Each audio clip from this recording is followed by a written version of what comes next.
Okay.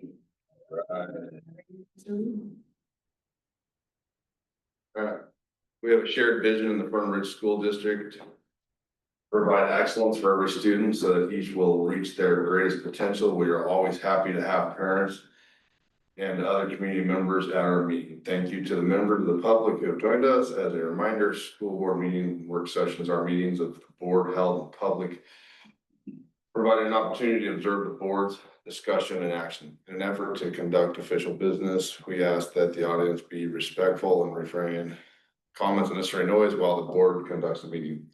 Also, please note that the board meeting are live streamed and posted on the school board area of the district website.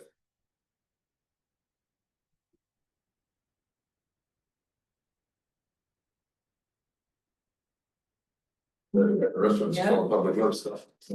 Oh, flag salute. I pledge allegiance to the flag of the United States of America, to the republic for which it stands, one nation, under God, indivisible, with liberty and justice for all. All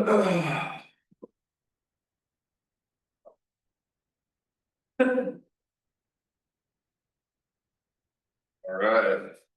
Didn't realize I thought you guys were running this thing. I'd have been more nervous this morning. All right, flag salute introduction icebreaker, Lisa. You're off. Start with introductions. That's what it is. Let's start with introductions. My name is Lisa McCann. I live in this area. I've been on the school board for 2 years. I have children and grandchildren that were in the district and now are in the district. And that's me. Mark. Jensen, from Britain originally, in case anybody's wondering. Met Jennifer while I was in the Navy. She was in the US Navy and came over here to work for San Diego Police and the Coast Guard. That's kind of how I got into San Diego Police. Came over to Eugene because Oregon is just way nicer. All 3 of my kiddos will be in middle school as of the fall. Very coming to middle school, so 3 there. They're awesome too. I've been on for a week. The school board. Congratulations. Yeah. Kathleen Pizzola. My husband works with you. I taught your son. Both of them, right? No, Oh, just Gigi. And that's about it. That's about it. Here too, yeah. Been on here 2 years now. Right, I'm WC Grover. I went to Elmira. Grew up out here, went for a little while and came back. I have 4 kids, one of which she taught, the other one of which he trained, works with him. I got another daughter that lives in Madrid that most people don't know about because she moved away before I came here. Most people think I have 3. Katie, who just graduated last year, Gigi Gavin Grover, which she taught, and then Bo Grover. And then I have at my house, so I have so many children because each one of them bring a sibling home, so I feel like I have a compound because they all have a significant other they've had for a really long time. So really, the lady at the ho asked me one day, "Do you have 10 kids?" That's fair. I went there 3 days in a row because each one of them wanted it the next day. And I went with a different set every time. So, that's about it for me. I've coached out here a long time. A lot of time involved with the kids of this next class. It's a good class. A lot of time. And now I'm gonna be sitting up front this next year and I am gonna cry a lot.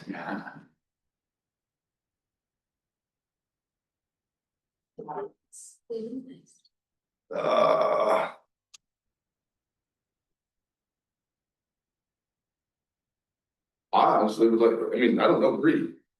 Well, you may not remember this, but we used to be neighbors. We used to be neighbors. Yes. I am so sorry. It was a terrible thing. Apparently.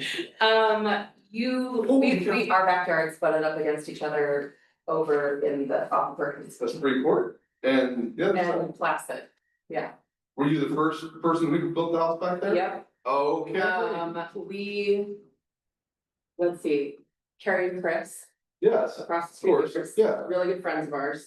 Anyway, and whatever. Yes, I remember all of For a that. period of time there, yes. Holy shnikes, yeah, before we built the fences and stuff. Yeah. Wow. I absolutely did not expect you to say It's a long that. time ago, so, Absolutely, you know, Chris passed away. yes, I do, I do. But Carrie and I are still in very close contact. Are you? Yeah. Give her a hug for me. I will. Love Carrie. Awesome. But yeah, I have lived in Veneta since 2007. Both my kids are in the district. Elmira Elementary and middle school. I'm gonna have an 8th grader this year. Oh, Oh, I'm Lily. it goes quick. And I just started this. July 1st was my 1-year mark. What'd you do before this? Great. I worked in the Bridges room over at Elmira Elementary. With Wendy Kenyon's class K through 2nd. And we're in the rowdies. There. River's mom. She's so great. Gary, you wanna tell us something? Sure. I'm Gary, I have a wife and 3 kids. I was hired in this district in August of '98. I've worked in every building in this district. I've taught at every level, elementary, middle, and high school. What else? I married off my oldest daughter 2 weeks ago. Both my daughters went to Elmira High School. Marrying off your daughter and then putting them in a car and sending them to the Bronx. I do not advise. I thought, when she got married, I thought, out of the house, I was ready for it. Then when that happened, oh, okay, I guess I wasn't quite ready, because that was hard. Oh, what's she doing over there? She hopefully will be the director of operations for track and field at Columbia. Oh. Her husband is the throws coach at Columbia. Oh. So, Very cool. yeah. What else? Be cooler if it was closer, right? Yeah. Foot in the door of Oregon, right? Yeah, yeah. Her husband threw hammer for Oregon. That's where she met him when we were at track camp. So she was a high school senior and he was a freshman hammer thrower for the U of O. When they moved, I gained a black lab. Oh, Because they didn't want to take him to the Bronx, so. Anyway, it's a little bit about me. that happens. I just let my oldest son get another dog, so now I have 3. And I thought about that. I already have 2 Beers, but. Oh, gosh. All right. Oh, the icebreaker is agenda. Yep. Oh, you passed out some things. You were sleepy like Mr. Deeds. So, here's some cards for everybody, so I'll just go ahead and say, would you rather, and if there's one on the front. Okay, and they should be in order, not promising anything. Okay, all right. Would you rather mountains or beach? It's weather dependent. Yeah, I do a little of both, and Oregon Beach or Hawaiian Beach? I'm gonna go. Hawaii, California. I'm gonna go. Any beach. I didn't get beach. Oh, God, now I'm tracking. Okay. Or chair slow. I'll go So beach. I just want to specify that beach, I do not refer to as Oregon. A beach would be Hawaii, California. Oh, this is what I'm used to. This is just like back home. The beach is here, nice at the London. Not- Yeah. It's such a warmer vacuum break than the beach, but I still dig it. The mountains take it. Okay, oh, ready, here we go. Would you rather be, no, an early bird or a late night? Oh, yeah. That one's easy for me. My force. Okay. My force. Well, my horse. Two-part question, are you actually a late night? Cause I'd rather be an early bird.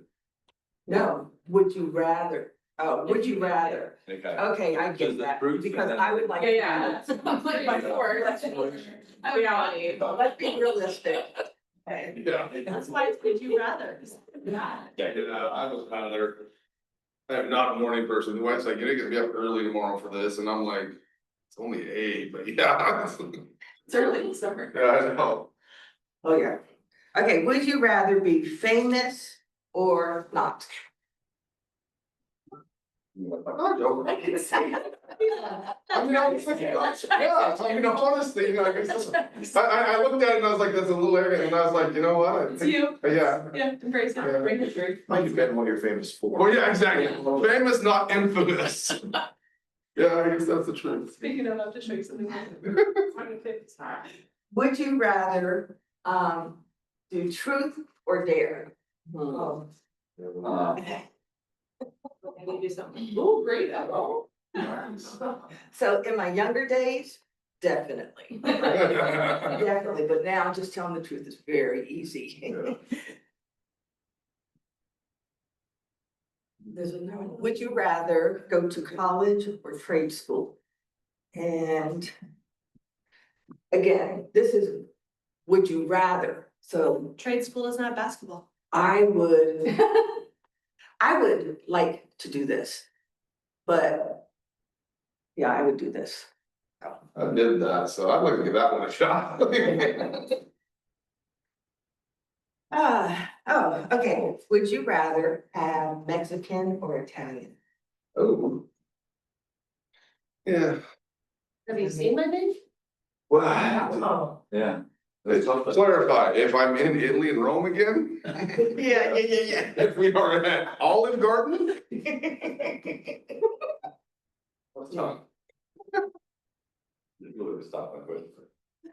Oh, would you rather, walk or bike? Oh. It's pretty slow. You have to pedal it, you know that, right? You don't. Well, I was gonna write motor in front of you. The owner of the Indian shop called me, I have deep connections, I hear somebody's going for a test ride. Yeah, Josh hit me up. Would you rather, for transportation, take an airplane or drive? Get more scared in my old age, and I'm like, How far? yeah, I guess get far now. How far? Somewhere further. Road trips are awesome. I don't even care, it's a takeoff and landings. Yeah. Okay, okay. Would you rather wear sneakers or slippers? This was a no-brainer for I me. see how it is. Oh, would you rather work or play? Yeah. Okay, guys. And, Oh, no one likes their job. Copy that. Everybody's tired. vanilla or chocolate? For what though? Anything, doesn't matter. I'm gonna. Frosting, ice cream. Okay. Yeah. Yeah, I think I should too. I always like unrepresented. Your chocolate? I love chocolate, but. Indeed. You eat chocolate. Good job, Lisa. Do you have a psychological breakdown of what that all means? For each of us, do you have a psychological breakdown of what that all means? Do you analyze us in secret? All this? Yeah. No, these are just fun. You should have a profile on. Chocolate. Vanilla, eh? Yeah. Yeah, Wayne said chocolate. Actually, I will tell you that, Keith went ahead and he was reading this and he goes, you cannot do that. I go, okay, which one can I not do? And he goes, you cannot do truth and dare with them. Oh, I go, I'm not doing truth. I'm not playing the game. I will. I'm definitely taking dare in that. So this is where we get to learn about you. Okay, so the question, I'm just gonna pass it around. And if you could please take one, just. Frisbee, now I read the agenda, it said habitable. So we are playing truth or dare. Oh, don't tell people. Can I put this back in so that people get it or no? No, thank you. Okay. Do you have any pets? I do. Had a few different kinds, but I have 2 dogs. One has only 3 legs, which might or might not have been the fault of the other dog. Not an attack, but just when we got our second dog, Midgie, she was a pup. and Chappie is a herding dog, and they were chasing each other around, but then Jen hears a horrible yelp from outside, and he got into an accident outside, but he's still super quick. So I have two dogs, one's a red heeler, spinal mix, and the other one is Cream Walker Coonhound, I think part boxer, and I think he's part Whitbill. So she's four different breeds, but she's awesome. Two dogs. 2 dogs, 7 legs. Yeah. You have actual bingo? Bingo. Red healer. Bingo's a red Bingo, heeler? bingo? Yeah. Well, I don't know if any of these are appropriate. Favorite riddle or joke? I'm not thinking about that one a minute. You got to that joke Friday, come on. Joke. Give me a minute. Tell us about something that happened to you when you were younger. Hmm.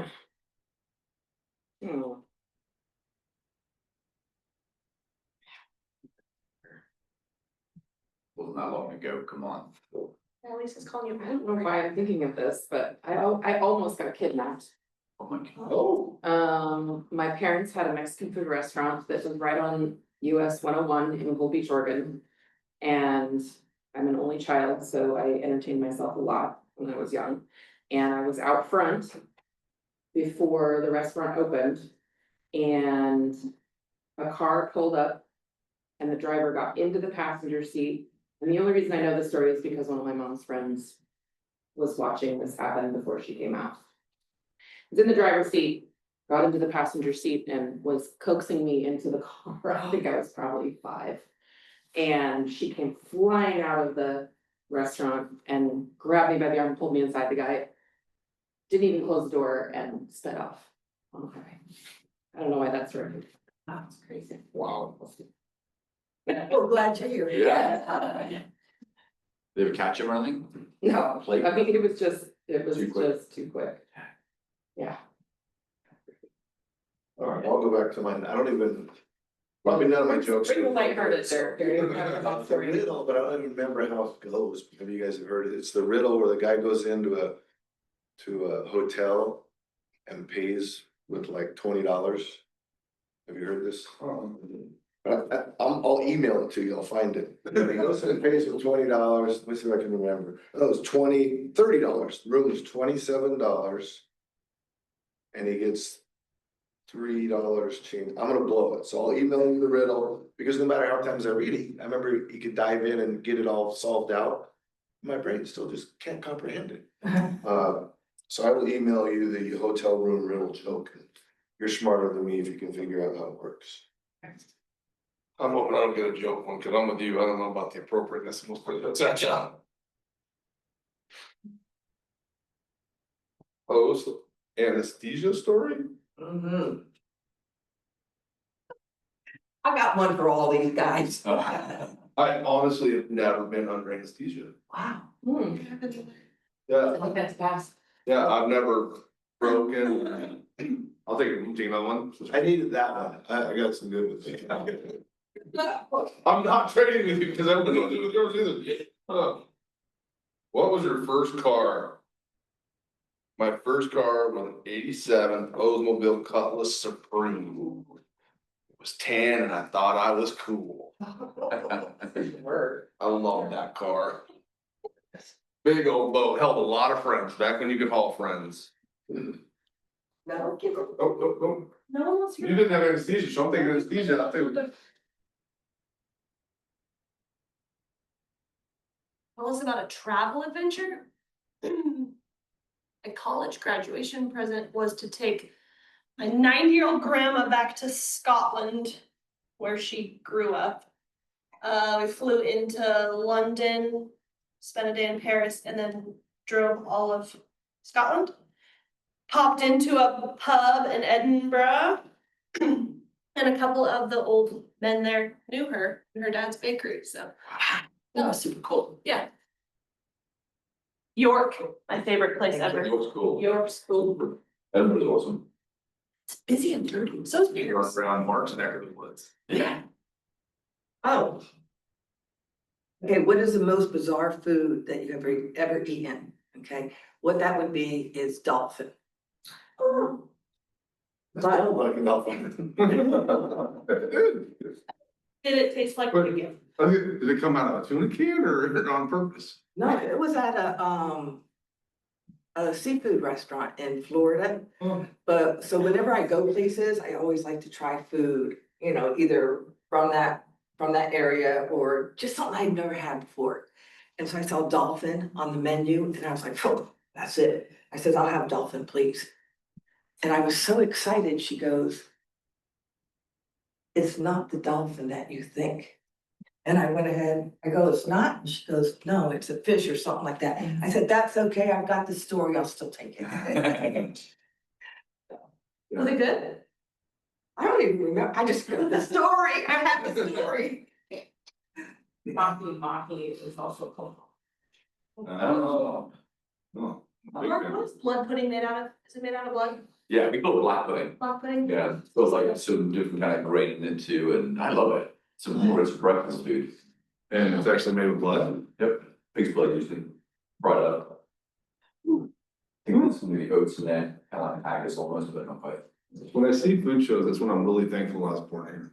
Yeah, it was my favorite. We don't eat enough organ meats though. Yeah, so we do. But that's Yes, we do. No, no way. We eat plenty of organ meat. They give me pie or things like that, liver. Yeah. Oh, Good job, Lisa. that's the whole thing? That's it. Oh, thank you. Thank you for putting that together. Sorry, I did not have time for the picture thing. That's okay. I had everything prepped. And what I did is I'm just keeping it. So if we ever do this again. Wait, keep, not very good with the arts and crafts, so make sure you give me a week. Get Katie to help me. Henry, you know. Yeah, Katie's girlfriend. Oh, yeah. Yeah, when I saw that, I was at the Lincoln Fair working, I just celebrated like 2 kids were beating the snot out of each other, so we had. Well, they were 18 and 20, something like that, but in handcuffs, and I'm like, oh my god, I have a good time for this. Yeah. I was feeling that. Yeah. Yeah, alright. So our next two things are specific times, so I think just you could jump ahead to number 6, and when it gets to, we'll just continue on until it gets 8:40, and then we'll pull up the guy from upbeat. Fall and summer comments. There we go. You can access these online, but these are the itineraries that they have for the weekend. This is for the one we're all, Yep, Who's all- the 3 of you guys are going. the 3 of us. Mark, let me see. You're not going. It's always on my birthday and I don't do anything on my birthday. Gotcha. I would usually be going, but I'm gonna go see Cat House. And did you say Brian was going? Brian's not going? Brian's not going. But that's the itinerary if you want it. There's whatever. Seminar or whatever, pre-conference and a few sessions in there that will cover your OSBA training marks. What's the date of it? It is August 8th, 9th, and 10th. And so one thing that, if you want, I'll run it by the chair as we approach, but typically then at the next board meeting, we'll put that conference on the agenda. But if anybody wants to share something they really learned or focused on a session that they wanted to share with the rest of the board, it'll be an agenda item in August, just for feedback from the OSB summer conference, so. Yeah. Don't have to discuss anything, but if you want to share something interesting, you learn that. That'll be on the August board meeting agenda. I'm looking forward to that. It actually is a lot of fun. Has any, you've been before? I have. Yeah, was it very informational? It was incredibly informational. The sessions that I would go to were more geared towards my position Oh. in the board, but I can't tell you how invaluable it was. It was really, really cool. Yeah, I'm really looking forward to it. And then just to get on your radar, the fall conference, we have the dates of that, it's usually the first Yes. weekend in November. November. I didn't know it's gone. November. That's typically a Friday, Saturday, definitely not something you have to go to. Traditionally, most of the board members have gone. I usually go. That one's in Portland, 79. 7, 8, 9. The first night's kind of like pre-conference. Yeah, well, Thursday is a pre-conference. Oh, and then Friday, Saturday, Sunday. So, Come home Sunday. No, 6, 7 is the 9th. 5, 6, 7, 8. we're talking about the fall one, in They're November. talking about fall ones. Yeah, I mean, there's pre-conference stuff that starts on Thursday, but. And there might be board stuff on that day, I don't think they've released the agenda for that, but Okay. generally it's Friday, Saturday for board members, generally. You could go Thursday night. Yeah. You know, be there ready to go Friday morning. Some board members go up Friday and stay one night and leave after Saturday's over, but. If you wanna go the whole shebang, you can be there Thursday through Sunday. I didn't think that I would appreciate the pre-conference, just because, to be honest with you, it was another day, da, da, da. I love it. Yeah. I go every single time now. I mean, I literally come out of there just, yeah, more than usual. And then typically, the Saturday night there, Chartwell's, who's our food vendor, their company takes the board out to dinner. Last year, we went to, the last 2 years, we went to Fogo de Chao. To it. Fogo de Chao, it's like a Brazilian steakhouse, just a couple blocks, we just walk from the hotel, so. Any kind of meat you can imagine. Yeah, if you like meat, On board. it's your spot, if you don't, you're a vegetarian. Lovely. Is it Brazilian barbecue where they come around and cut the meat off? Oh, I didn't know we had one of those in Portland. I usually drive to Boise for that. Well, I ride to like Boise. You gotta get your bike. I didn't realize there was 2 conferences this year. That's cool. The big one is the November. The November, the actual big But one. yeah, like it's, some of it is just kind of a. Maybe abbreviated, if you will, but. Alright. We could probably at least get started on the next one before we take a pause. So. Yeah. Operating agreement. Sure, I printed off, let's see, what was that? To that way, so 1 page, first page is what we've had the last couple of years, second page is a totally different option. That's one of the OSBA models. This is, what's the history here? This is something that's really come about, you know, I don't think 20 years ago there were these documents. It's just something that's evolved. We've had one maybe for the last 7 or 8 years. Typically gets adjusted a little bit, but it just helps with, you know, it's not policy, it's not a requirement, it's just an agreement between us. That these are things that we focus on and it can help with the flow of meetings and efficiency and that kind of thing, so. Anyhow, I'm fine with either model or combining both. So it's really a discussion for y'all.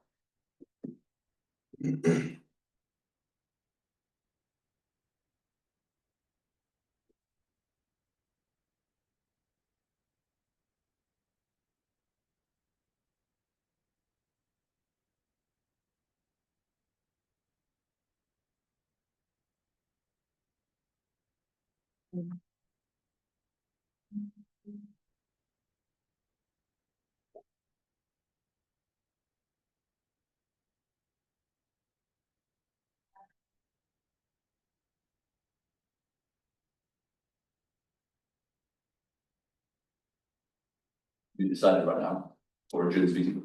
It'd be nice to, you know, start to narrow it down. Like I said, this might take a little while, but we can make edits or insert things or eliminate or. It's not something that we take action on. We just kind of come to agreement and that's our document. I'll just give you guys a copy. Okay. Oh, I can start this, please. Item number 16. Did you read 25 to the No, I'm still on 7. 5? We'll go there. Oh, awesome.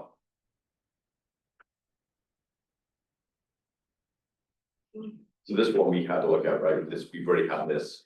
This one, the This first was page from is, last year. yeah, first page comes up as example 1, second one's example 2. So if you turn that, yeah.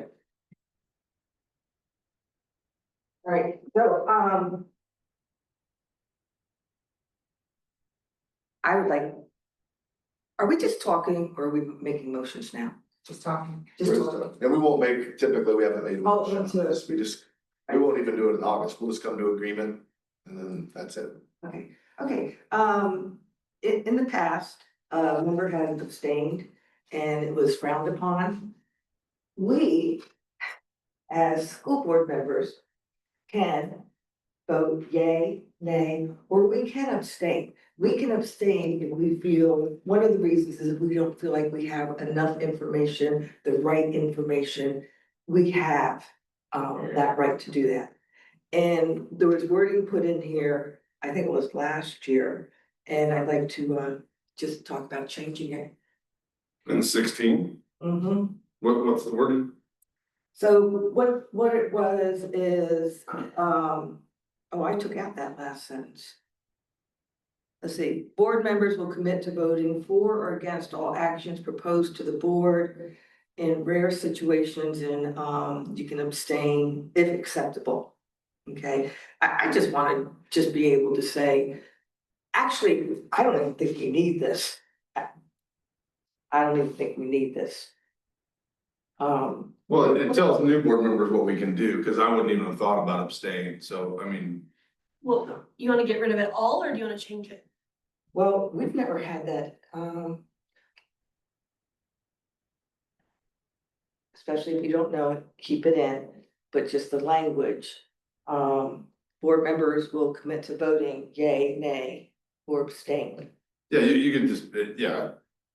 You can get rid of it, but if that's acceptable, I mean, I think it would always be acceptable if you felt like you didn't have enough information to vote. I think ideally you'd have a vote, but you, and then get you, so I don't know if this is how it actually goes in reality, but. I don't know, tabling is the right word, what's the other one, to postpone, Yeah. so you can come back to it, correct? And more information on modifications, and then vote with more solid information or understanding on it, so. That would be the ideal situation, am I correct, in how you would. You know, Versus abstaining. versus abstaining, to get to one or the other, you might still be might be on the cusp of saying nay. But with more information, you're like, okay, now I understand a bit why I'm still a nay or lean towards that, so ideally we want an answer. There might be a situation where like I still. I think you get an answer with the majority vote. Right, yeah. Right, I mean, I think this is a situation where just one person isn't completely clear on it, or doesn't want to make a choice. Yes. I think that's another reason you could abstain. I don't see a problem with You're that. not putting your name to something you don't, Yeah, that you you don't disagree with, and or agree with, I guess, yeah. I would like to keep it on a different level than a yay or nay, though. I think it needs to be like a little bit less, cause that takes us off of a majority. Cause we're 5, so if you have someone that continually likes to just say abstain, then we're down off of a majority, so I don't think it should be. Equal's not the right word, but it shouldn't be yay, nay, or abstain. I like, Oh, that's why you're you might get. in rare situations. I kind of agree with the in rare situations, or maybe not rare. It's not rare or situations. possibly an abstain or, You might rest of the votes. yeah, Okay, yeah. Okay. Yeah, Or maybe- this kind of things, you might need to Yeah. have it, but.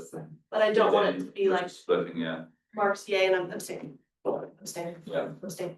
So that's not what abstaining is, though. Abstaining is when you just, there has to be certain things that are happening. Let's say we're talking about the board operating agreement and we're voting on it, right?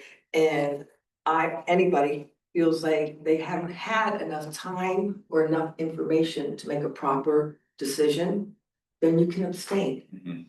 Sure, I guess what I would say is in the last 2 years, we've maybe had 2 abstentions, so it is a rare occurrence. Yeah, What are the other options? Table or is abstain? the so same this as is table? voting. This No, is I know, but what are the other options? Yay. So the only 3 votes. Yes.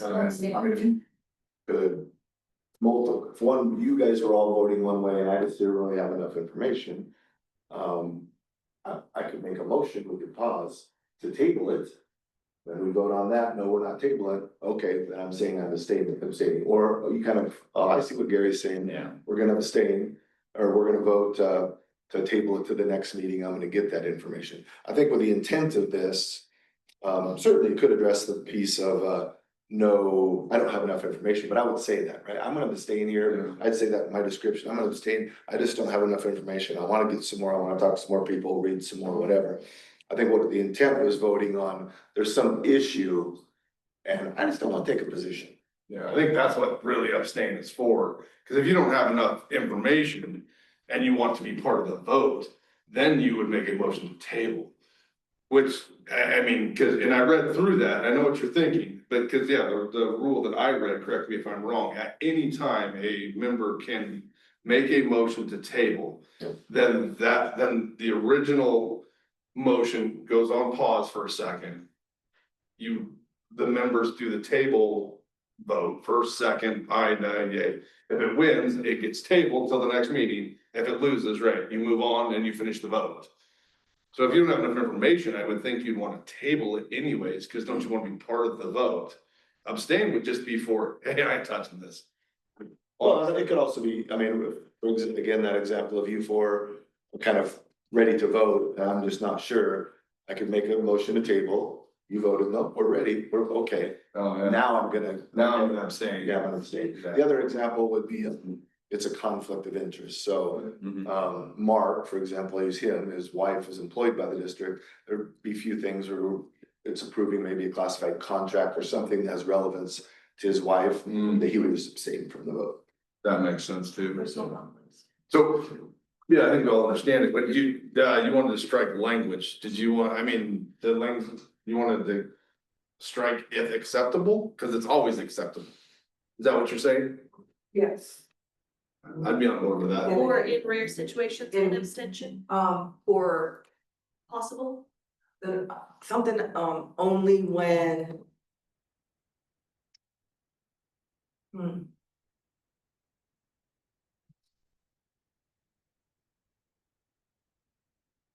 I mean, this sentence seems pretty appropriate to me. Which part, like, cause we wanna do what you're thinking, I mean, what portion of that sentence did you feel wasn't correct? So board members should endeavor to reach a. You know, positive or negative outcome, like a yay or nay. Something like that, so it's rather than like we'll commit to. So I think acceptable is okay as well, but I see what you're saying, if it's the way it reads, it could. Maybe label your. Abstention, I don't know how to word what I'm saying. Or are you just asking us not to hold it against you if you abstain?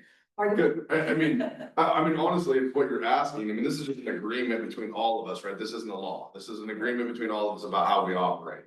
I mean, are you just asking us not to hold it against you if you abstain? Well, 'Cause yeah. I know I wouldn't, I mean. So, yeah, and that is what this is about. Is there was a member that abstained and they were frowned upon By the other board members. by other board members, Okay. okay? And I just wanted to, if we can abstain, then we need to be able to abstain without getting back. Without Shevin. Right? Yeah. So I never even thought about tabling, to be honest with you, so thank you. Board members will commit to voting for or against all actions proposed to the board, and in rare situations, and so that's what it is not rare So situations. you'd like to strike rare, just in some situations? Regarding table. Take rare out, but in some? Mhm. Or, Cause we don't want it in all situations, but in some situations instead of rare. But isn't it too late for tabling, is that what you're saying, just go to that? We've already gone past that point and it's now time for the vote. Yeah, I'll be honest, the whole Robert's Rule of Order, not an expert on. Mr. Cooper in our district, however, I'll email him that question. I looked it up. I spent some time digging into that. Right, but so what do you think? After it's been seconded and out, you can then go back. At any time, yeah, at any time. So what I read through, cause it actually happened in a meeting. And so I went back and looked it up and I could definitely clarify, yeah, I'm not expert. But from what I read, at any time, a member can make a motion to table it. And then basically it just pauses what you're doing. You go through the table motion, and then if it's turned down, you go back and then you have your vote. Like let's say it's a second, Mark seconded, or well, yeah, seconded. Then you can, before the vote, I think in the order, before it's yay or nay, you can say, I make a motion to table it. So that gets set aside. You go through the first, the second, the vote. Yes. It is recording. Oh, yeah, let's pull it in. Yeah. Okay, Henry, can you hear us? Yes, I can hear you. All right, you're on. Excellent. One sec. Okay, can you all see me? Yes. Yeah. Okay. How are you all? Good morning. Morning. Okay, I'm going to share my screen. Give me a second. Let me just get that set up.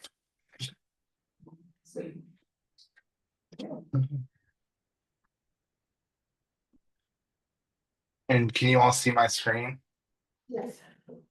Okay, excellent. Well, I'm happy to be here. Thank you all for taking time for me to review this with you. So I'm joining from Upbeat. I'm the founder and CEO of Upbeat. Upbeat is an organization that partners with K-12 school districts to administer a survey to uncover what causes K-12 staff to stay and leave their schools and districts. And then we provide a coach and a support around reviewing the data and taking next steps with it. And we're partnering, the Western Ren has brought us in because we've partnered with Eugene and Bethel and Springfield previously and other districts in Oregon to be a partner around administering the survey and uncovering what causes teachers to stay and leave and looking at that culture. And so they partnered with us to provide this service and to provide this support in districts that are part of the Western Ren. So I'll share with you all that partnership. I'll share with you all an overview of Upbeat, and then we can wrap it up and happy to answer any questions. Is there anything else that you all wanted to make sure I share before I jump in and share this background with you all?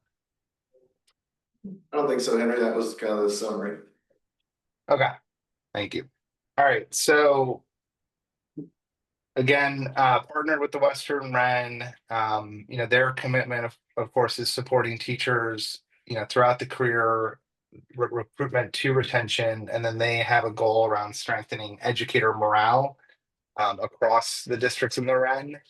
And they're partnering with Upbeat to offer the engagement survey and then the ability to review that information and support from one of our coaches at Upbeat to review the information and take next steps with it. So I shared, we work across Oregon.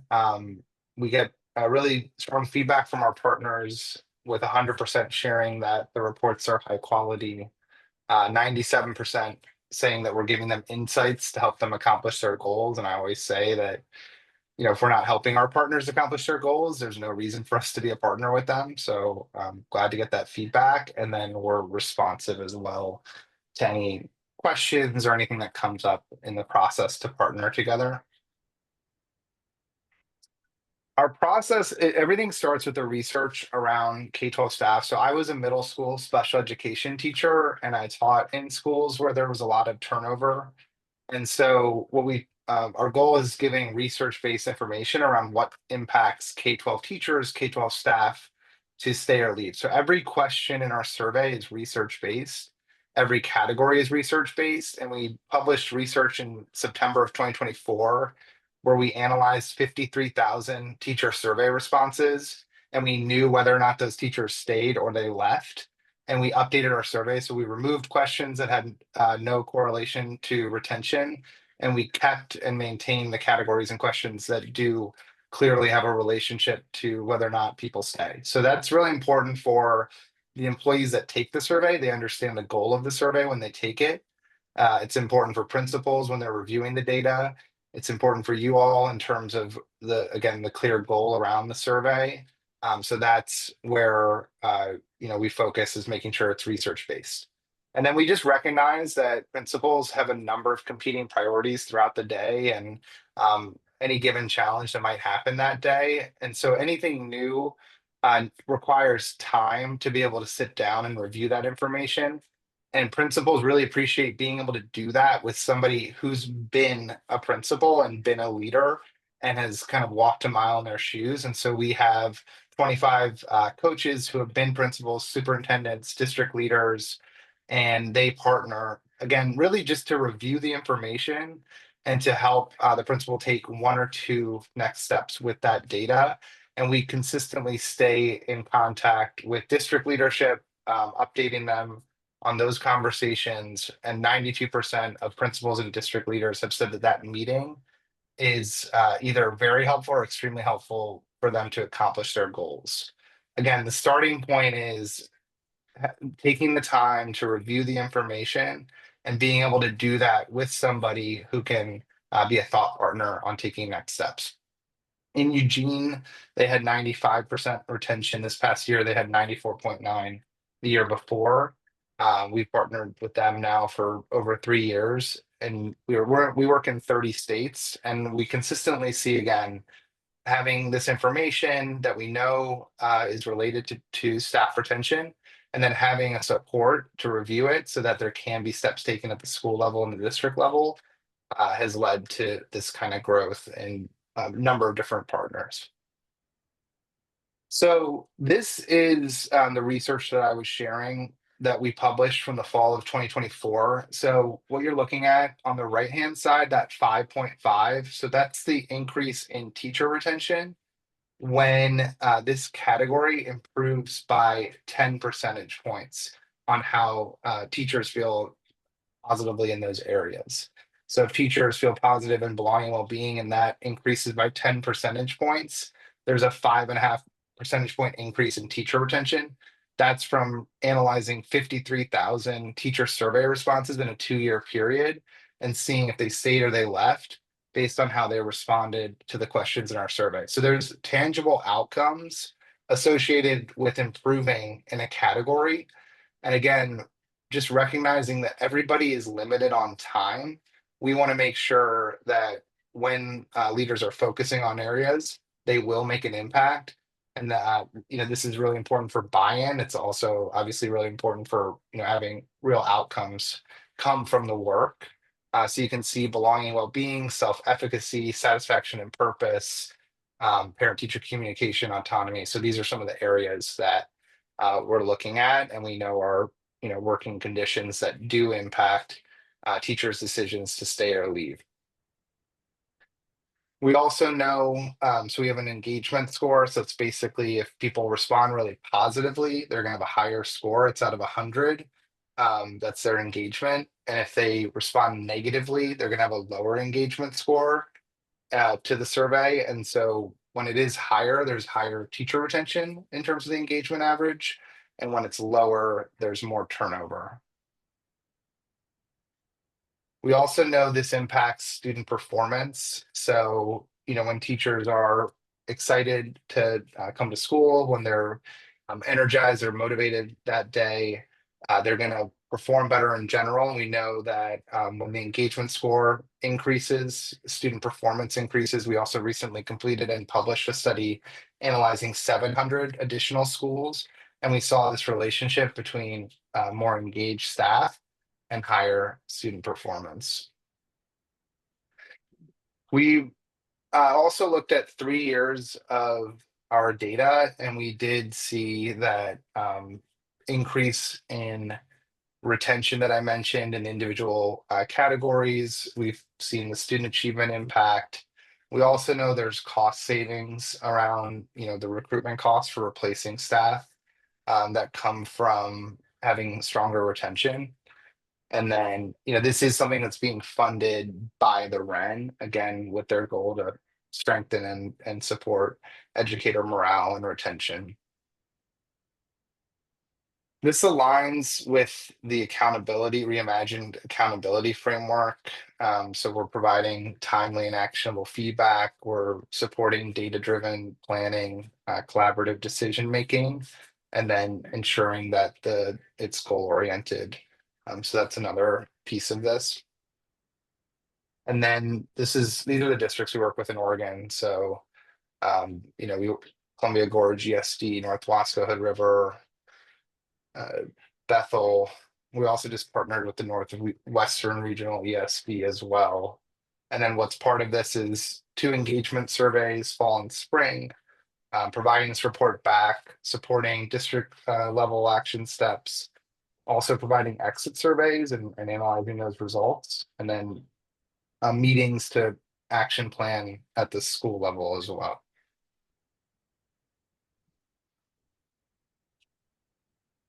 So yeah, that just wanted to go through, make sure to share that with you all, and then want to pause now and be able to answer questions.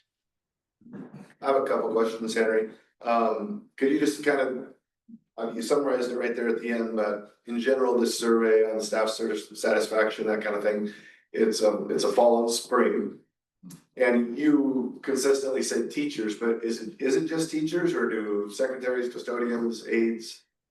Yeah, so there's a version of the survey for that group as well. Yes. Okay, and then the second piece of it, which is kind of one of the reasons I wanted the board to discuss it, is because a year or two ago, we started doing exit surveys, but it's hard to get people to complete them. We're a relatively small district anyways, with 180 people, so if we have 8 or 10 leave a year and only 2 or 3 fill it out, it becomes problematic. What's been your success rate in getting folks to complete exit surveys? Yeah, so our exit survey completion rate historically has been 55%. So we make sure they understand we're a third party. We have confidentiality and data security policies that they can review. And we send reminders to them if they haven't completed it. So that's how we get the participation rate.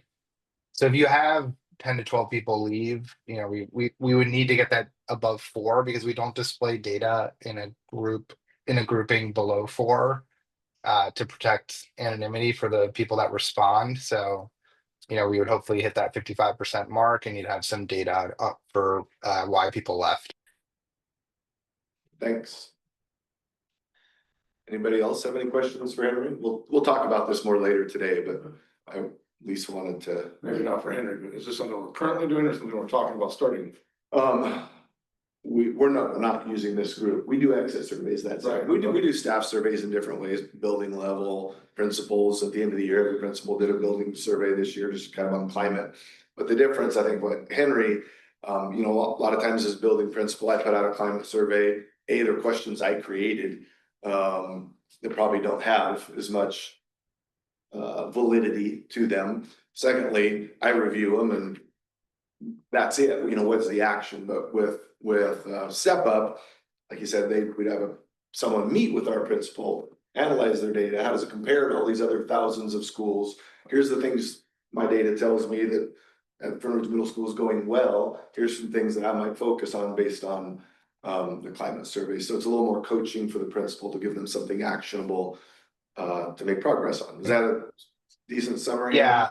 Yes, and we would meet with you all before those meetings. We would meet with the district leadership team before the meetings with principals, so that we can make sure we're on the same page in terms of any goals that there might be at the campus level as well. And then after the meetings with principals, we typically meet again with district leadership, and we take notes from the meetings to to keep everyone on the same page. So that you all have clear visibility into what the principal is working on and why they're working on it as well. And this data, who you're meeting with today, obviously me, but then this is the school board. Typically, do you share the exit survey data with school boards, the building level data? What is the norm there? Yeah, so that the norm is to share district level trends with the school board. If a partner asks for building level data, we're happy to provide that. I would say on average, it would be district level trends. There could be subgroups within the district level that's shared with the board. And then typically we would work with HR and district leadership to review the data. There'd be kind of a cabinet meeting so that the cabinet's aware of what's going on with the process. And then anyone who directly manages or coaches principals, we would meet with as well for the schools that they directly supervise. Great. Anybody else have any questions for Henry? Like I mentioned, we'll talk about this a little bit later, but I at least wanted to get you. Do they make recommendations back on, based on what they found? Can you talk about the coaching with that? Yeah, so we will give recommendations. So we have toolkits in those categories that I showed. So belonging, well-being, self-efficacy, professional development, building trust with your staff. We have resources we'll send. By far, the most effective next step we've seen has been a principal planning to just show the data to their staff in an objective way to say, here's a strength, here's an area of growth that came out from the data. And then to ask them, okay, well, we saw that this was low. What were you considering when you answered this? And having a conversation where they can share, some of why they answered in a certain way, because that will help pinpoint what exactly might be going on at the campus. And then the principal is the leader in that building. So they need to own, the next step from it, and they can communicate either A, what might be limiting a next step, or B, the step they are taking, and then communicate that over time.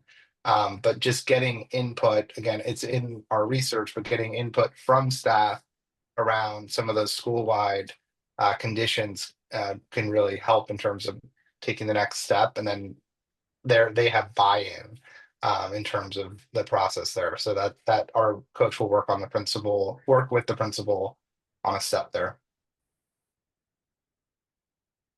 Okay. Anybody else got anything for Henry? All right, we'll be talking about this later today. Thanks for checking in with us, Henry. All right, it's nice to meet you all. Thank you all for sharing some time here.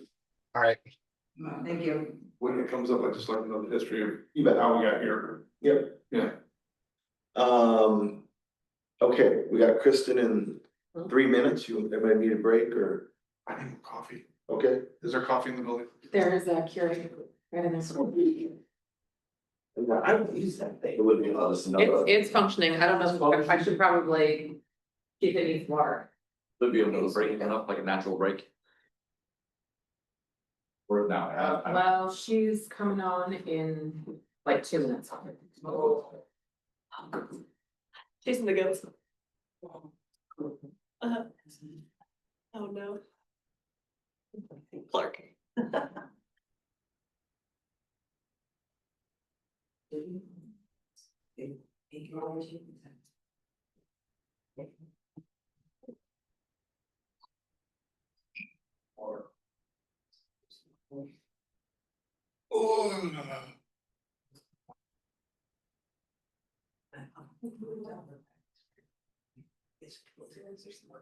Oh, yeah, for the good of that. Yeah. Really good. They have. Yeah. Good. Did you take him home? I grew up, yes.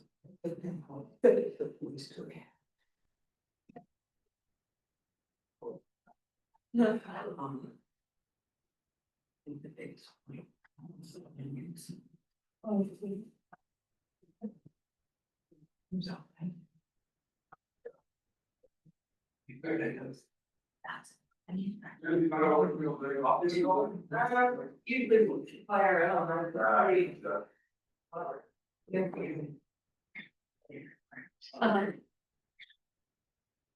Right now.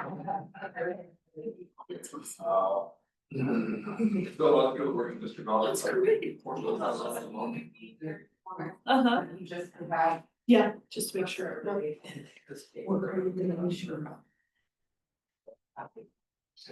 I know, That puts a negative. uh-huh. And then it was one day. Oh, Can you hear me, Kristen? I can hear you. Okay, we're just we're on, we'll be back in the room here in a minute. For sure. Just want to let you know. No problem. Back from a short break.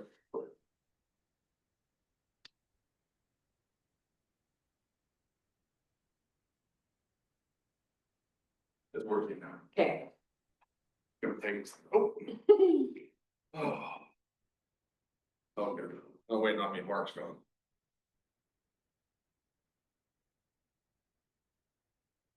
So you love, was that the first time you stayed at Little League? No, it's Matt's family reunion same week every year.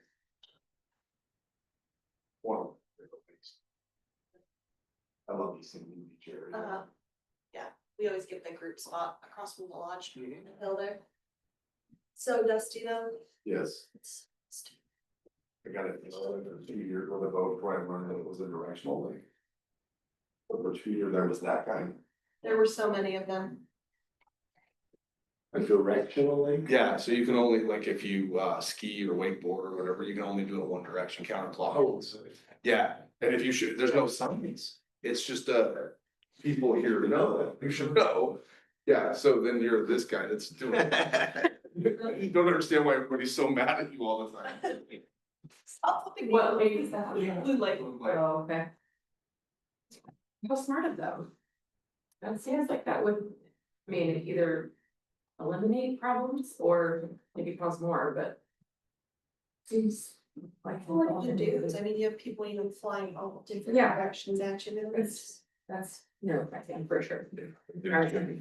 All over the place. Okay, so I'll just introduce Kristen and turn it over to her. Kristen works for Oregon School Board Association. She's helped us in Fern Ridge over the years, and while this will be a topic for those of you going to the summer conference, roles and responsibilities with some new work. It's always good to have discussions about this at our topic at our retreat, but with new board members, maybe even a little more important. So I'll turn it over to you, Kristen. Thanks. Hi, everybody. Good to see you. Thanks for letting me pop in. I know it's only an hour, so it probably makes sense that I pop in virtually. And also, I'm getting on a plane shortly after this, so good to see you. I will go ahead. I know we've only got an hour, so this will be very short, and I want to leave a little room for questions after my presentation. So I'm going to go ahead and share my screen, and we will start. Think you can probably see the right thing. There we go. Okay, so we're going to talk briefly about board governance essentials today. And I'm going to go over some standards about high performing boards. Of course, we're going to go over things to avoid as well. Going to look at the standards for balanced governance, which is the model that we use. And we're going to go over a couple of scenarios that don't come from nowhere, but that we use to demonstrate the kinds of things that could go wrong and have you work through those. And then I want to go over some tools for collaboration that we recommend and that you use some of those. We'll just briefly go over those and then have time for Q&A at the end. So I will watch time closely. Want to introduce this by sharing that there is a piece of research that shows that the whole board sharing the belief that all students can learn measurably impacts student outcomes. And when I say learn, I don't mean achieve in the same way on a standardized test. It just means really believing that all students can learn. And so when the whole board believes that, that measurably impacts student outcomes. And so that may sound like sure, we all believe that, but that really is a core belief, because when board members don't necessarily believe that all students can get to their own level of success, that changes the way that we operate. It changes the way that everybody votes. It changes the way that they want to allocate resources, or that the importance of professional development. It changes the expectations of students and how board members spend their time. So, so when board members also believe that all students can learn, that changes that way, and that changes the way that they spend their time in a different way as well. And so that measurably impacts student outcomes. So I want to go over, what does the leadership team look like? And the leadership team is really made of 3 distinct components. And I'm really sorry if you can hear things in the background. I hope you can't, but my landscaping team is here to do my weekly cleanup on my lawn. So I hope you can't hear it. But there's the board. and you are sort of the ultimate authority of the district. It doesn't mean you get in the weeds, but you provide the direction of the district and the oversight of the district. There is the superintendent who provides the leadership, the daily leadership of the district, who provides the expertise. Your superintendent is your chief academic officer, and who puts that vision that you develop collaboratively into action. And there is some, as you can see in this Venn diagram, there is some overlap, of course, between the board and the superintendent. And then there is your administrative professional who provides the coordination of all of that work, who is probably largely responsible for compliance, who's posting your agendas, who's taking your minutes, who's making sure that all of those things follow public meeting law, and who provides that continuity of work. And so together, those three components really make up that leadership team. And so that overlap between the board and superintendent create that overall district's leadership component. That overlap between the board and administrative professional, that's the board, that governing body operations. And then the overlap between the administrative professional and superintendent, that's those executive functions that happen behind the scenes before the board meets. And together, where all of these things, the nexus of all of these things come together, that's leadership efficacy. That is how effective is the leadership of the board and the district, all of those pieces coming together. So do boards impact students, and how do you get there? How do you get from where you are to the classroom? And a really brief overview is individual board members come with their interests and their talents and their perspectives. Together, you create the board's work, right? You function as a team. You leave your sort of individual board member authority at the door when you come in to work as a team. There is a policy that says it's BBAA, your individual authority, but it's pretty limited. And when you come together as a team, you are the board's work, and how you work together creates the board's culture. And that really does trickle out into the rest of the district.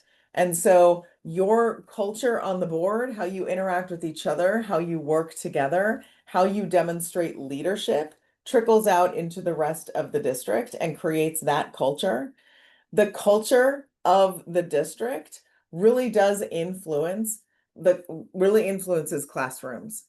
It is not the only thing that influences classroom instruction, but it is part of it, right? It influences your superintendent, it influences the rest of the district.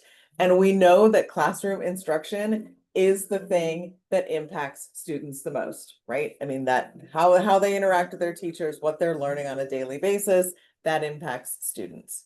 So there is a through line and a causal chain. It's not direct, but there is a through line, and research shows us this, that you're impacting students. So what I did here is compile some really notable pieces of literature that, while they are a little bit older, they are still relevant today because more recent studies tend to cite these pieces all the time. And here's what they have in common as key pieces that just have a lot of overlaps as to what boards do that are effective boards. What do we keep learning about effective boards and what they do to positively impact student outcomes? So high-performing boards are setting and are responsible for those vision and goals, right? They're setting clear expectations, they're creating that vision, they are working with their communities, and that means staff, that means students, that means families, and that definitely means collaborating with the superintendent to have a vision and high expectations for all students. And then they are dedicating their resources to the extent possible and creating a climate that vision can be achieved.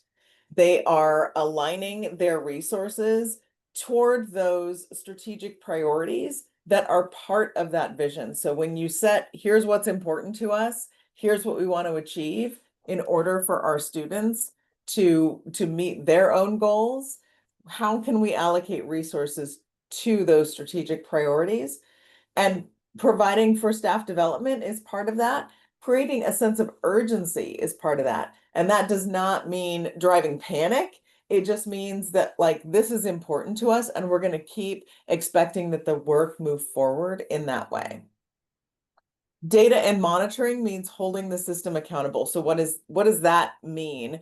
That means that when you develop your strategic priorities, you're monitoring them, right? So, and I may have talked to you about this before, that I do a lot of work with districts and strategic planning. And I never leave the district without developing a monitoring plan. Because you can have a strategic plan and you can have your strategic priorities, but if you're not building into your calendars, when you monitor that, when you get information back and in what time periods and who's going to bring it, then the board is not doing its due diligence in saying, here's how we know that progress is being made. Here's how we know what happens if it's not. It's just for the board, a pretty poster on the wall. So having those updates and being involved and being knowledgeable about what happens if progress is being made and what happens if it's not is critical to what the board's work is. And also that connects with the superintendent's performance and his goals as well. Cohesive teaming is definitely learning together as a board team and practicing unified governance. Unified does not mean uniform. It does not mean you all think the same way or vote the same way every time, but it does mean that there is a trusting, collaborative relationship, and that if you don't vote all the same way on something, that you are not then going out and like undermining the vote. You're not going out and saying like, yeah, my colleagues are, ridiculous that this vote got passed and, I'm gonna, and stirring up stuff in the community, right? It means sharing beliefs and values about the system, meaning that even if something doesn't go your way, you're going to support it because you trust the will of the board and that you're practicing that unified governance. Community engagement, building that positive public will. What this doesn't mean is individual board members representing individual special interests. It means that recognizing that the whole community is who you represent because you're representing all students. So having a collaborative relationship with staff, with families, with broader community interests, and having a two-way communication system as well. So not just pushing out, but also pulling in. So, there's communication out to community and there's also receiving feedback from community. And then policy and accountability, that is focused on governance and not operation. That is having discussions about student learning and not discussions about management. Any questions on this before we move on? Okay. So we want to look at the other side of this as well. A couple of notable studies that keep being relevant today. So what has negative impacts on student outcomes? So meetings that are less orderly, right? Meetings that kind of go off the rails, meetings where boards don't get along or can't control the meeting, also maybe from outside influences as well. Lack of respectful engagement with each other or with folks who even come and present. That's tough sometimes. Or if some individuals are taking up too much airtime, not letting anybody else speak, that can have negative influence all by itself on student outcomes. Because there's not cohesiveness on the board. Less time spent on student achievement, and that does not mean necessarily like looking at data every single time you're meeting, but if you're thinking about, and I will also say that at every board meeting, there is something that you have to deal with, like the boiler contract or something like that. I know that I am a sitting board member as well. I know how this goes. But when you're spending less and less time at your meeting talking about the things that align with student outcomes, and the focus is just elsewhere and it's just, business or management things all the time, that has a negative impact on student outcomes. Members seeking to advance their own agendas. So coming on the board with a specific, like, I want to get this done, especially if it's a negative agenda. So one of the examples, and I'm being hyperbolic to make a point. One of the examples that we sometimes use is, I'm on the board to get this principal fired, right? That is a negative agenda. I'm on the board because I really care about how we provide special ed services. That's not a negative agenda. That is like an interest that serves a really broad set of students, right? And so, but seeking to advance a personal agenda is actually mitigated by professional development. And we know that through research.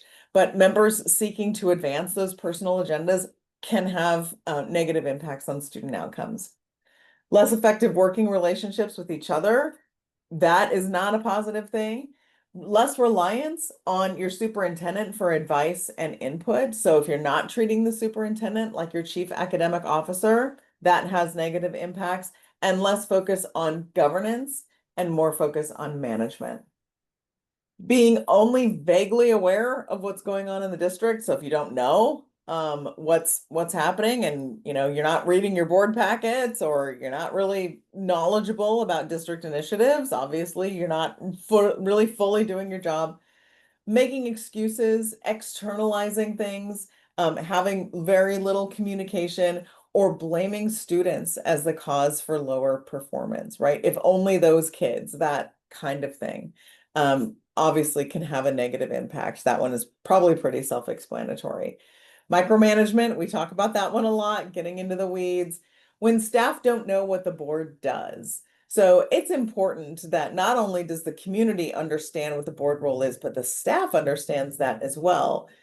And then anecdotes and personal experiences driving decisions instead of data. So again, we all come onto the board with our experiences and our expertise and our interests, but making decisions for the entire district based on one experience that you have had or that somebody has had as a board member, remembering that that impacts all students is really important, because we don't want to make decisions for all students based on one experience. Any questions on that? We would be able to share this slide deck after this is over? Absolutely. Yeah. So we use this slide to say, Oh yeah, go ahead. Are these slides on the OSBA website, and there's lots and lots of tabs and links and things? Is this on there, or is that separate? We don't put this on the website. We share this with districts that we work with. So yeah, not free on the website. Are you hoping to get it so you can push it out to us? Yeah, she'll share this. I will share the slide deck with you, yeah. So we use this slide to say, when we're on the plane, like we get on the plane, but we don't tell the pilot how to fly it. So we as board members, we get to say where to go, right? Like we buy a ticket, we say where to go, right? This is what the board does. We establish a vision and collaboratively, but we say, here's where we want to go, right? Just like a passenger on a plane says, I'm buying a ticket, I say where I want to go. And then the pilot, the superintendent is the pilot. They say, okay, I'm the expert here. I know how to fly the plane. We don't knock on the door and say, okay, now I'm going to get in the pilot seat and fly the plane. We're leaving that to the expert, right? So your superintendent is a pilot. He gets to say, I'm the expert here and my team and I are going to fly the plane, but you told me where you want to go. So just a broad swath of how this works then. You are governance, your superintendent is management, right? You adopt policy. These are the broad rules essentially for the district. And if you are a new board member, what I recommend is, if you're going to read all the policies, there are hundreds, you start with policy section B. Those are the rules for the board. And then also read policy KL. That's your complaint policy. Start with those, and then, span out. Your superintendent and his team then, as part of management, they get to implement those policies and also develop or implement administrative regulations or ARs. And those things are not adopted by the board in most cases, because once adopted by the board, it can only be changed by the board. And so policy is sometimes necessarily broad and is not meant for implementation. So ARs are the details about how something is implemented. And so the superintendent gets to do the AR piece. Now, not every policy has an AR, but something like the complaint policy does. The board adopts the budget and is a detailed document, but the board is not going through teeny line by line and changing things. The board is really looking for strategic alignment and of course can have questions about things, but does not spend the budget also line by line. The superintendent and his team are, you know, divvying up and allocating resources based on the direction of the budget and what the board said, you know, it wanted to do. Of course, the development of the budget is done by financial experts and by the superintendent based on the board's direction. And then, of course, you've got budget committee and a whole process to go through, and the board weighs in on that, but the board adopts the budget and the daily spending on that is done by the district. There are programs to adopt at times. The board will do that, and the implementation of those programs are done by the district. Curriculum comes likely as a recommendation to the board by the district. There may be a whole process that you go through to get that recommendation to the board. The board adopts that, and then of course that's implemented at the classroom level. Community engagement is everybody's responsibility, but that will look different at the school level than it does at the board level. The board does a more broad and different kind of community engagement. This is highly individualized by district, what it looks like, what the community expects of the district and of the board. It's not at the teeny tiny individual level because you're not looking again for anecdotes or special interest representation at the board level. You're still looking to represent the whole community. So your interest as a board is still in like, what are the themes here? Like we have broad interests, we have governance responsibilities at the board level. And so what does the community as a whole think about XYZ, what we're doing here? And then broadly, you are doing informed oversight and monitoring, right? We don't want you to rubber stamp either. We don't want you to get in the weeds, but we don't want you to rubber stamp. We want you to have enough good information to make the big decisions that you make. And your superintendent and his team are providing that data so you can make good decisions and providing information that you need. So balanced governance, which is the model that we use, is we don't want you disengaged and we don't want you to rubber stamp, right? We don't want you to just say, okay. Like that's not good governance either. And we don't want you overreaching, getting into the weeds and micromanaging. I will say, I don't have a slide for this right now because we're short. But doing that that overreaching is by not only the whole board but by individual as well. No one board member can direct the superintendent. And I always say to boards, it's not that you don't get to direct the superintendent, you don't have to. Like none of us want to be necessarily in the business of having that individual responsibility of directing the superintendent. Just think of it that way. So there is no individual responsibility to direct the superintendent. It is the full board's responsibility. But we want you right in the middle, which is that informed oversight piece. And that is what positively impacts student outcomes. So how do we get there? And I will go over these briefly. These are the balanced governance essential standards. And these are the ones that are developed by Dr. Tom Alsbury, who is a 30-year researcher, very well known in our little community of researchers who do research on boards and superintendents and board effectiveness. And he's well known all over the world for this and developed the balanced governance standards of performance that are evidence-based. And so one is that vision directed planning that I talked to you about, that strategic goal planning. Community engagement is the other one. How effective are you at getting the community involved and doing that two-way communication? The next is that effective leadership, the board being focused on outcomes, holding itself to agreements between itself and the superintendent. Accountability, using measurable goals and data. You use that data to ask questions, to change direction, to ensure progress. That next standard 5 is about using data, but it's about using data to hold accountable and also multiple kinds of data. And when I say data, I don't just mean student achievement data, I mean all kinds of information. So that could be financial data, it could mean community survey data, but using that information to evaluate programs' impact. Cultural responsiveness is looking at disaggregated data and ensuring that all voices are represented at the table. It is ensuring that barriers to access are reduced and eliminated for all students.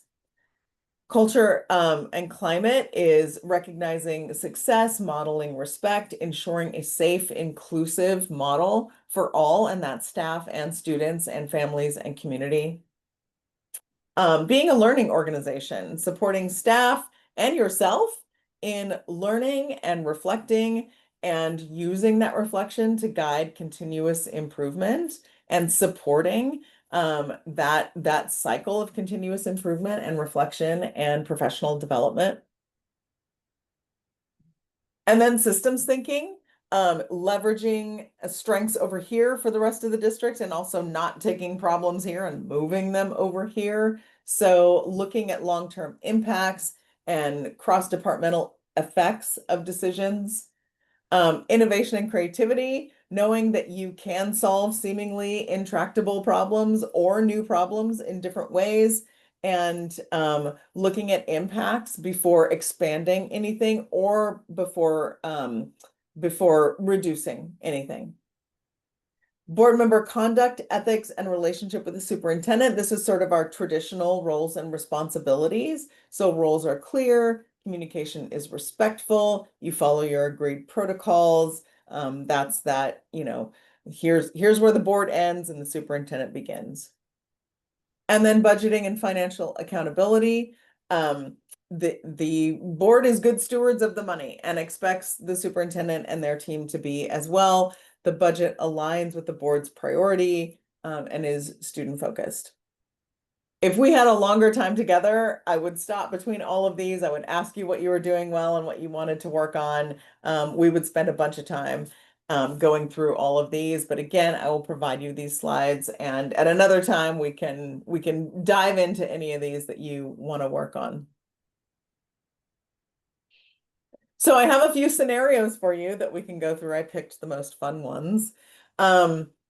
So I want to read you a few scenarios and talk about what you would do in any of these situations. So you can read this, but I'll read it aloud to you as well. So an upset staff member who's also a parent, so dual role here, approaches you at the grocery store and asks if you can please help them with a complaint about their child's teacher. Their student's teacher has been assessing or grading them punitively, and the staff member believes that it is retaliation for a tough parent-teacher conference from earlier in the year. They mention they have tried connecting with the teacher, and they've been unsuccessful, and now they fear retaliation in their own job. What do you as a board member do in this situation? Is there a complaints procedure already? Yeah, referring to the process, right? Yeah.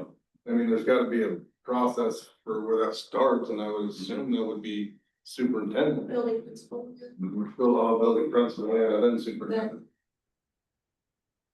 So there is a chain of command, okay?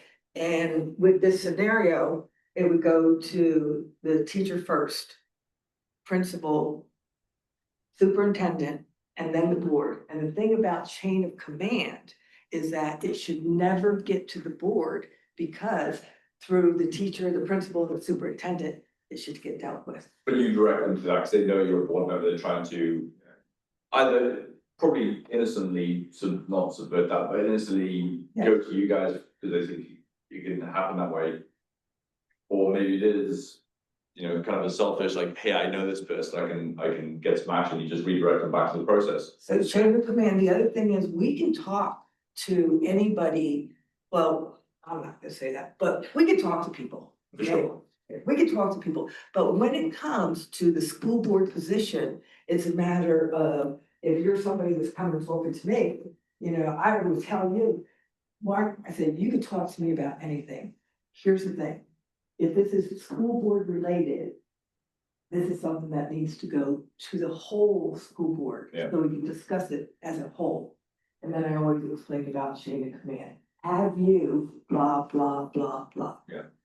You know, so I think it's important that people feel heard and that they see that things are happening for whatever they're concerned with. Yeah. But on the other hand, it doesn't mean that they're gonna get what they want.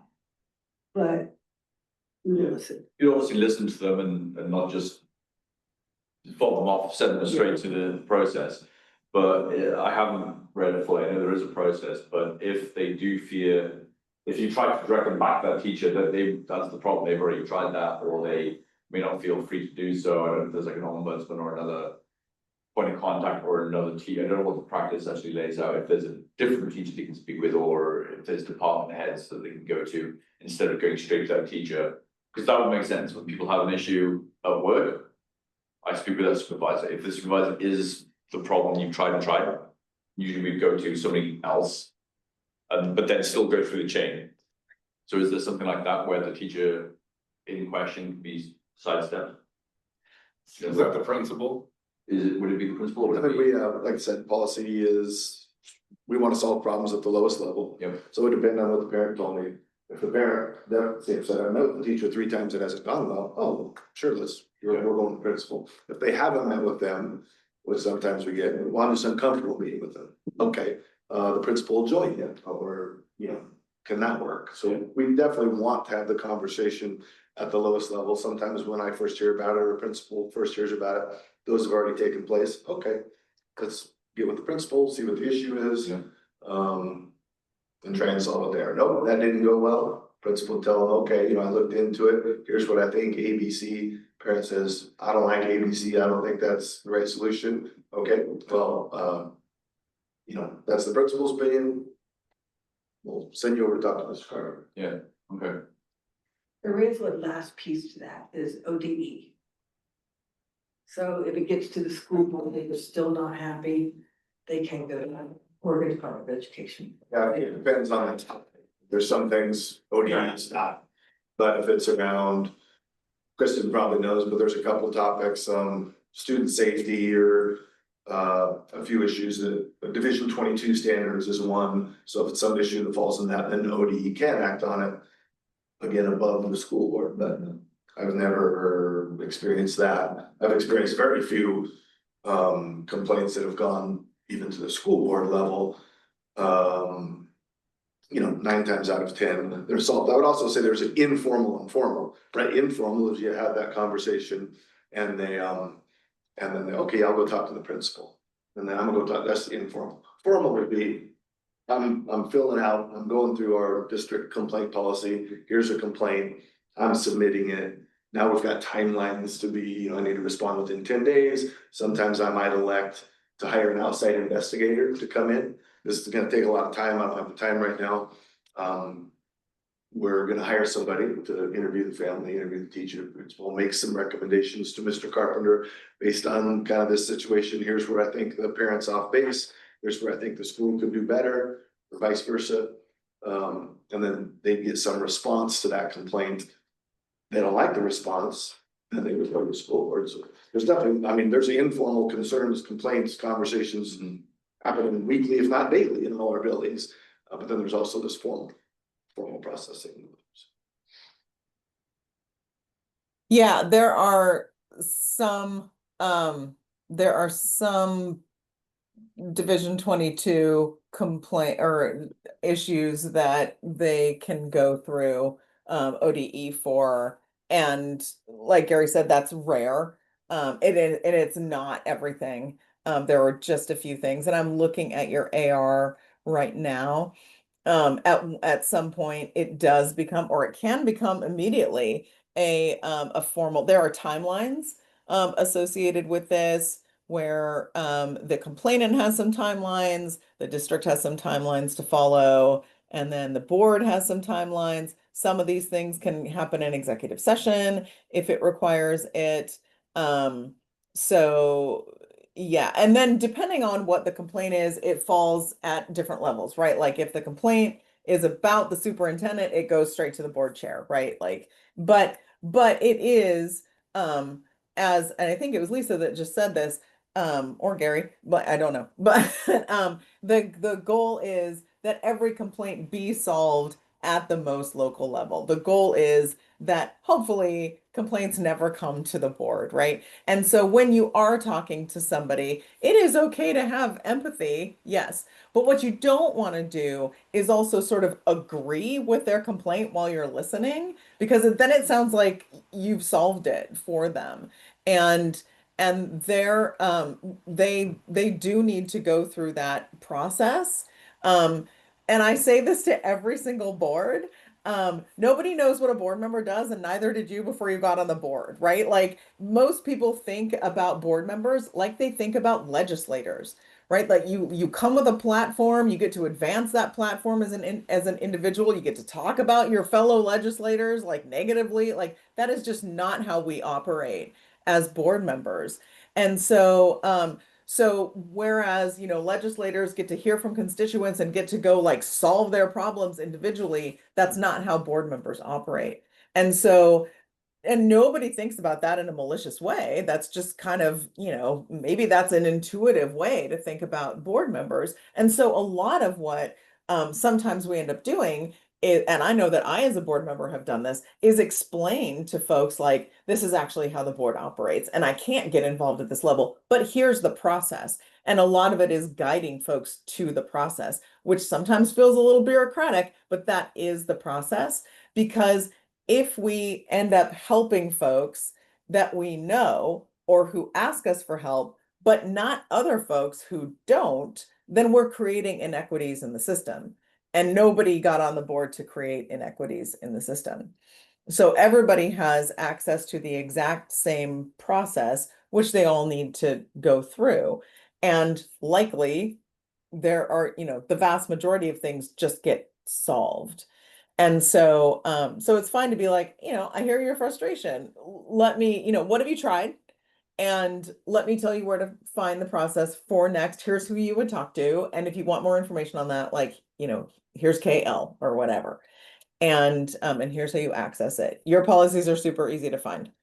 And so that's that process. And Gary, I don't know if I don't want to speak for you, but a lot of superintendents just kind of want a heads up if you get, something out in the community. I don't know what you would like from your board. Maybe you can share that. What's your preference? Sure, yeah, I mean, oftentimes I like to know what's happening, so if somebody comes up to the supermarket and says concern ABC and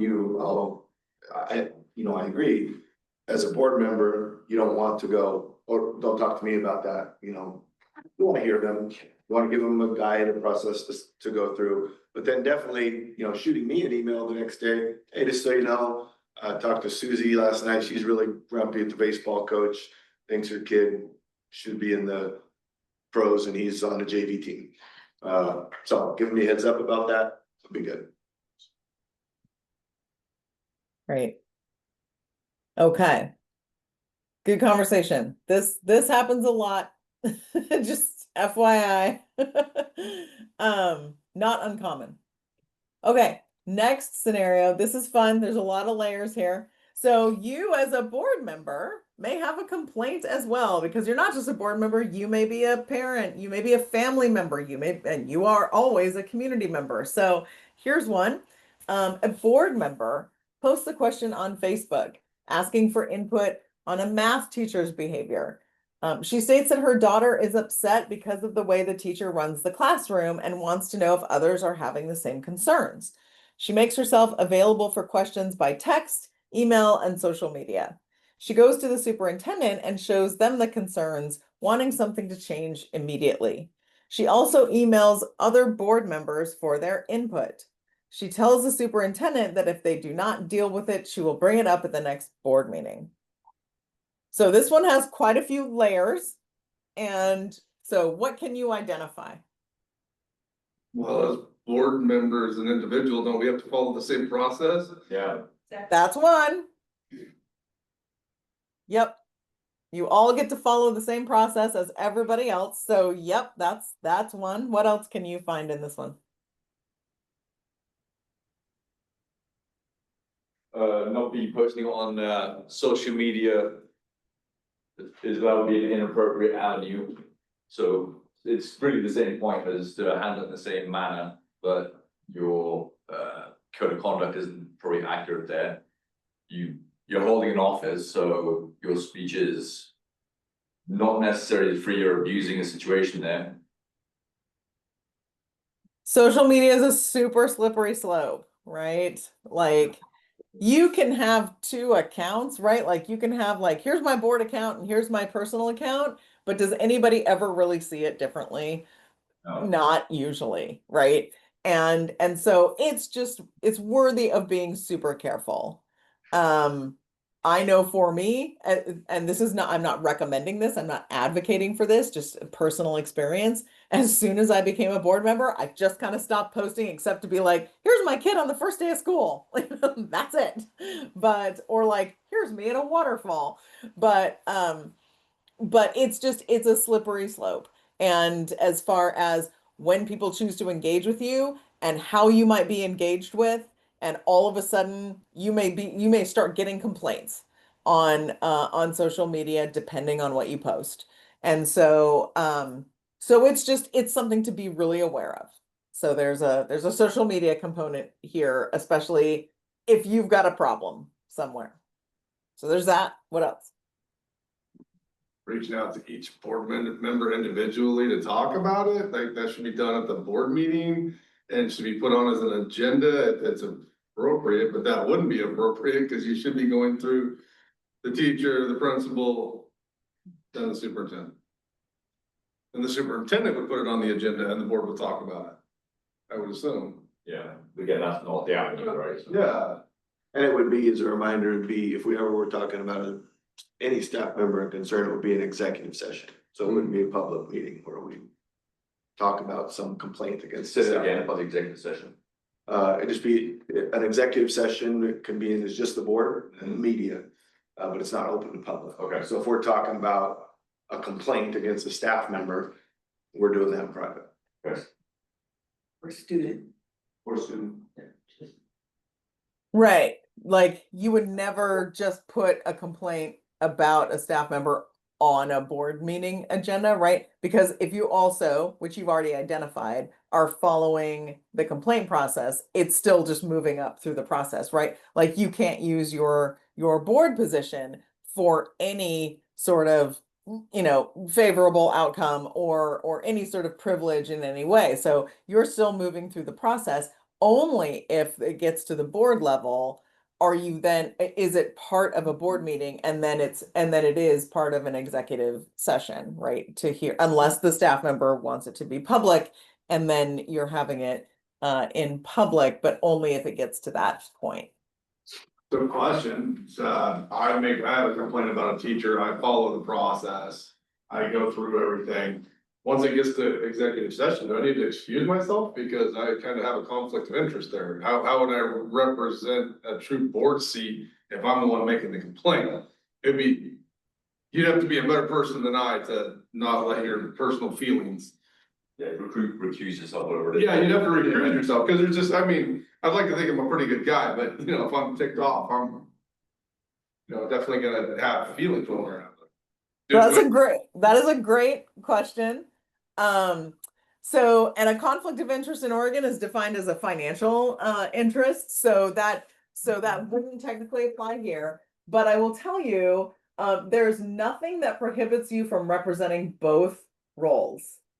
So you could sit on your board side and sit on your, parent side. However, there is the like, can you and should you kind of thing. Now, I can't tell you what to do, But like, what we see most folks do is just represent their complainant side and not sit on the board side because of that, like, what should I do kind of thing.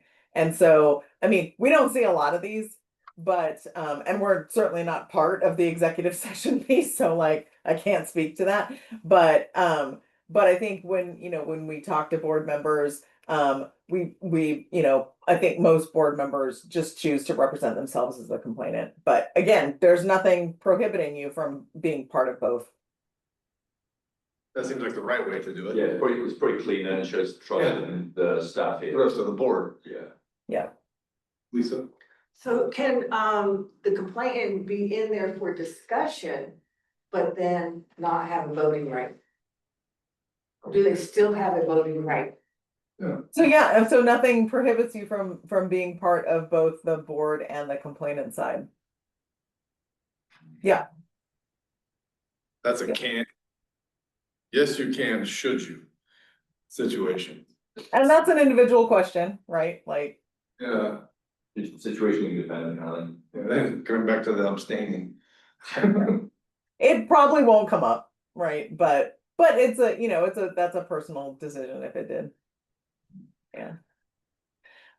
Anything else? There's two more things I can identify here. So, I don't know if this is what you're asking, but I love when people say, if you don't deal with this, I'm gonna take it to blah, blah, blah, blah, blah. Because I'm always, okay. Just let it go. So. So in the spirit of that, and this is kind of related to that, but part of this is, directing and kind of threatening the superintendent, right? Which is not the relationship that we want to have with the superintendent. So this one is going over the superintendent's head, saying like, if you don't do this, I'm going to do that. And we've already talked about the appropriateness of bringing it up at a board meeting, which you can't do. But behind that is, can you direct the superintendent? No. Right. And the other piece of that is, what does the relationship with the superintendent look like? Right. Like, we don't want that kind of relationship with the superintendent, which is like individual direction of the superintendent, which you also can't do. And then the last piece. Manner of it as well, trying to hold the superintendent hostage to do something you want, or else you will, or there will be consequences. Is Correct. highly inappropriate. Correct. Yeah. And the last piece here is public meetings, right? If you're soliciting input from other board members, there's the opportunity to create an illegal public meeting, right? Like, if you are discussing something that could potentially be board business and you've got, at least 3 people involved in a conversation, even if it's in a serial way, like one person weighs in and you are one person and then one other person weighs in, then all of a sudden you've got a serial meeting. And that's not on the agenda, and the public can't hear you. It could someday be part of an agenda item. Like, you unintentionally maybe created a serial meeting. And that could, I'm not an attorney, I can't give you legal advice, but there's a potential that could violate public meeting law. And so we want to be really careful about how we talk outside of board meetings to other board members. So unless it's just about, can everybody show up for a meeting at this time? And I think my next slide is about that. So, and I want to leave room for questions, but I do want to go over this. So I will say that there is required public meeting law training that you all have to do once in your term. So you've got some time, but we recommend that you do it right away, so that you have that knowledge as you go forward into your terms. And so the Oregon Government Ethics Commission is now the body, this is pretty new, is now the body that oversees all public meetings. They used to oversee executive session and ethics, and now they oversee all public meetings laws. And so as such, it is new also that all board members have to take required public meetings training. You have to do it through OGEC or an approved provider. OSBA is an approved provider. I believe we're the only ones outside of OGEC. We've got a webinar on our website. You have to get it through your login. And if you take that webinar, it's an hour and a half. That will fulfill your requirement. You can take that, at your leisure. And that is done by our attorneys. And then I believe you would get a certificate for that. You keep that personally. The district is not responsible for keeping that for you. And then if you are ever asked, there's nothing you submit, but if you're ever asked to prove that, then you have that. And that will teach you everything you need to know. What I can mention briefly as a non-attorney, is that we want to watch that communication outside our meetings because we don't want to create those illegal public meetings where it's a quorum of you potentially talking about either in person or over the phone or in writing about potential board business or anything that looks like you could be deliberating toward future board business or current board business. And that is email, text, or social media. Be really careful of text. That's one that we don't always think about. And then it's important to remember that even if we're not talking in a quorum, even if you're just talking with one fellow board member, everything that you're writing in your board capacity is a public record. So even if one day, if you get a public records request, what is disclosable is a matter for an attorney, right? If you get a broad public records request for something, somebody requests all the records associated with blah topic, that's going to be a matter for an attorney to decide to go through all of that and what you need to disclose. I can't tell you that it's everything or whatever. But it's important to remember that everything we're putting in writing is creating a public record. And so it's important to watch your tone and just watch what you say in general, because what you write may be disclosable and maybe become part of an open, visible public record at some point. We're creating public records. And so just be aware of that when you're writing things down and what you're saying. Because you are creating public records. I want to, before I got some more, I want to just go over really quickly tools for collaboration, and some of these you already have. A really strong superintendent evaluation process is really good. This is not just for accountability, it's for support. And I know you've got a superintendent evaluation process. That's good. Doing a board self-assessment every year, no matter how you do it, looks at your own practice and helps you make goals specific to the functioning of the board. And that is a really positive practice too, that has been shown to improve student outcomes. Having a board operating agreement and a board superintendent operating agreement says, here's our expectations of the board, or here's our expectations of the superintendent, and then the superintendent gets to say, here's my expectations of the board.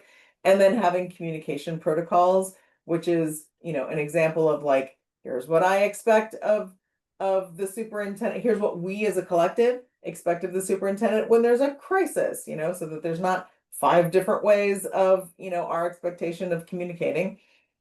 Or here's what we do when we want to visit a school. Here's how we're gonna, email our requests, those kinds of things, or more. And so these are just some of the things that we recommend. I also want to plug summer board. If you're going, that would be great.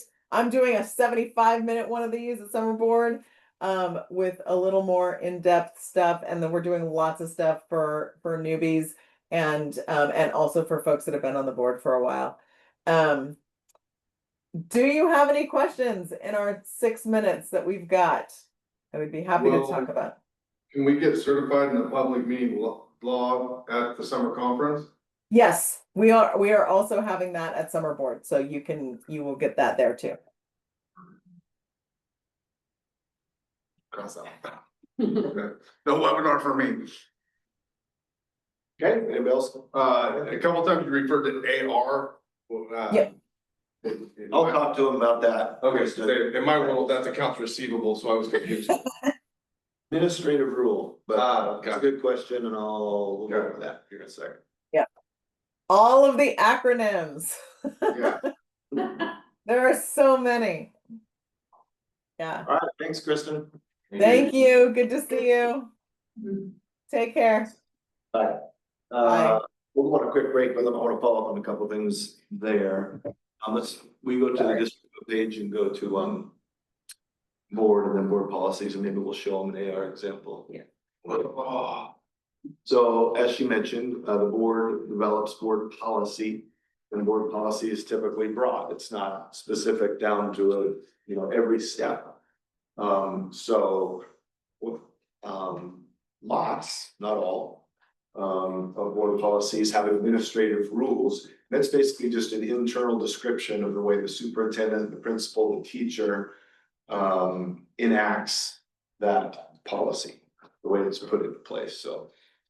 I got whatever, student representative. Just pull up, share that page there, let's. Yeah, is that, oh, I guess I'm not sharing, never mind, hold on, let me check that. Here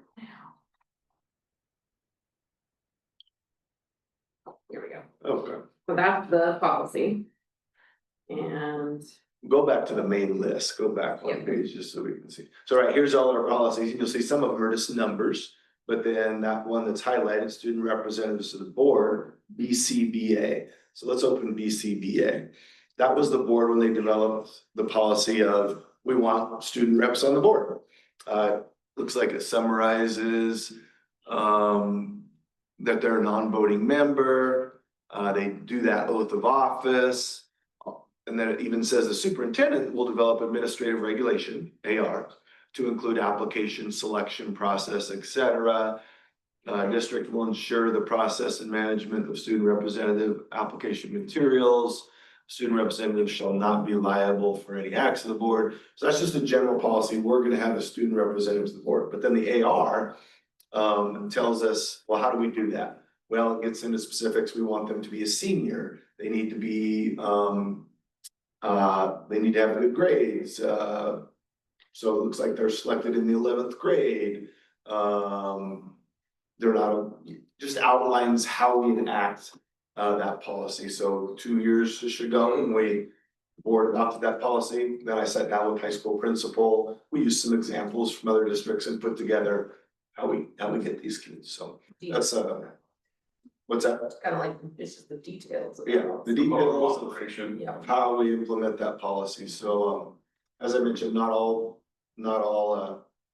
policies have ARs.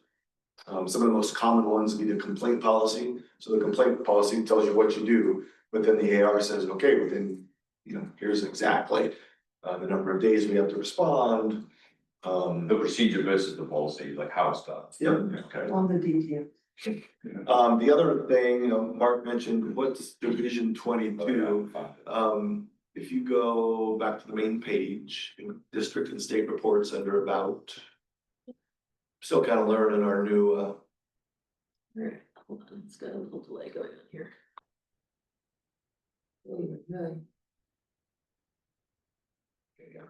So this is a page where there's lots of things on here. This is something I update over the summer. I'm about probably halfway through it, but one of the links is Division 22.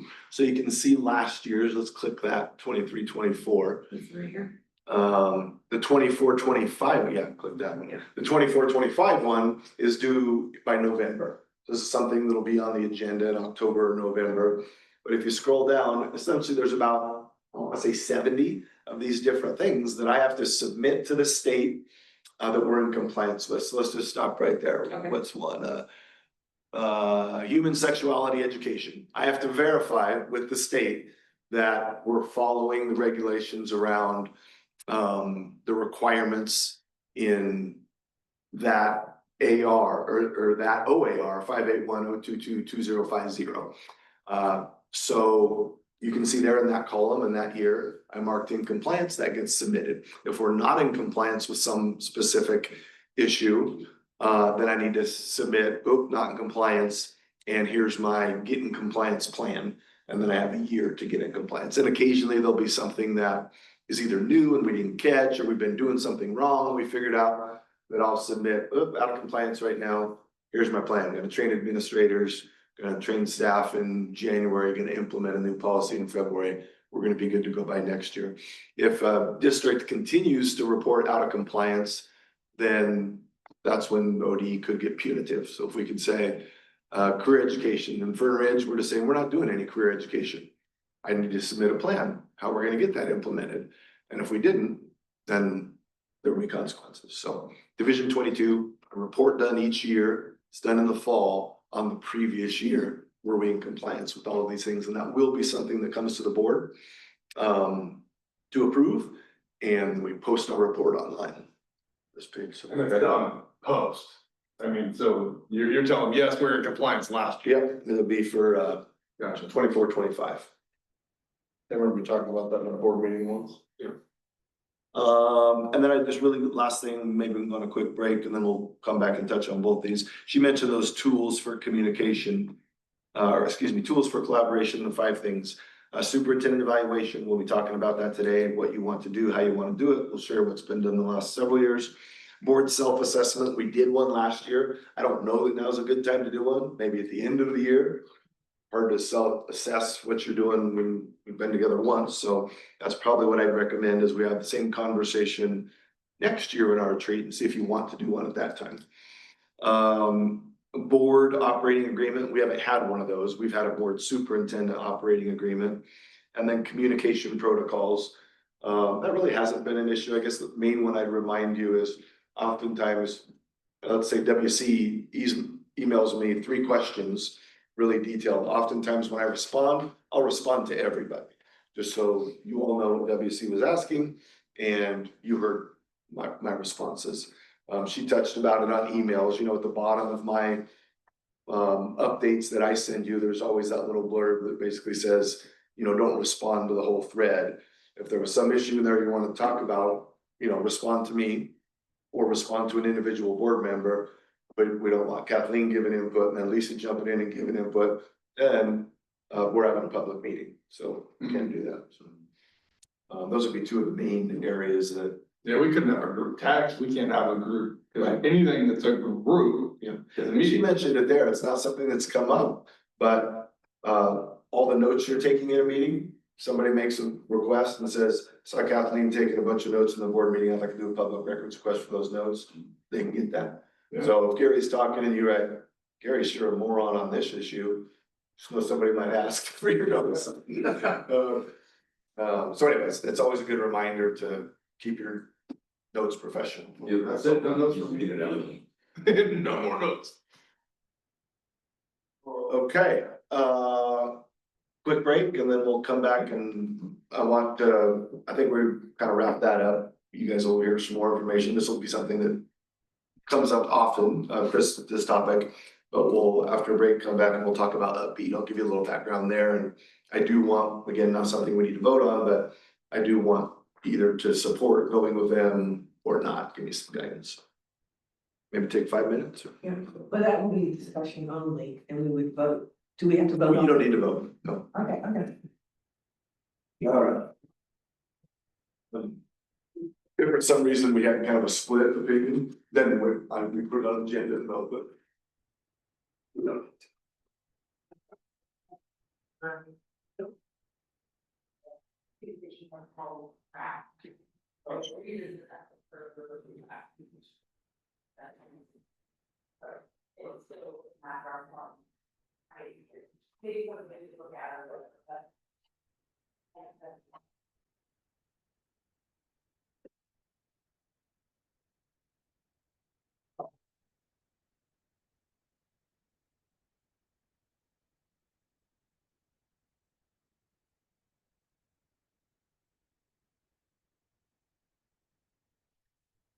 Oh. Damn. Y'all done with the fair? Well, the first over. Yes, that was brutal. I bet. It was great, it was pretty relaxing and fun and everything, but it was 5 days in the sun. I almost went down with heat. Yeah. I was like yesterday, I saw it and the guys younger than me were like, oh, I'm so tired. I was like, I'm going strong, and I showed up, drank coffee and over with the, I went down, like, God. Yeah, that's.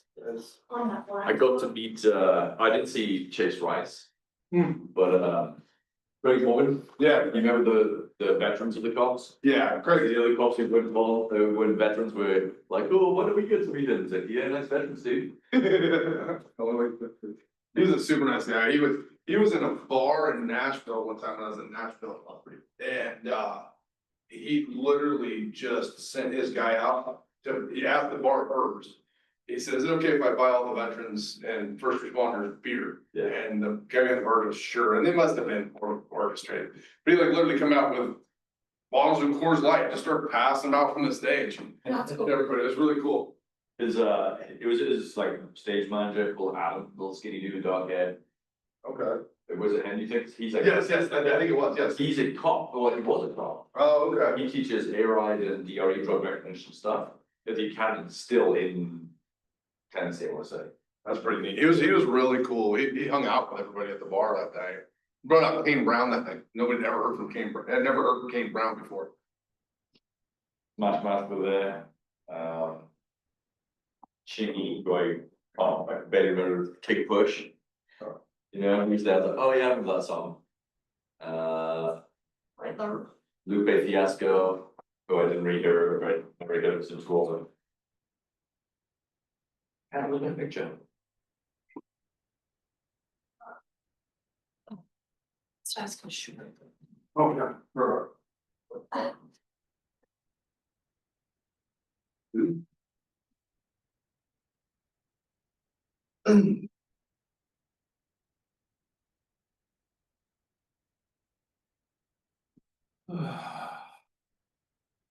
Oh yeah, so backstage they had these drawers, right, all the equipment in it, and there's like this metal shelving thing. And I said the guitar picks and all this kind of stuff. And this is what he had in there. This is Craig Morgan backstage. He's a big veteran supporter and things like that. He's not a county vet. No, that's more this was anything. Guitar picks, everything else. I turned around and was like, what? Yeah, he got his passion, these cards, so we slapped ours on them too. Oh, that's awesome. Yeah, right where the guitars are. You listen. That's the manager. Yeah, I think so. I do believe so. Yeah, it was really neat. He was super good guy. Your picture of your dog and your daughter just. Your call was so lovely. Say that, yes, I could tell it was just like so uncomfortable, gritty, but also like just lovely. Those two are always touching me, always. Let's give them. No, I call her for my barnacle. I have a picture of Gavin when he's like That's funny. maybe two Transform. in that thing. I mean, him like right there. Oh, the Sandy Beach is awesome. Yes. Yeah, it was a great woman, like the rest of the veterans. Oh, that's good. Yeah. I didn't go to the fair this year. You didn't grow up in my old age or something. We do the state fair every year. It's cheaper, cleaner, bigger. Go to Just bring home like that. Yeah. There's a stack of these. And I can't just clean it. Oh. Really? He called me, he was on the ground, he was with us. Oh, where Like, is it's horrible. He's like, "I'll see you later." sausage? It's lots of gold. So tired. Soggy little us. He just found them randomly in the park? Stack of them, yeah. And one of the campsites cleaned it up. Wow. Hilarious. That is hilarious.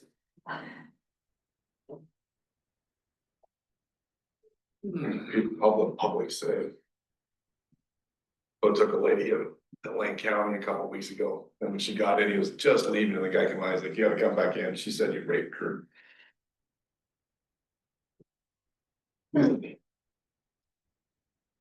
Okay, Okay. yeah, let it begin. Who was that lady that we just listened to?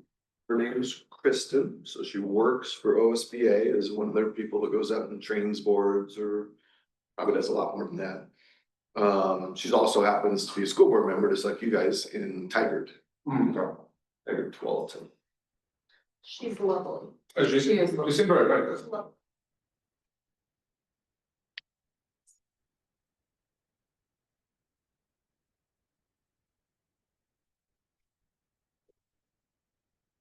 Bringing us food. You betcha. Oh. And was how hungry I was until I looked up and saw it sitting over there. We got good to go, Becky. She gonna order for lunch. Yeah, what time do we want here? Well, let's figure that out about what. Yeah. But we can't order till then. Right. Gotta see where we're at. Or I guess we could just pick, Yeah, and just break them. So maybe have her. Tell her to pick it up at 11:30. Okay. That will work. sounds good. Okay, let's see, so I wanted to follow up on the first guy and why I wanted to bring him in. As I mentioned, this is kind of the second year, we just finished the second year of doing exit surveys. Exit survey, when it first came up as a topic with the board, I reached out to other districts. There was 3 or 4 that were doing it. I pulled some of their questions. We created an exit survey. The board approved. Okay, these are the questions we're gonna ask. Then when somebody leaves us in, whether it's November at the end of the year, kind of a month before they leave, Bree's emailing that, hey, if you got time, could you fill out our exit survey for feedback? And then they do that. And then each July, the folks that did fill it out, we just share it with the board.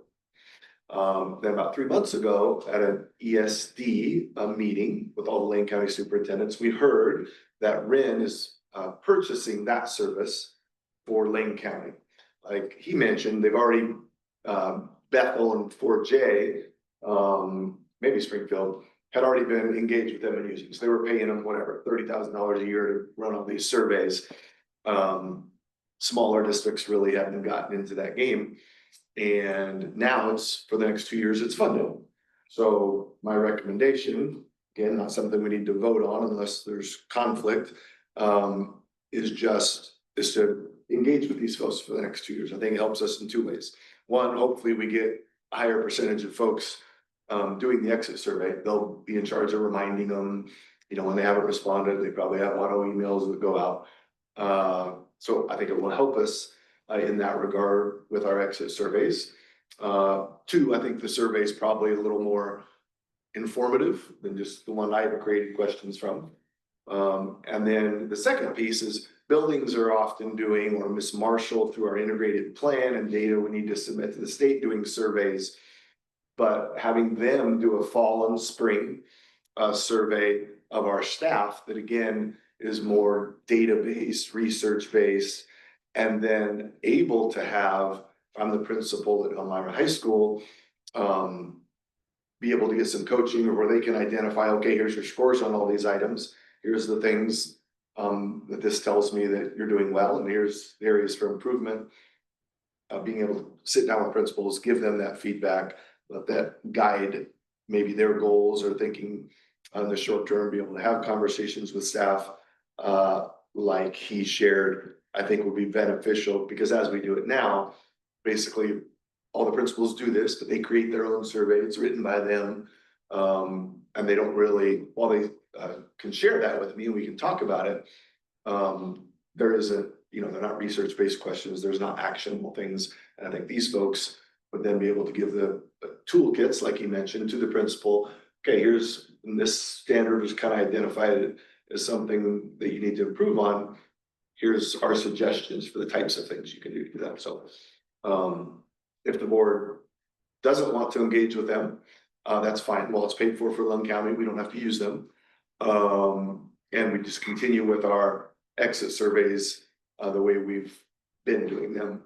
And same thing with building surveys, it just be done with principals. If we do engage with them, well, this formal exit survey process, we'll have a formal district fall and spring survey that goes out.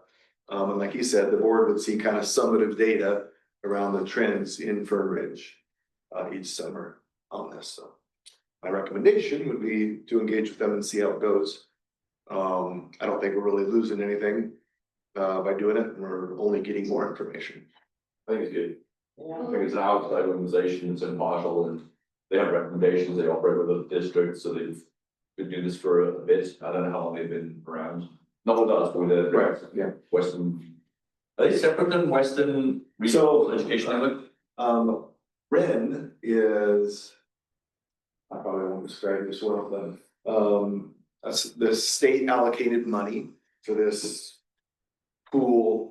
To this organization called Ren, and Ren is, well, ours is called Ren because it's Western regions. The our ESDs, Lane, Lynn, Benton, etc. But there's Rens all over the state. And those, they focus on different activities to support teachers. So I don't know how much money the state grant is, let's say it's $5 million. Then it gets split out to all these Rens, and those Rens help support teachers. That's the primary support, is to support teachers. And each district has a rep. So we have a couple teachers that are liaisons to Ren. So they go to the meetings here, they share stuff with teachers and staff. Our rep is, at least one of them is Mr. Light at the middle school. So when Ren puts out their newsletter about upcoming trainings or PDs, he sends it to me and I share it with all the teachers. Ren has decided to use some of their money to provide this, because in turn, they think districts that engage with this and use this service, it will help teachers, it will help districts know how to retain them, why you're losing them. So that's their interest in this topic. So Upbeat's more the data collection, Ren is the people who are teachers often, or at least have the experience to make recommendations over.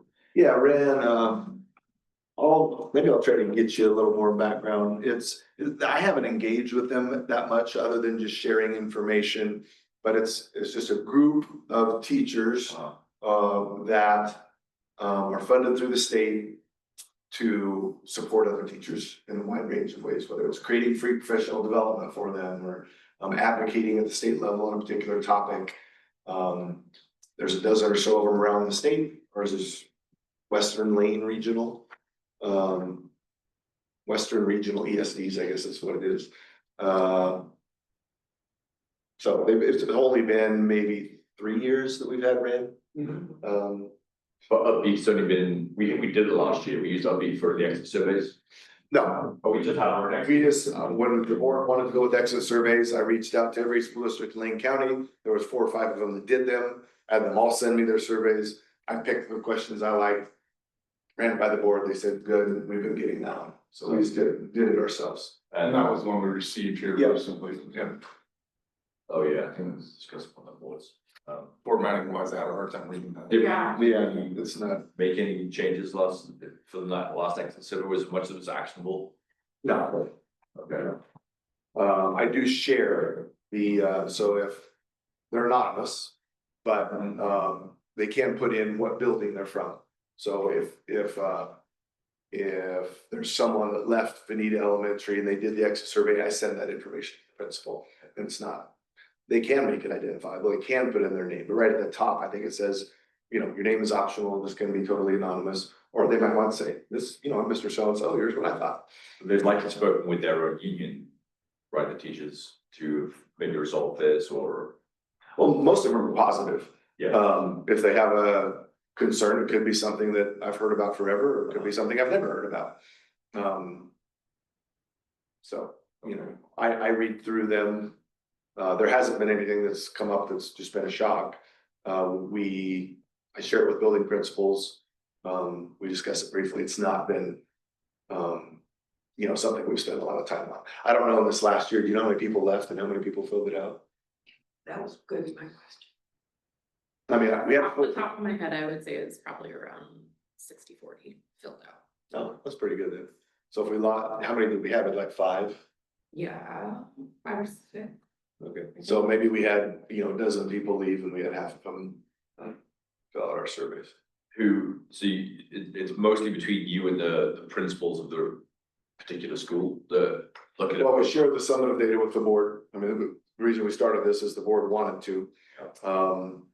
But my only other follow-up is, the individual, if if you're in a building and somebody left your building and they filled it out, you get that information, what their feedback was.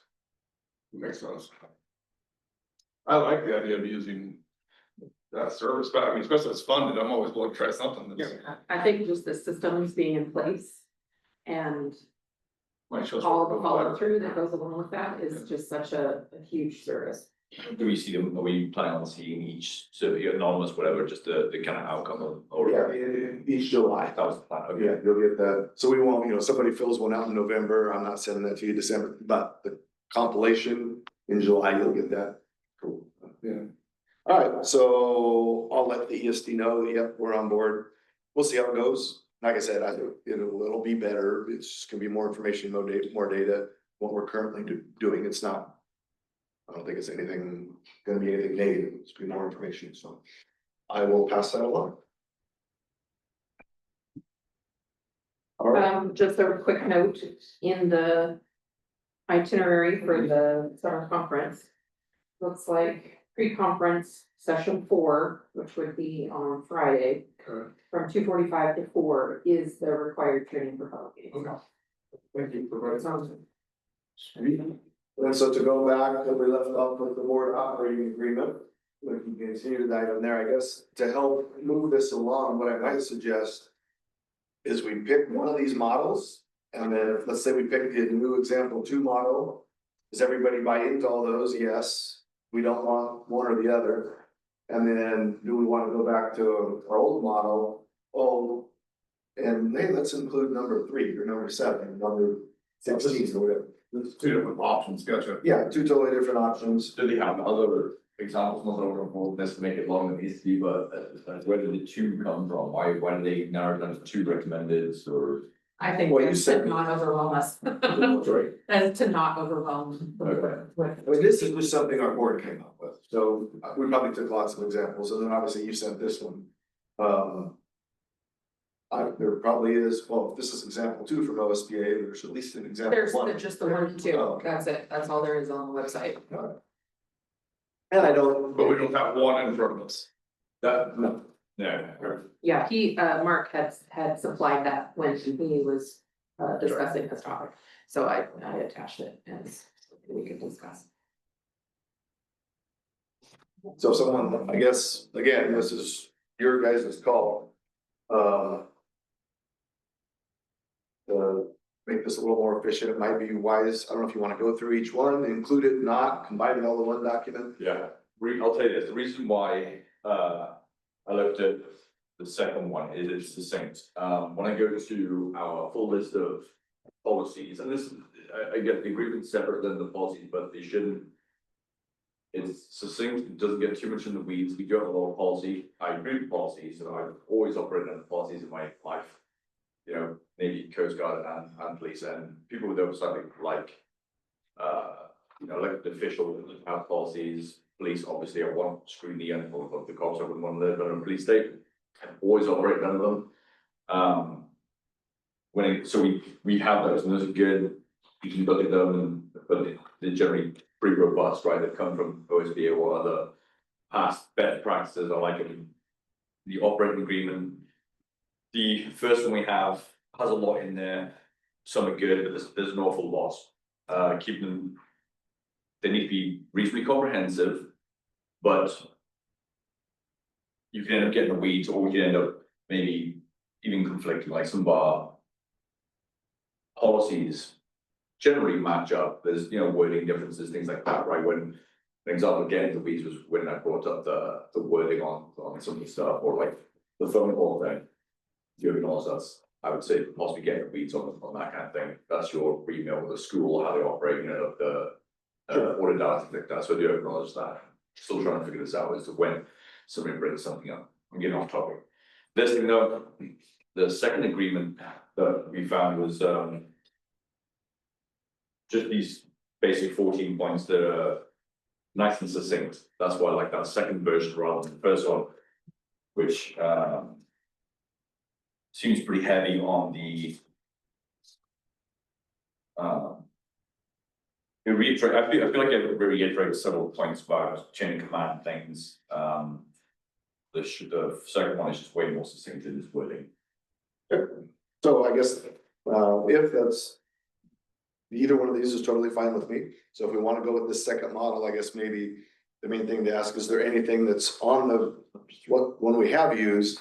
That we want to add over here or include, or are we just fine going with example 2 and. Using that. I wouldn't, again, I'm still kind of stealing time right now, but I wouldn't want to add too much to operating agreements, because we do have policies that back these up and keep us in our lane and tell us what we can do and what we can't do. So I think keeping the agreements the same is good. I'm open to changing some of 2, because 2 wasn't obviously written by me, so, you know. If we were to make a change, I would say let's be cautious about adding more and more and more and more and more. And just maybe tweaking it, so I'm not saying yes, keep this exactly as it is, I just think this is more succinct, that's kind of why I'm advocating for that. Okay. Over the first one, yes. So, if people are, anyone could make a motion, this is something I'd like to act on. You can make a motion to approve number 2 as is. And it's not like, if we adopt it this month and in December, somebody decides, I'd really like to add something to our board operating agreement. Do that at any time. I'll make a motion to adopt example 2 of the school board operating agreement. I'll second it. All those in favor? Aye. Aye. All those opposed? Passes 3-1. So what I'll do, Oh, what I should have done, sorry, discussion, because now I'm curious, I'm curious. Sorry. Okay. Do you want to discuss? I would love to. Yeah, no, I'm. So the only thing I'm thinking is that it looks very generic to me. This looks, Personalized? Yeah, no, I agree with you. so, I'm just thinking that this is just very sterile. And this is personalized. I'd like to take some of this and put it into here. Totally. So like Mr. Calvin said, we can change it. I like the brief because we have the policies to back it up. But like the first one, this one is children's interests come first. I like that as the first one. I can, Right. we can totally, add that as the first one or make it into a better order where it flows nicely and it reads like a set of priorities, right? Because that comes across like a priority. So I do like that. There's things on this I like. Yes. So Basically, we're adopting this as a working document, right? I mean, we can add to this, subtract from this as we go with this next year. But it is cleaner, it's a little more sterile. I think for an operating agreement, I think you need something a little more sterile. I mean, because it is an operating agreement.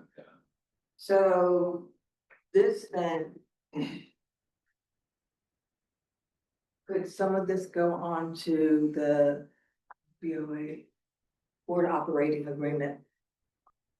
Yeah, that's what this, Oh, that's what this is, that's what this is. Yeah, board goals. yeah. Then we got the board goals, yeah, Yeah, it's like, which I think can be a little more personal. Yeah, so I like that. okay. Yeah. We got a yay then. Yes, not set in stone. So all those in favor? Aye. Sorry, I messed up the process. I will learn that. we'll get, obviously we'll change the header here at the top. Make it for school district, Lateral be an example, et cetera. It'll get posted on the website. And as we move along, if something ever wants to bring this back up and consider what typically will happen is some event will occur at a board meeting or even outside. And the board will want to talk about, okay, we need to come to agreement on this issue, let's talk about it, add it to our. So, yeah. That's how this one came up over the years, probably. Yeah, I imagine the first year we had it, there probably wasn't 16, there was probably 8 to 10. Right. Yes. Yeah, we call it mission creep, you end up forgetting. Yeah. So Yeah. I'm very wary of that, but I'm completely open. Writing a whole brand new set if he wants, Avoid marathon meetings, somebody's like, there, keep going. Yeah, all of our policies usually say in accordance with an existing law, in accordance with this. As, the right spirit of things. Sorry, Lisa, I should have brought up this question. Okay. Well, and then I appreciate you saying, voting no, so we'll be curious, because we gotta figure out how to do this.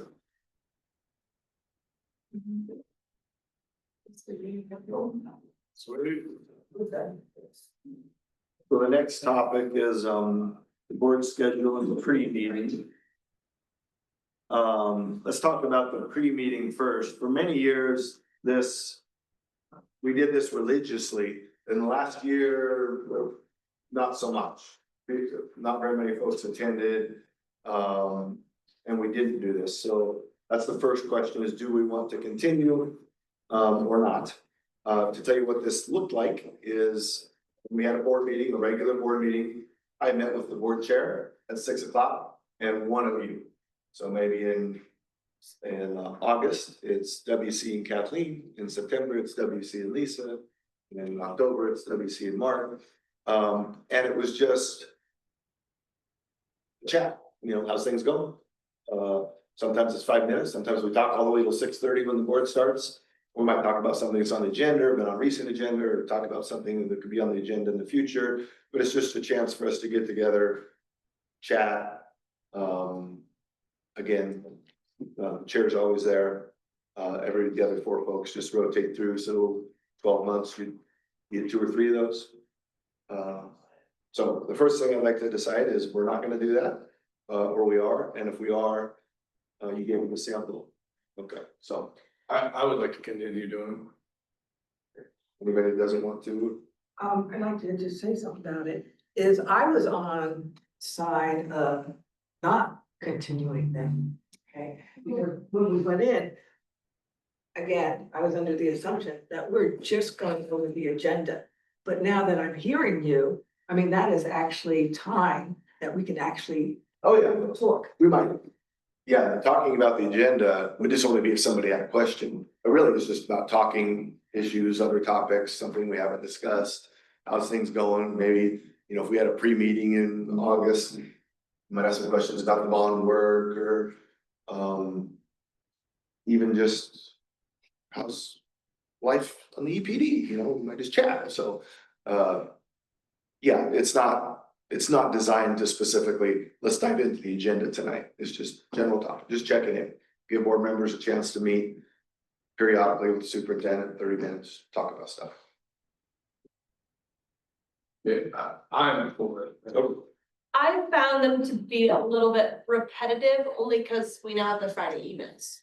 So we get that Friday update every week. So the 2 times we had pre-meeting, it didn't really have anything to talk about it, because the emails were so up to date, but that's just me. And it's also, it's not a public meeting, so if the day before, hey, Kathleen, I can't make it, or WC, let's cancel this month, or even just one of you wants to come, it's not like you're giving you a tardy or an unexcused absence if you don't show up. So I wouldn't mind doing them because I'm new. I think that's why I feel that's. And the face-to-face is good. That's how I operate. Emails are good, but and I can email back and forth. We're never in a huge conversation. That's fine. The 30 minutes can keep it succinct for me again. And then if it's not like, if you're not beholden to it, you're like, no, I have no questions, and I can't quite make that. Come on time, but the actual meeting, but I can't make pre-meet. That's good. I'm guessing makes sense to you meet with the chair and then one other person says oversight, or it's also getting questions. It's not a quorum. Quorum. I'm assuming that's kind of where we're at in the rotation. So if it was to have that time, or at least the option for that time, I would continue it. But again, and then after some time, I'm like, no, good. Yeah, okay. You okay with it? Yeah. Okay. All right, again, nothing we need to act on. We'll develop a schedule, but then as far as the meeting schedule, there's 2 things. One I wanted to bring up, and I think WC wanted to bring up one. The first thing is that I wanted to bring up, we'll maybe touch base on this later in our goals. But right now, we have 2 meetings in April. And it's set aside as a separate meeting for my evaluation. And traditionally, we haven't done that. Traditionally, we go into executive session just after our April 20th meeting. So my experience has been, we have our regular meeting April 20th, that regular meeting ends, and then we go into executive session, whether that's 15 minutes or 2 hours, we do our superintendent evaluation. I don't think we need a separate meeting. We did have a separate meeting this year, and we probably needed one because we engaged with Kristen from OSBA. A lot of it was new. We paid for this comprehensive survey that the board, I think she shared, I wasn't in, but she shared with you. And then the board collectively worked with her to come up with a one statement voice. So that when I came in, then they essentially shared. So I guess my only recommendation in there, we can keep it a totally separate meeting, so then it's not public. It's the week before. Doesn't matter in April in my contract and in board policy, I think it says the superintendent will be evaluated in April, so it doesn't matter when, as long as it's kind of in that month. So my recommendation is, again, just, I always like to cut back on meetings, we could do that in one night. If the board really wanted, no, we want this to be a separate night, just executive session, totally fine with that as well too, but up to you guys. Can I just recap here a little bit? So we have the 13th and the 20th. That's what he's referring to. Right, so I'm just thinking, why, so I don't understand still why we have two regular meetings. So just to explain, when you notice, like publicly notice an executive session, it has to be Regular gone meeting through first. the process in order for it to be publicized. So like now that we have to have all of our meetings recorded and then Zoom, and then stream live, whatever, all the things. It has to be, it's proof of that we did it. So we can't just, like, an executive session is not open to the public. So if we didn't hold a regular meeting, then there's no proof that it happened. So what the process would be, regular meeting starts, board chair says, bring regular meeting for school district order. We're meeting today under executive order, an executive session under this allowable resource, typically you'll read RS 324-697, whatever, evaluation of the superintendent. So somebody can be in the audience then, we're gonna go into executive session now.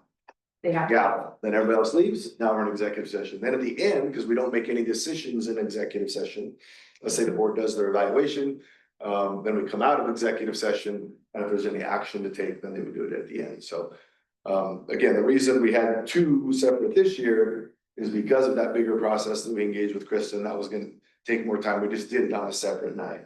But traditionally, we've done regular board meeting, then just went into executive session, so. And then, what are we doing on, so the 13th is really just going through protocol. And it's really just an executive session. Correct. The 13th would be the superintendent's evaluation. Right. Or, like I'm recommending, it just occurs at the end of the board meeting on the 20th. Moving it. So taking the 13th and combining it into the 20th.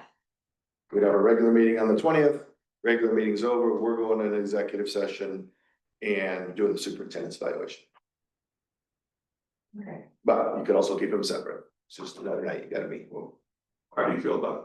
That's fine. The But regular you're session thinking of of one one- executive session is, the regular meeting is there might be normal business, but it sounds like it's likely lending to the following executive sessions about. yeah, we just did that with our regular meeting, like the one we just had. Give us a chance for normal business stuff separate from that. Yeah.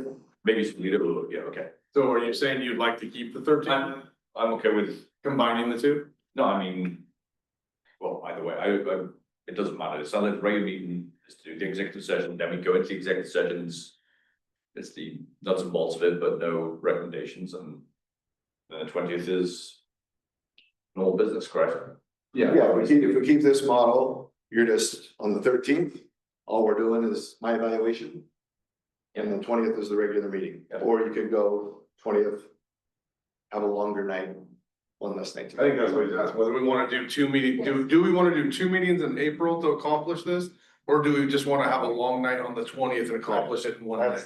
That's the gist. That's the meat of it. We need to vote on it? Yeah, we should approve this calendar. We might wanna wait until we talk about other. Yeah, But that's the general topic. So the other issue WC want to bring up is having more work sessions essentially. yeah, so I was thinking with being 3 new members, on the board and, just giving us a little more time. I know I'd heard in the past that they did a, 2 meeting a month, agenda for some years, where we show up and one night is a work session where we can discuss the things that are coming up and all that, and have discussion. And then basically the regular meeting is where we meat and potatoes, that's where we're doing our voting, doing our work in that section. I liked the idea of that, something that Mr. Carpenter brought up when we were discussing, so we put on the agenda. as you said they've done in the past as well, is they just have the meeting, I think you said an hour earlier. So we'd start the meeting at 5:30. That's where we have our work session. And then we, the second half of the meeting is where we actually do our work.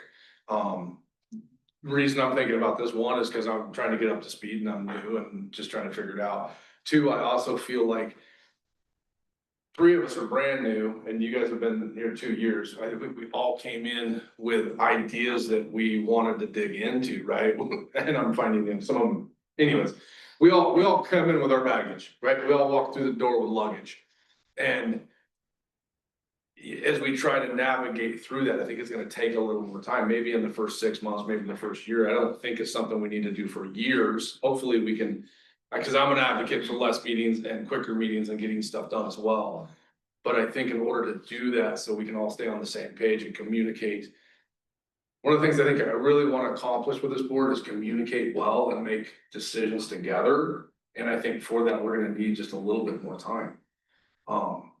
So I'm proposing that we either, and I'm up for suggestions, 2 nights a week or an hour before. That where I see, 2 nights, 2 nights a month. yes, 2 nights a month. Okay. 2 nights a month. One of the things that I saw,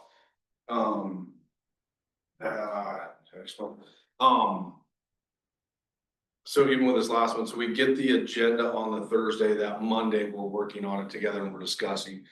What I liked about 2 nights a month is I felt like, boy, if we're meeting every 2 weeks, that gives us the opportunity to maybe get the information a little sooner. And so we have some time to put into it, we can talk about it. And then also, if we don't wanna vote on it that night, everybody, like the teachers and everybody that comes in, I think what I've seen in the past is I feel like somebody comes in with something, says, I really need this approved tonight, because I can't wait till next month. The two meetings a month thing would, in my mind, we'd be voting every 2 weeks. Which would seem to get rid of some of that urgency, but it does add that extra night, not just for us, but for these guys, they're busy and. They have to set all this up and do all of this every 2 weeks, that might be too much, so if we could accomplish. And this, I'm looking for discussion, I like the hour before, the once a month for the process of everything. But is there a way to try to accomplish the other things in doing that? Yeah, I mean, typically it works, so let's say we decided, every month or every other month, right? Starting in September, we're gonna have a work session every other month, September and November. One thing I would remind you is you can add one at any time. Let's say we had no work sessions on here and the board decided in August, hey, before the September meeting, I want a work session to talk about these 2 topics. You could submit that to WC in conjunction with me, set the agenda. Board chair is the one that kind of has final say on the items that are on the agenda. So if we decided to have schedule a work session for every day that we had a board meeting, starting at 5:30, what I'd be looking for is, okay, I don't want to show up here and twiddle my thumbs, what is it that we're going to talk about? So I can be prepared to bring you information, and it's just more a conversation. Typically, we're not taking action. I'll double check, I think we can take action at work sessions, but for the most part, it's just about talking about a particular topic that we think we might be voting on or diving into a little more deeper in the future. Okay. I'm on the same page, and very you want to figure this out and not waste time, even though we have to take more time to get better at it. Given my schedule, it'd be kind of difficult for me to do, so I'm okay with tacking work sessions on to the existing ones rather than twice a month. Okay. The pros, I think, for your suggestion is with more meetings, keep it short, because that's part of our agreement, right? You get an end on time. Would be, you wouldn't be discussing as much and you'd have time to think about what you want to do on the next meeting. Yeah. Whereas if you have a work set, which I am leaning towards the work session tacked onto regular meetings, so still once a month but longer. It's really just that time I can't really take off. But we would be dealing with potentially more business over 2 hours. Yeah. And then have to have more to think about and vote on, but I think we're. It can even be topics that are on that night's agenda. So let's say we'll take the last board meeting. Let's say we had a work session ahead of time.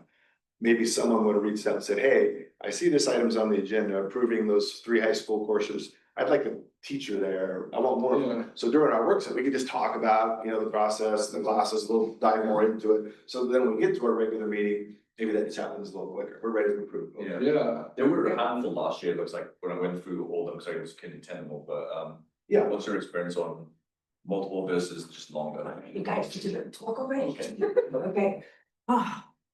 So the thing about this is if we do a meeting beforehand, right, then we're not able to, and say that we're not able to, well, then we table it. So I'm gonna continue my thought. If we have our board meeting, pre-meeting beforehand, okay, does that give us enough talk? Because what we're talking about is talking about the items that are on the agenda for the next school board meeting, right? So if we just have an hour, and if we can't get information and get things figured out, we just table it. Yeah, I get what you're saying. I mean, it doesn't accomplish, if we do it at the meeting, it doesn't accomplish that, giving us a little more time to research, which I understand. But you could just table it, because I do recognize that, and I know Brian's not here, but I do recognize that 2 meetings a month might be difficult. And not just for us as board members, but it's something that I didn't realize was, I mean, they have to do all this, all the infrastructure to make this happen. So, you know, that's just adding to their workload, where they have to do this on that one day already, so doing it an hour earlier it seems a little more streamlined. But I think we could work on the trying to, but if we get something on the agenda, I mean, we can always table it. And at that point, if they need it done in less than 30 days, we can say as a group, hey, we'll do a special session to approve this in a week. We're gonna all look into it, and we can take those case by case. Because when I was thinking about this, I don't think it's gonna be an every month thing. So maybe making an every month thing is a little excessive when we can deal with those on more of an individual case basis as they come up. We have that hour before, but at least with that hour before, it gives us the opportunity to have that discussion and say, here's what we're gonna do. We're gonna push this out. We're not gonna vote on it tonight. We're gonna table it.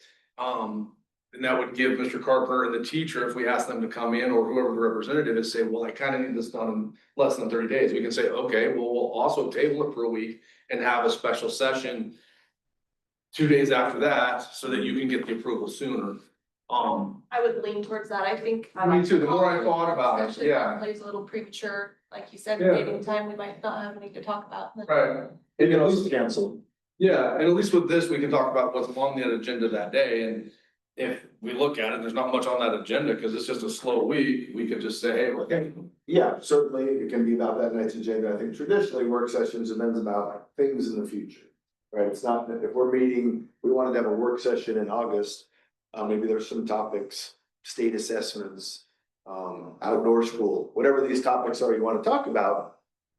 It's not something that, oh, we're gonna act on and have, it could be, hey, there's an item on the agenda tonight that I really wanna address in the work session, but it's also can just be things about in the future. That we know we're gonna come up in December or February or March, the budget.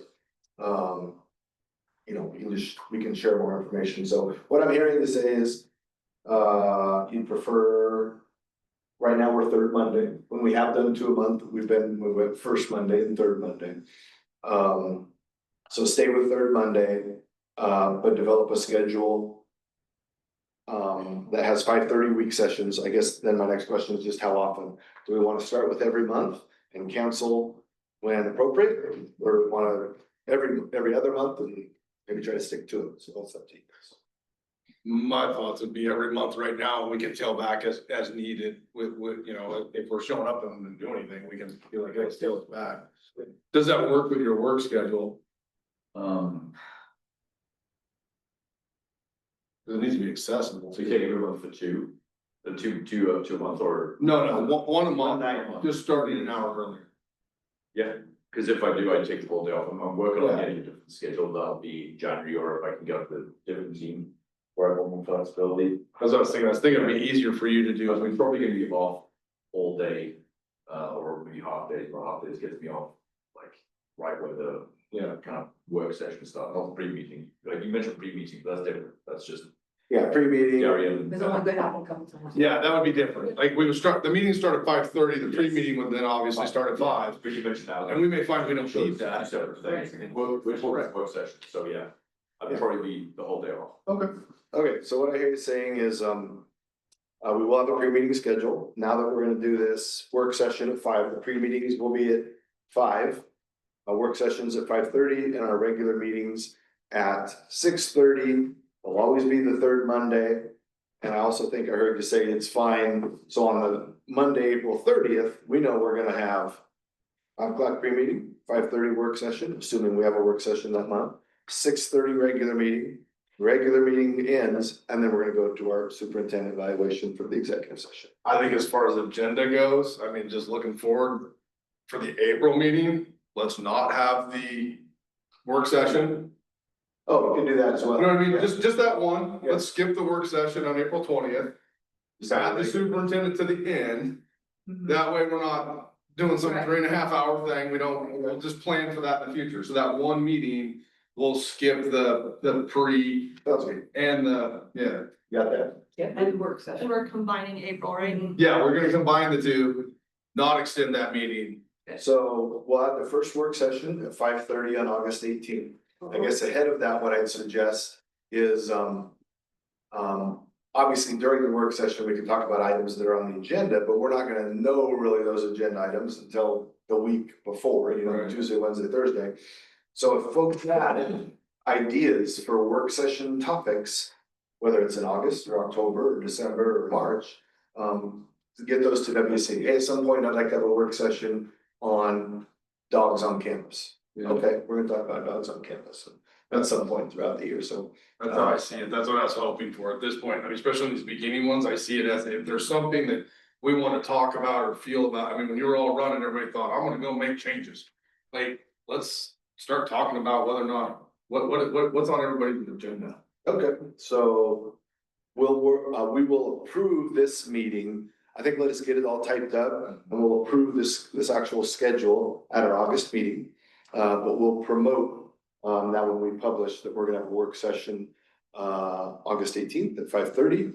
And again, ahead of time, any of you feel free to email WCCC me on potential topics of interest that you would like to discuss in work sessions throughout the year, not necessarily just August, but at some point get to. All right, When I finish this, reiterate, is, so pre-meetings is a yes. Work sessions are a yes, but they're going to be 1 hour before the regular session. And if we need to, we can always table. Yes. Okay. Thank you. all right. One of the things that, and I mean, we're just all BSing here, right? I mean, that's, so one of the things that I was concerned about, and I think Lisa's trying to get at too, is like some of the agenda stuff, like I'm so busy, like even when I get the agenda on Thursday, I don't know. I'm gonna have to try to be ready by Monday, but it really doesn't feel like enough time to me.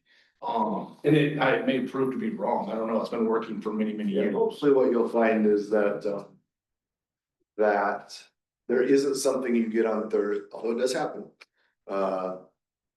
An example might be those courses this last time, but in general, you're not just hearing about it on that Thursday. I've kept you updated in Friday updates, hey, next month on the board meeting agenda, we're gonna be talking about this, so that would be a time, hey, can you send me some information, or if you have questions on it? So it does happen, as you'll find out, that, oh, that's on the agenda Monday night, and I'm just reading this Friday, I don't really, okay. Hey, Gary, in a work session, can we address this? And if we can't accomplish it then we can always table it. That is our option. Okay. And then as far as, getting the agenda earlier. Right now we have three business days before the meeting, okay? So, we personally would like to be able to see an agenda before that. And what about if, because WC will get an agenda. You know, you guys are gonna be working together. WC will get an agenda from you. When he gets an agenda from you, even though it might be edited, I understand all that. Can the board also get that agenda? We typically would send out a draft on Monday. I sent out a draft on Tuesday to the chair and vice chair. And you Okay, so. Yeah, we can, include that. you include everybody? I could. Yeah, good. So we can CC, you get it 2 days earlier, we post it on Thursday. But typically, we're not, you know, Bree and I are kind of finalizing, typically what happens is throughout the course of the month, I'll yell at Bree, hey, Bree, add this to our list for agenda items. And then as we get to Monday, it's like, okay, let's go back, what were all those things I yelled at you, we need to add as agenda items. She'll start to compile it, Tuesday she'll send a draft. So we can start seeing people on that draft, but again, just know there might be feedback, there might be edits or changes. Typically, there's not a lot. Right. So you could get the draft agenda a couple of days earlier. Good, thank you.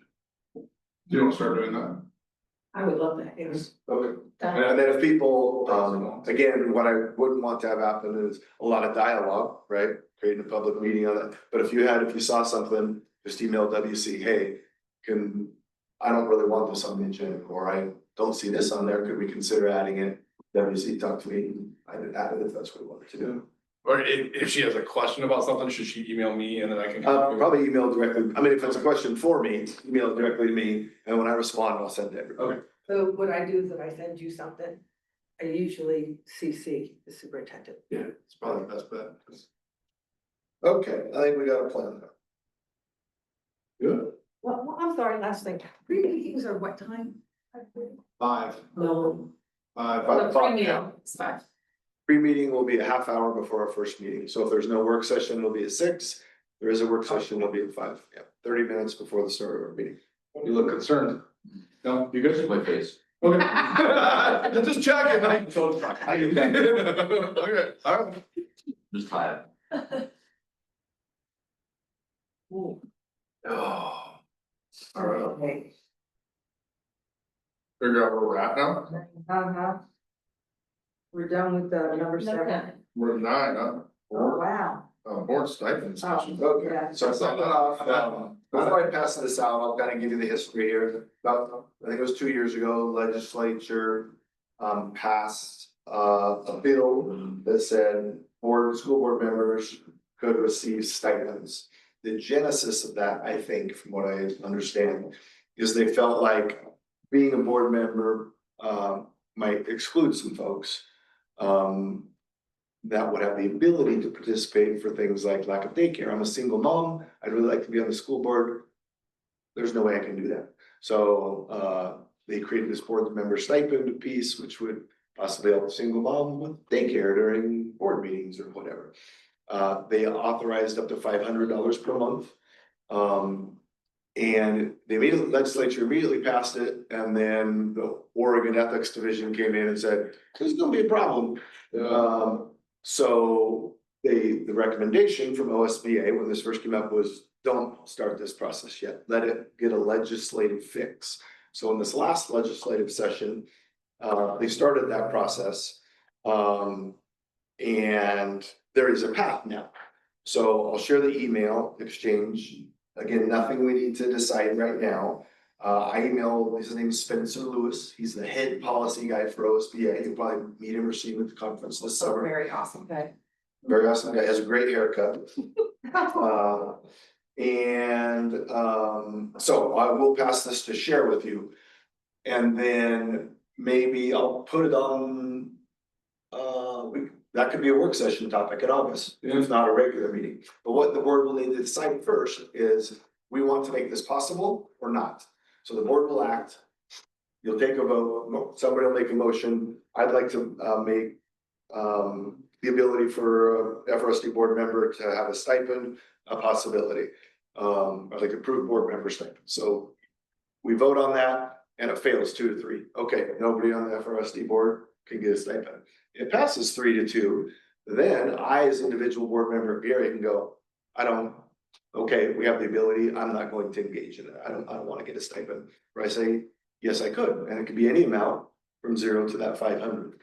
For the first year we did that, he talks about it, there's some steps and some policies we need to change. But I don't know that I necessarily want to dive into that until the board says, yes, we want to make this a possibility.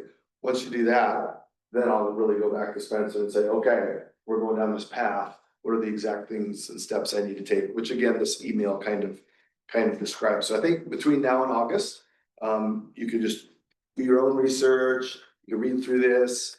And if anybody has any questions, shoot them to me. And I'll put this for action, for sure, on the August board meeting agenda. This email, if you go to the end, you can see what I sent him. It's kind of a long thread because, let's see. Yeah, at the very end, I sent him this email on, looks like June 25th. And then he had kind of a longer response to me, so. I don't know that we need to talk about it more now, we'll discuss it in August, if I get a sense that we just don't wanna go down this path, then okay, that makes it easy. If we do, I'll really work with OSD over a month or so, and I would imagine by September, October, we can get it in place. Where would the money come from? But we'd have to budget it, we don't have it budgeted this year. Let's say every board member wants to do that, and every board member wants $500 a month, and that's $6,000 a year, 5 year, we need to budget 30 grand for this. This year, what we do is just go in the hole in that account, for however much we were, and which would be fine. We might have to do a supplemental budget, depending on the total amount, and the percentage that we're over.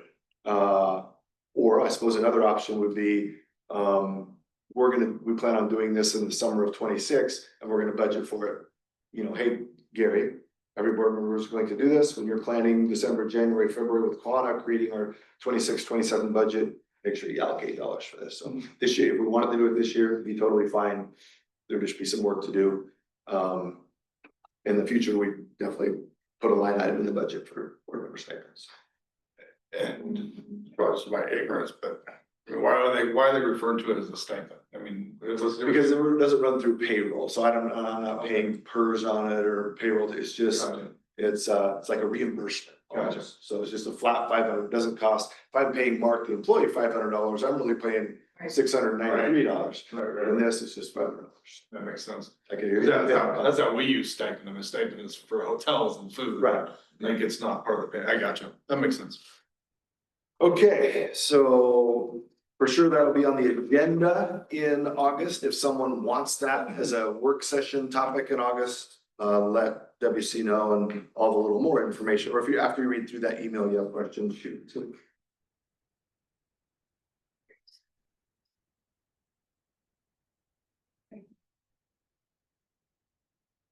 Or self-evaluation. Okay, on that one, we talked about the self-evaluation. My recommendation would be to not do one right now. Let's consider that at the end of the year. It sounded like people were on board with that. Board goals. So printed off some copies. I do think it's not required. It's best practice for the board to have goals. So I inserted last year's, this page has last year's board goals, and then from a few years ago, 22, 23. So you can at least see what some recent boards have had.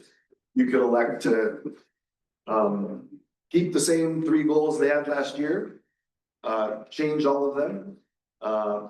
What I'd suggest today is we just come up with our goals, not necessarily the action plan.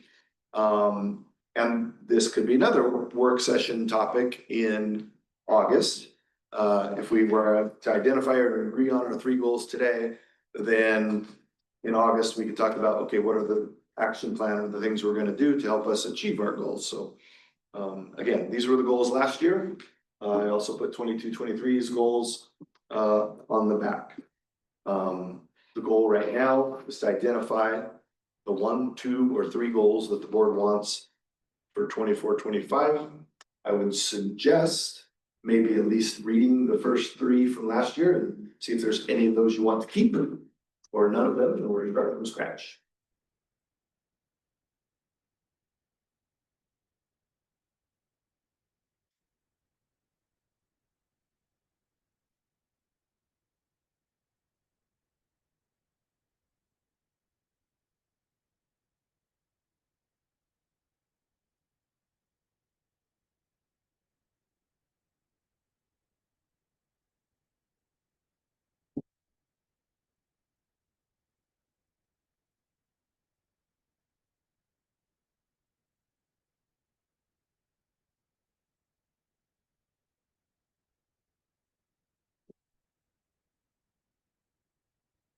don't think there's anything wrong with these goals. I mean, we could just keep them. What are you guys thinking? I feel like one lines up with what you wanna do in terms of the work sessions, Yeah, communication, so that Yeah. fits. communication. I mean, for me, as I read through one of my bags I carry through the door was, I mean, I want to make sure that our community feels heard. So as you know, if I'm saying, hey, I would like this goal. Yeah, one of the things I bring with me is figuring out how to make people feel heard without the meeting turning into a circus. But I mean, I like these, but I mean, I think that falls into 3 is, you know, the ways within the authority to engage and receive input from stakeholders. I mean, I see stakeholders as community members. So I mean, I think that actually falls under that goal itself. I think it's already there. I'm fine with them.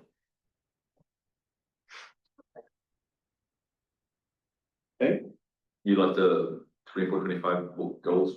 Yeah, the 3 goals, I mean, I feel like it covers, A little bit of everything. yeah. And I'm not gonna get nitpicky, I'd rather see community members than stakeholders, but I mean, I'm not gonna get nitpicky about it. That, just so you all know, that's how I see a stakeholder. Yeah, I think stakeholder, Staff, it could. Yeah, that represents everybody. yeah, staff or government, the city. Yeah. Different, groups within the communities. But parents are certainly a significant stakeholders. Okay, so we do want to take action on these 3 goals. What I would suggest is it's just on the 3 goals, not necessarily the action plan.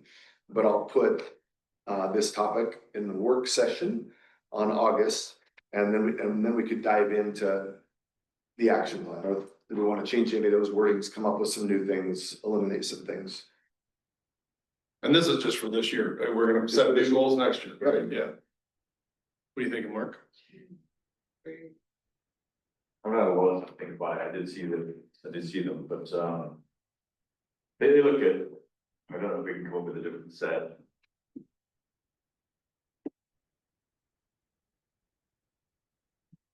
I love the idea of changing the action plans, so we can work around. Yeah, I definitely wanna, I mean, we're a new board, I would definitely want a new action plan and all that, as overall goals, I think they're reasonable. Is there anything else though? I think it's because essentially the basis, want to keep it basic, right? Yeah. Do you have any other goal in mind? I mean, we can have a 4th, I think. That's the thing I'm trying to think about. If I'm not worried about long things getting kind of changing, but well, ideally not the goals, right? You want to stick to it. Like try to level the hour. So, Like making us better, making, you know, student needs, and it's almost the same on the other one, the other suggestion to give out, and then receiving input, same on the other side, it's communication with the public. Is there anything else that's? I would think in some level, any topic is gonna fall in here somewhere. Yeah. When we're saying, we use data to identify and prioritize student needs and hold themselves accountable for learning expectations and goals. Any element of whatever we do. So the nice and broad, all encompassing. That's the way I see it when I could, Achievable. each of the things in my mind that, you know, I'm thinking I wanna work on fell under one of these 3. Yeah, okay. so it would just be the action plan. The action plan, I mean, that's what's gonna define what we do, Yes. right? Yeah, exactly. Oh, there's the ARs, yes. Yeah, each of these kind of cover a lot of things. The action plan is gonna be really what. Right. Defines what we're- Your own flavor of, Yeah. what are the things you wanna do? Okay, so. Again, I do think we should. I make a motion to accept the 3 goals again for this year to be worked on with a new action. Second. Any comment?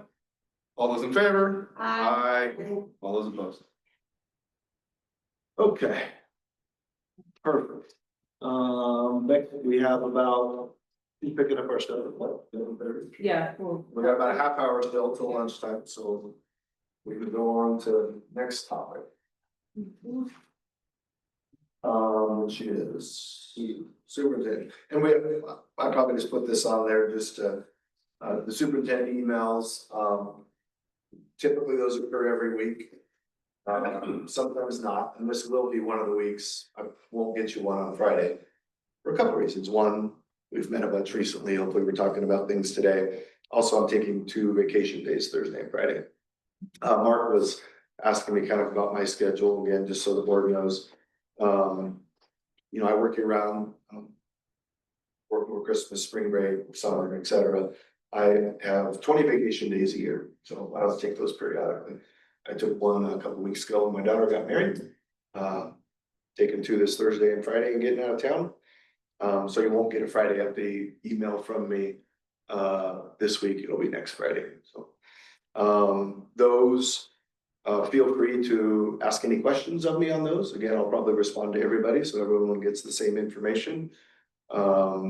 Typically, I try to pick things that either I've spent time on, so you know how I'm spending my days. Time has been spent by the district office on that topic, or B, I haven't spent any time on it, but it's something I want to make you aware of that's coming up. So those are kind of the 2 criteria of things that I include in those update emails. If you ever, you know, read my Friday update email and you know about some other issue or something I've spent time on, and you say, hey, Gary, could you elaborate on X? Oh, sure, I'll send you some information on that. So respond anytime. It's not, the other thing that'll happen, I'll warn you, I usually start that email Monday morning. You know, and I'll just create it like, okay, for example, now I know my number 1 is always a bond update. So I'll just start that. And as the week goes on, Tuesday, I'll just quickly add things. And occasionally, instead of hitting save as draft, I'll hit send. So you get an email on Wednesday that's like, what's this nonsense? There's just headers, there's no information. Just know that was, usually I catch it right away and go, oops, sorry, hit send. So it's only the one on Friday. If you used to not put the address in there, you just. Yeah, it's true, but I cheat and I copy last week's and change the headers. Okay. Anyway, I'll warn you, maybe once a year that happens, so, and then Bree will talk about, the building updates that you guys will also get once a month, kind of those time events. Yeah. I've created a document, which is a PowerPoint, and each school building gets as many slides as they want, but around 3-ish slides, and they give you their building updates. They give you, all their just news and happenings and accomplishments and what they plan on doing, stuff that's coming up. And you'll get that from each of the school buildings. You'll get it from Michelle Marshall for curriculum. And then you'll also get it from Forrest Cooper for options. And then you'll also get Wesleyan Tech. And so each Friday before a board meeting, I send that out to you in a PDF form, and it's stuff in slides, and you can see what's going on in each of the meetings. And that will start in September, we'll go to June. Is that in lieu of what they have been doing, where they come in and give the presentation? So that happens, 1 building, 1 time a year. So where's that schedule? Are those on there? Yes, it is. It is. So if you look, Right. yeah, so the first one will be January. That's where the 1 time a year Elmira High School does an official 20 to 30 minute report to the board. In February, it's Wesleyan Tech, March, it's Elmira Elementary, et cetera. So yeah, they do, each building does 1 formal thing to the board, but this is just a monthly. What's happening at the high school, what's happening at the elementary, so. Can we give any input, sorry, Liz. No. Can we give any input on what we'd like to see in those? Absolutely. One of the things I've seen over time is they come in and they give it, well, here's the pictures, the kids are doing great, this is what we're doing great at. Right. I'd like to add something in there if the board agrees. What's not going well and what's our plan with that moving forward? Like, I mean, cause I know from being in business so many years, everything doesn't go well all the time. I'm not looking for something, I mean, reassure them of that, I just know everything doesn't go well, so it'd be great to also get that, what's. I think sometimes they do that. Yeah, I've seen it here and there, yeah, for sure, but I mean, as board members and trying to achieve our goals, those are the things that we're like, okay, well, that's part of our goal and we're not achieving that, so, you know, how do we get there? We can add that, as an admin agenda item. so next week, I touch base, all the administrators, today is the first day that all the administrators are back. Next week, I'm touching bases with them for about an hour. Then the following week, I kind of have a whole day with them, kind of like this, where there's 75 topics on the agenda. Well, this is one of them, and let them know that, hey, during your presentation, have a need to work on improvement, problems, challenges they're having. Here's our challenge. Yeah. Do you want that in the one time a year presentation that they do to the board or in your monthly? I mean, how does the board feel about that? I would think monthly. Is what I would- Okay, I mean, unless it becomes redundant, then we can change that. but- Sure. just to include on that slide, on the framework, I'll Lisa, put now, a bulleted point. put a What are your challenges? challenges or, Yeah, challenges.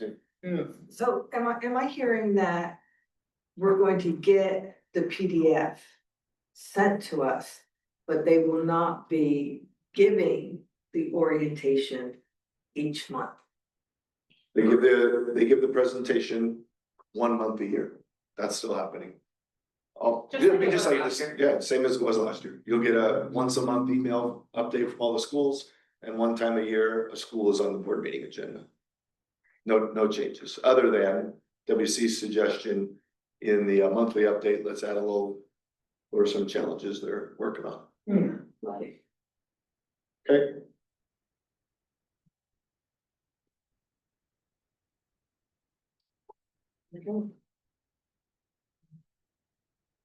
You okay going on the next one? Yeah. So next one is my goals. Again, it's a front and back. you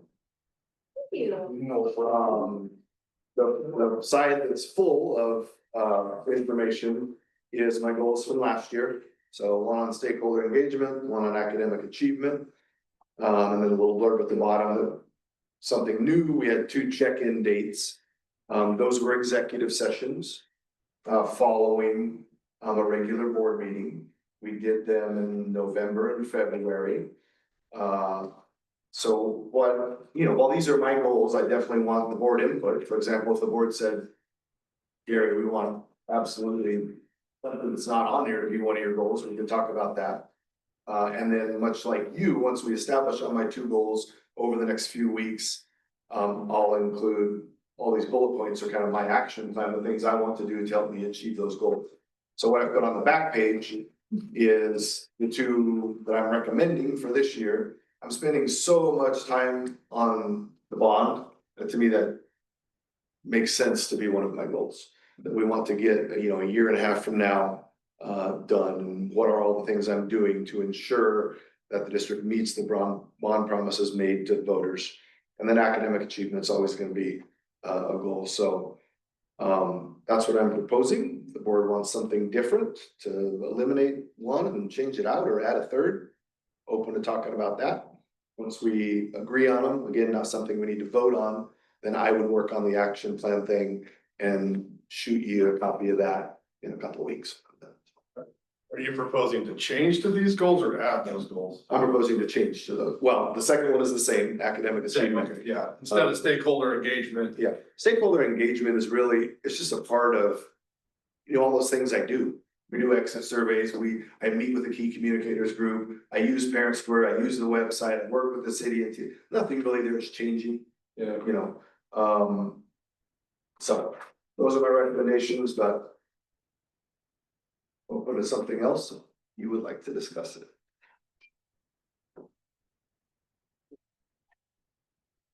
I think the bond stuff is super important, so I think that should, I agree.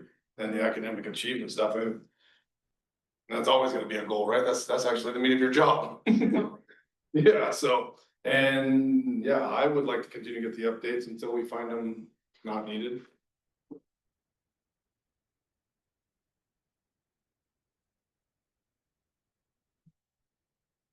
Okay. Anybody else? Okay, then I'll start working on the bullet points, essentially the action plan, much like your goal, under those 2 things. The academic achievement stuff is gonna change a little bit from last year because we have new data, another year of experience of what went well and what didn't. And the bond promise stuff, I'll come up with all the things I'm doing. We'll keep 2 check-in dates. We'll keep them the same months, November and February. So that'll be an opportunity. You know, you do my formal evaluation in April, like we talked about. But let's say November comes, we'll have that executive session. I'll share where I'm at as far as goal achievement or things I've been working or spending time on. It would be an opportunity for you to give me feedback, even on things that aren't on my goals, right? You might have other information you want to share. Because it's my evaluation, it's an executive session. Typically, the way it looked last year was they were relatively short. I shared the information, you guys asked questions, and 15 minutes later, we were done. So I will keep those 2 months to provide them, and I'll work on the bullet points under those 2. Okay. Excuse me. So with the, there's the enrollment financials, I'll just go with those 2 for right now. Enrollment financials, is there any way that we can get, not averages, but what the numbers are for the past 3 years? Numbers of, Enrollment. And then, you know, a beginning and end with the budget. okay, let's talk about enrollment first. You mean like district enrollment, building enrollment, or class size? You get class size every month on the enrollment report.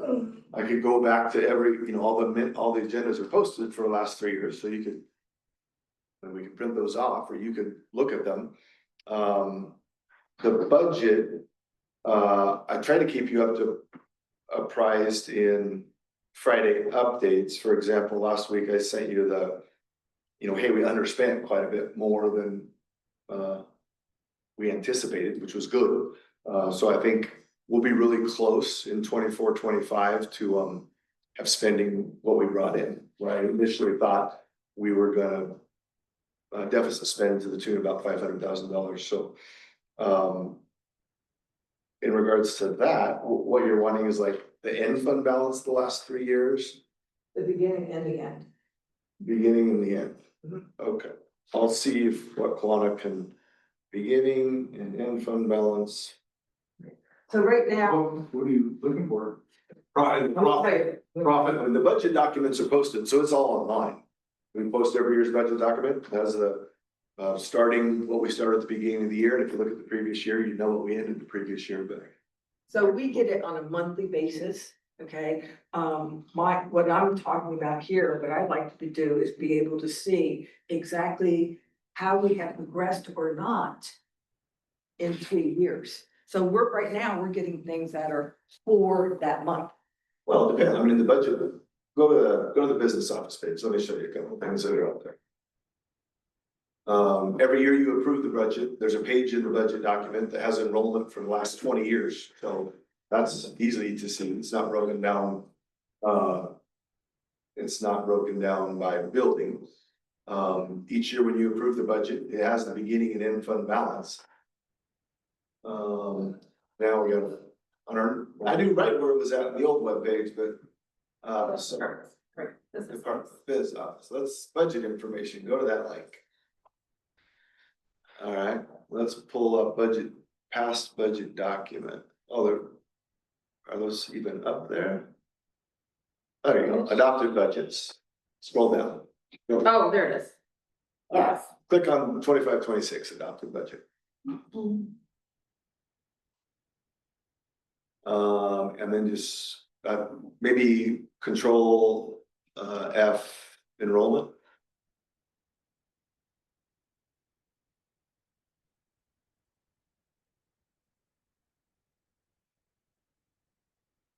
Enrollment, page 10, jump down a few. You get that, oh well.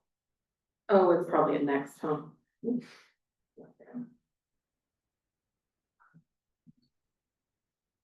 Page 10 was it?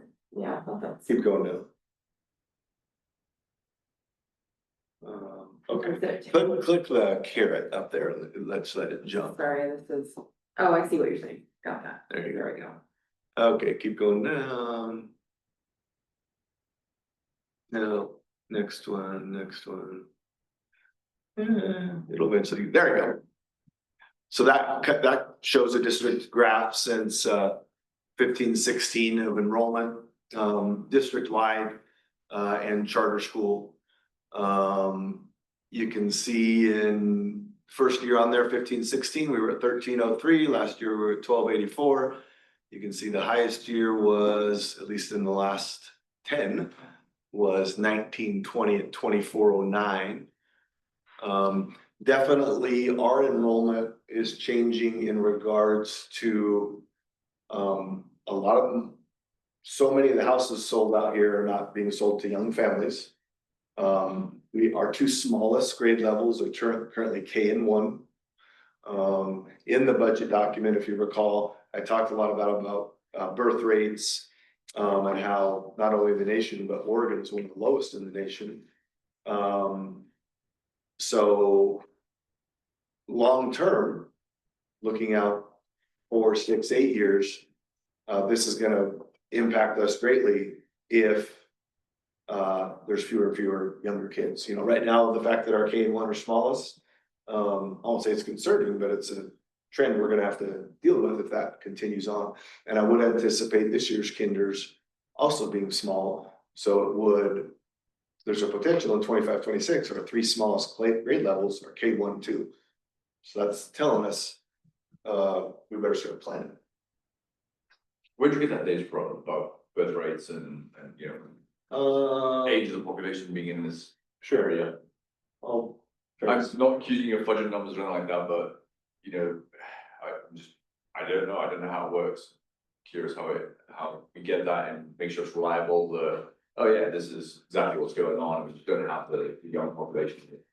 It's really well, there's lots of things. There's definitely other factors. Other factors is there's more choices, right, for families. Yeah. Now, go back 10 years ago, you know, it's not even close. If I want to go to online school now, and I don't want to go engage with regular public school, I got a dozen different opportunities where 20 years ago there was 0, and 10 years ago there maybe was 2 or 3. Yeah, homeschooling's exploded, yeah. Homeschooling's exploded. That wasn't what I was gonna bring up. I mean, how do we start retaining these kids that do live here but aren't enrolling in the school?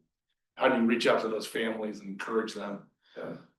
Not great for the school system. Well, and community engagement and stuff like that. I mean, I think that's gonna be really important over the next 10 years.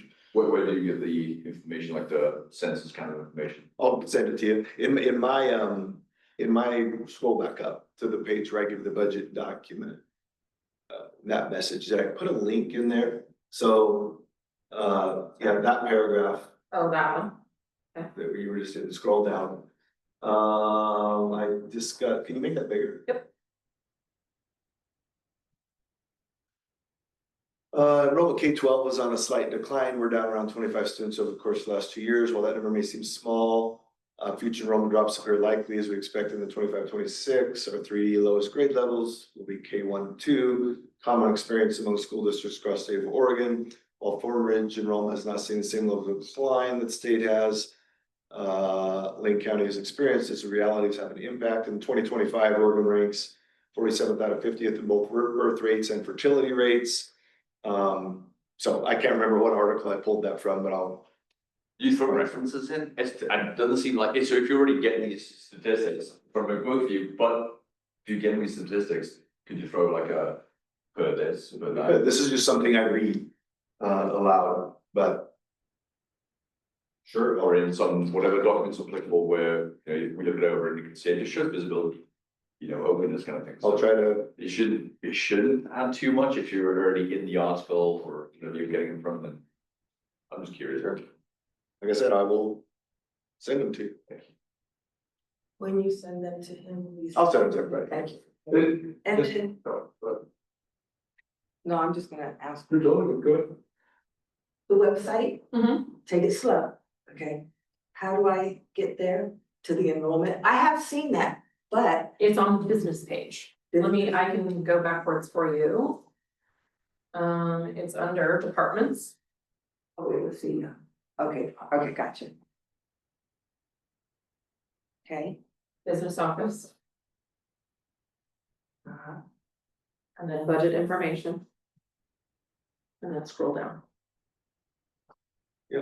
That's the document we're just looking at, that's something you put Yep, together. it's totally on the, oh, yeah, That's something Mr. Carpenter put together for a meeting at one point, or The budget document? yeah. Well, we were just reading. Yeah, that is what's called the budget message. So the whole document, which is 100 pages, Yeah. you'll approve, there's a budget committee, you 5 folks and 5 community members, so there's 10. We have a couple meetings in May, the budget's approved, and then in June, just the 5 school board members vote on approving the budget. So this 194 page document is something Quan and I work on from right now until next March, Gotcha. April. And this is something the last board approved at some point. Mhm. Everybody had this. Yep, Okay. yeah, and the budget message by law is just something, is a summary of where we're at. That I'm charged with reading out loud to the budget committee when we first meet. So that paragraph, or, Yeah. short, 1 page, a statement is just something I read to the committee. So now I have the enrollment and the thing about, copy machine, my copy machine is only black and white. So I couldn't read it, that I can read. But it was black and white, so I can't, okay, so for the same thing for finances, it's gonna be in. Well, there's every budget for the last how many are on there. I mean, I'll try to get you a summary email, just give me some time. I'll have Quanah, put up last 5 years in fund balance, beginning fund balance. So in the next week or something, I can get an email out about that. And there was one more, is the test scores. Test scores, like a summary of, No, I would actually like to see in the past 5 years, how have we done overall in test scores? In state testing. Like right now, we're 47th to 48 out of 50. you're talking about the state of Oregon or our district? National ranking. That is the state of Oregon. Okay, but you wanna see results from the state of Oregon or the states from Fern Ridge School District? Oh, well, I would actually like to see 3, sorry. The district, the state, and then national. So, I'll show you a document here in a second around our district scores. The state, ODE puts out something every year, state report card, so I can just send you the link to that. National, just know that there is no comparison, national.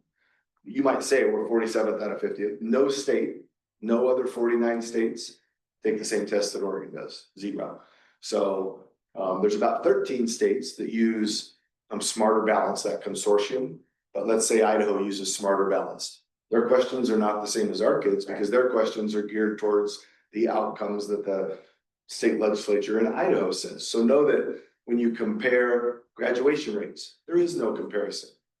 State of Louisiana, you might need 2 credits in math and none of them have to be at Algebra 1 level above or above. In Oregon, you gotta have 3 credits in math and they all have to be at Algebra 1 level above. So just know, in my perspective, there is no comparison state to state.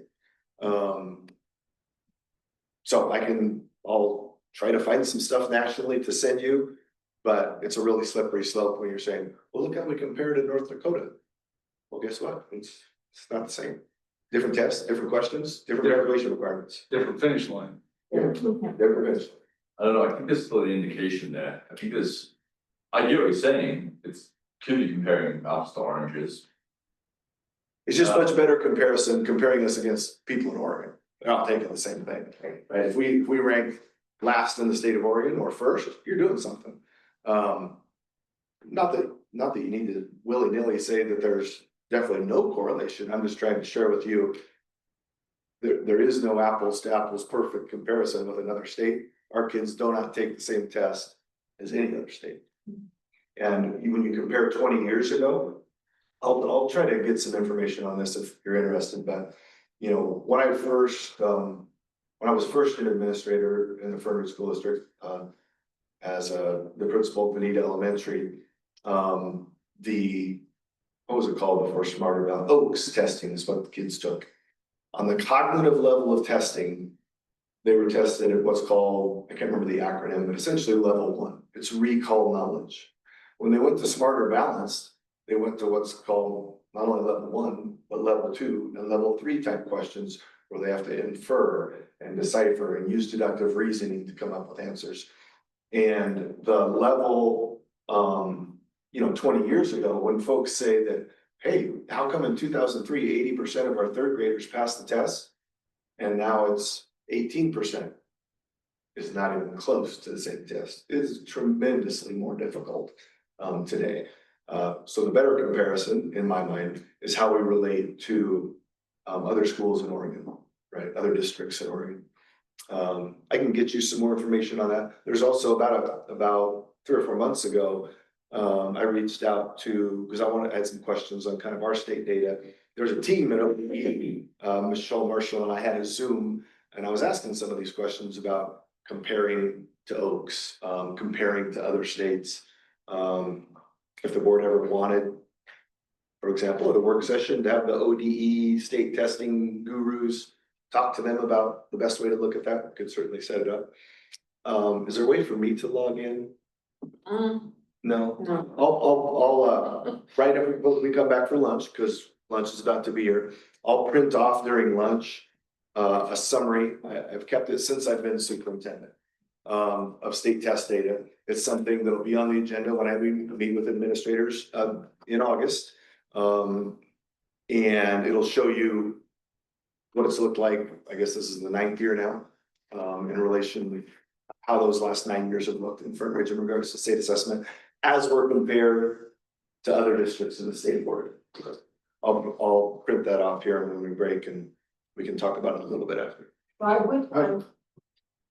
So I'm still interested in seeing, nationwide, just because different people run different states. So I always want to see what are they doing, even though I get you about the testing and stuff like that. I get that 100%, but to see, well, how are they doing, how are they doing this? How are they a 5 when these people are a 3? You I know, mean, I can show the data. I'll see what I can find on national rankings of state assessment scores. but yeah, I'm interested in Oregon, but I'm also interested in Michigan.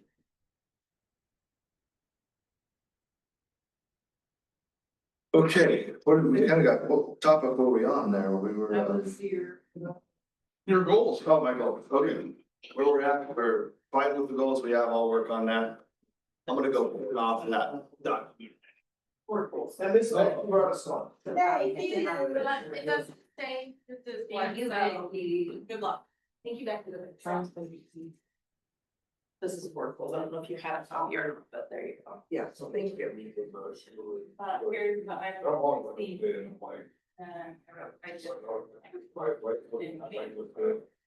Watch that paint dry. Oh, you want that sheet? Yes, I don't know necessarily if it's gonna, it would answer your question. Well, I feel just get on the YouTube. I always wonder, like, It's not gonna give you the why. we have somebody. Uh, I mean, with my experience, that's. Our next door neighbor's a diesel mechanic instructor at Lane. And he said that probably 75% of his kids can't write a paragraph. Yeah. I believe it. It's like, Got to go into college and they're illiterate. yeah, those are the examples. Yeah. Or they're all just chat GPT. I'm skeptical. I think it's like kind of like crime statistics. States don't even have the same Yeah. laws. Some things are lawful in other places, but they will still be comparable. You can do broad searches. Accuracy, I get the accuracy might not be there, but it will be very telling as to what crime rate looks like in a certain area, so the city or the rural part, Yeah. what types of crime they are. Well, I think there is. I hear what you're saying, but I think there's something to be said for the markets even outside the state. I still think he's wrong.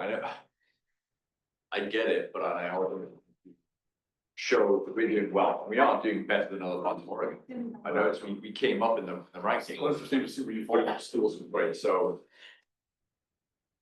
We should be looking at best practices in other states too, you know, like how they teach in, there's been pretty poor states like Mississippi, and they've had a huge bump in their rankings. Now, they fudge numbers or they obviously have better curriculum here, and that's what it is. Oh, I don't know, it's opinion, but I wanna look into it, like, what are I got your tortillas. What are Let me they, see. how do they raise it without completely standing? Yeah. You're like, okay, well, everybody's gonna graduate and come on and walk, that's not a good outcome. Like, everyone gets passed, that's, oh, you got 100% success rate in school, no, you just pass them through, so. We're not successful. I bet this got a lot of red cells, so I'm gonna guess it might be mine. Here's your tortillas, Mark. Thank you. Well, Luis, what was he thinking? What did everybody order? Label this, bro. Right? Oh, no, I bet you this is Mark.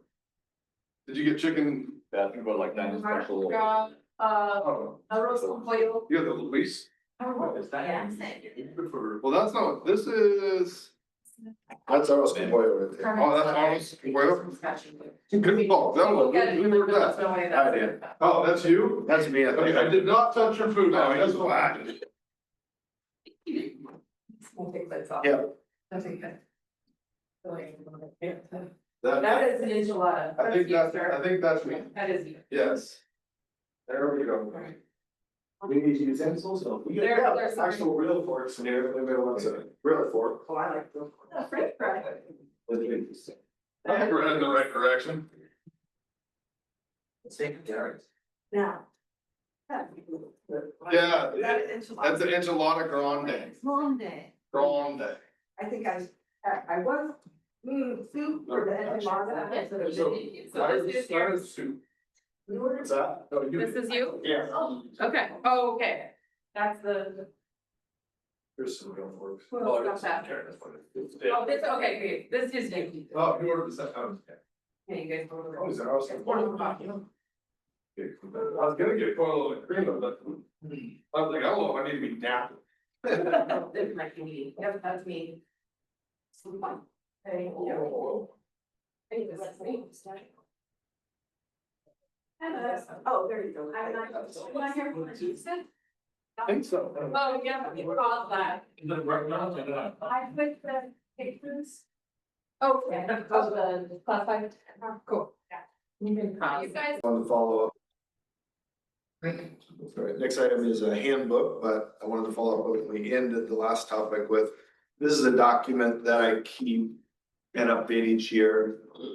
I've probably shared it with school boards in the past, but it's really integral for me and the building administrators. If you look on the front door to my office, this is always taped up there, and I charge middle principals with putting it on the wall in their office.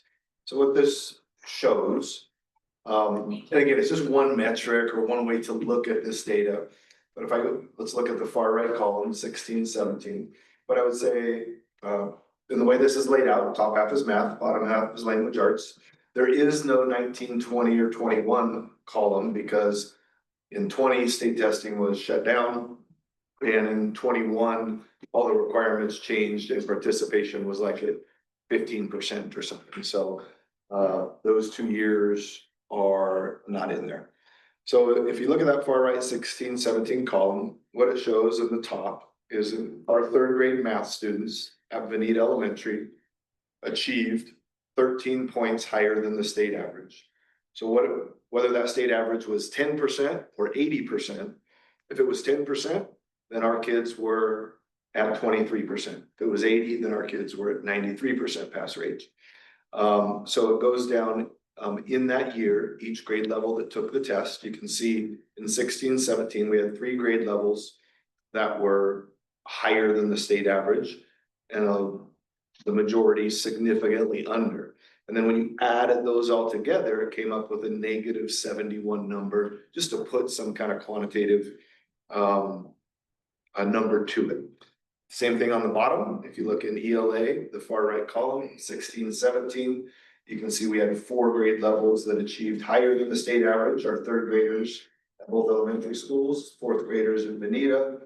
Those were the ones that were under high school, 14 over, for a net of -50 in ELA, I combined it 171 and 50, -122.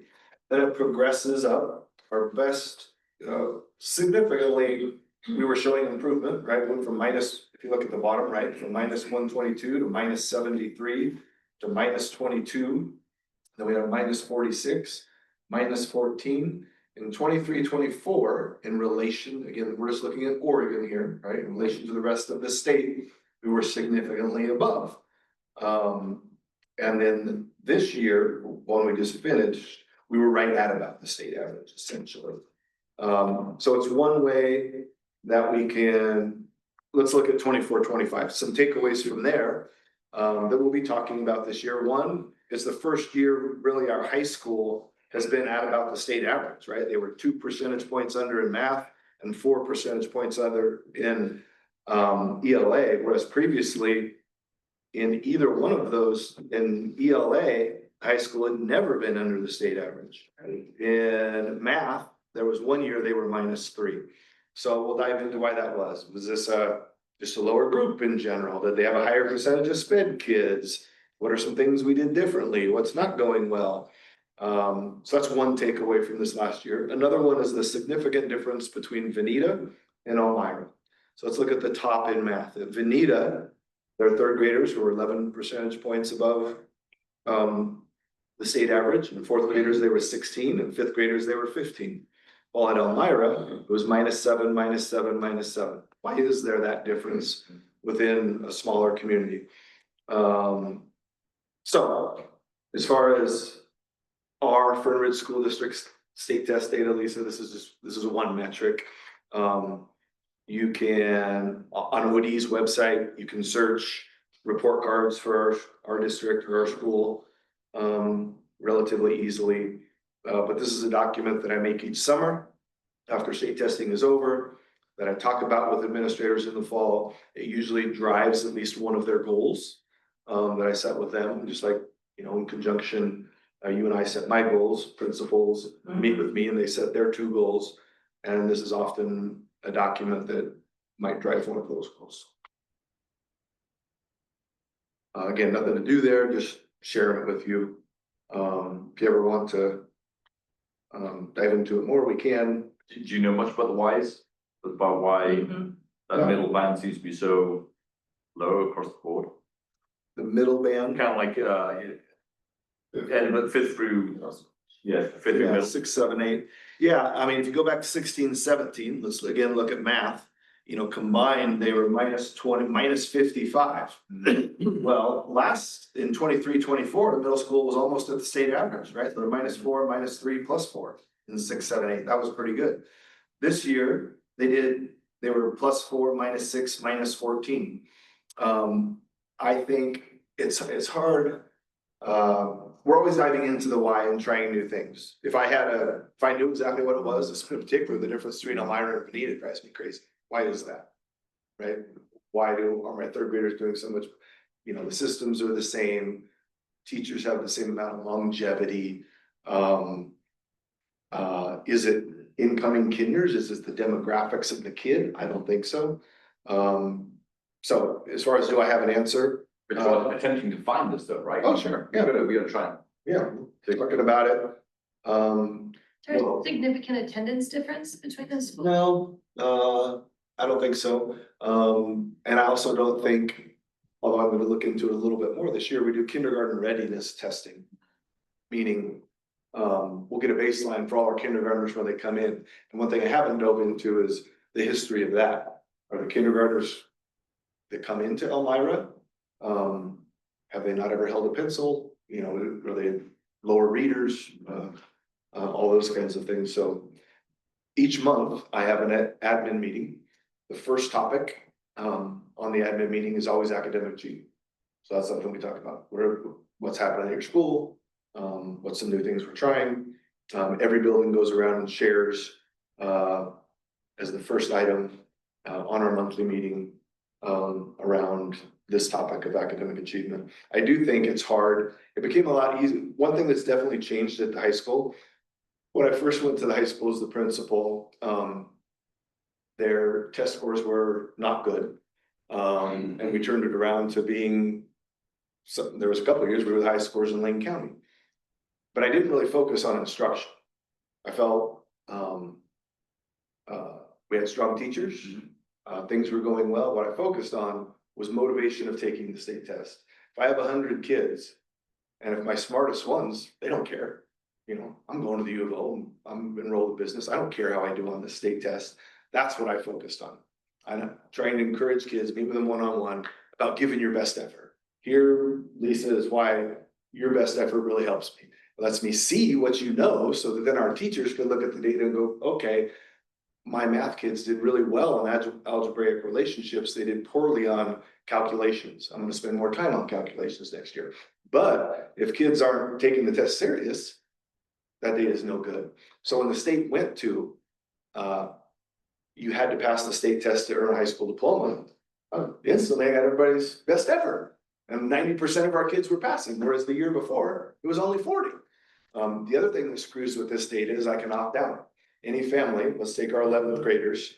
If we had 85 11th graders last year, there might have been 10 families that just say opt out, my kid ain't taking it. And it's typically the kids that opt out are the smartest kids. You know, I got an AP exam the week before, I'm taking my SAT the week after. I don't want to deal with state testing. I don't need to graduate. I'm not going to take that. I'm going to pass it anyways, flying colors. And so having kids opt out is definitely a flaw in Oregon's system. Because we don't require every kid to take it. So I'm only getting the kids that actually give the exam. And now it's become harder since COVID, when they took away the requirement of needing to pass up for a state diploma. It's harder for me to sell to the 11th grade AP math kid that's got all, you know, has got a job and competing in sports and, you know, has already been accepted to Stanford, to say, well, this OSAS test or Smarter Balance test is really important. Give me your best effort. No, they don't want to give their best effort, or they just opt out and don't take it. So anyway, like I said, it's a conversation every month with administrators. It's a part of their goals, and something we're constantly working on. The whole ECS Bonita thing is blaring, like. Yeah. It is. One of and it kind of ties into what I was speaking to earlier about reduced enrollment. And I imagine it will come up in the next year or two. It'll come up because I'm gonna bring it to you. Yeah. I think I've mentioned in emails, considering going to a K2, 3, 5. The benefits of that are, number one, all of our second grade students' experiences become more similar. If I had every second grader in our district at Bonita, instead of 2 teachers at Bonita and 2 teachers at Elmira, it lets me ensure within a building that those experiences are very, very similar. And we try to do a lot of that now. The elementary principals and teachers, they have collaborative professional learning committees where the second grade or first grade or fifth grade teachers from each building will meet and discuss, talk about assessments, specific kids, strategies, etc. But that difference between Elmira and Bonita is glaring, and going to a K2, 3, 5 model, I think will allow us to get consistency. It will allow state testing to only occur at one building, because we only state test 3rd, 4th, and 5th. So all of our state testing resources could happen at one building. The major downside comes from a parent perspective. If I have 2 elementary kids, I've got 2 schools to go to now. Essentially, if I have a second grader and a 4th grader, I got a second grader at whichever school, and the 4th graders at the other, and it makes parents' lives a little bit more difficult. Teachers, when I first dove into this maybe 6 or 7 years ago, we had a big committee, parents, teachers. We visited a couple sites that had K2, 3, 5 models. I would say our teachers were 50-50 in support. Some hated it, some loved it. But the parent side of it was, at least the ones that were vocal, were very against it because of this, you know, complicates your life, certainly, if I got 3 elementary kids and they're in different buildings. So from a staff side, my perspective is teachers don't like it. Again, I only say this is Gary's perspective. A teacher will probably tell you something different. They just don't like the change, right? I'm an Elmira teacher. I don't want to all of a sudden go be a Bonita teacher. I'm a Bonita teacher. I don't want to, you know, new principal, new peers, that's scary for folks. Whereas I think if we did it, we'd start to see some significant improvements, including the relationship of those kids when they go to middle school. Right now, it can be a little bit of a challenge when sixth graders come in to the middle school and they don't know each other. They've been together for 4 days at outdoor school, well, that's it. But they've been competing against each other in TSP, and we're an Elmira family and we're a Veneta family, and there's already animosity coming up, as they get to middle school, because, I remember Mr. So-and-so, he coached that team and yelled at my kid or whatever. But if they're all on the same teams, the second graders, third graders growing up, I think it might help some of the issues that can show up at middle school. So anyways, I just throw that out there as something we might be talking about in the future. It would be something that certainly not all staff would be in support of. What that percentage is, I'm not sure. I can tell you the administrators are in support of it. And it's definitely something that would be polarizing for parents. Some parents would think it would be a great idea. Some parents would hate it entirely, so. Nobody likes change. Yeah, that's.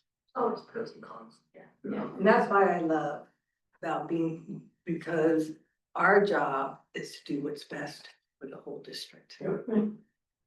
So that will be probably something later this fall.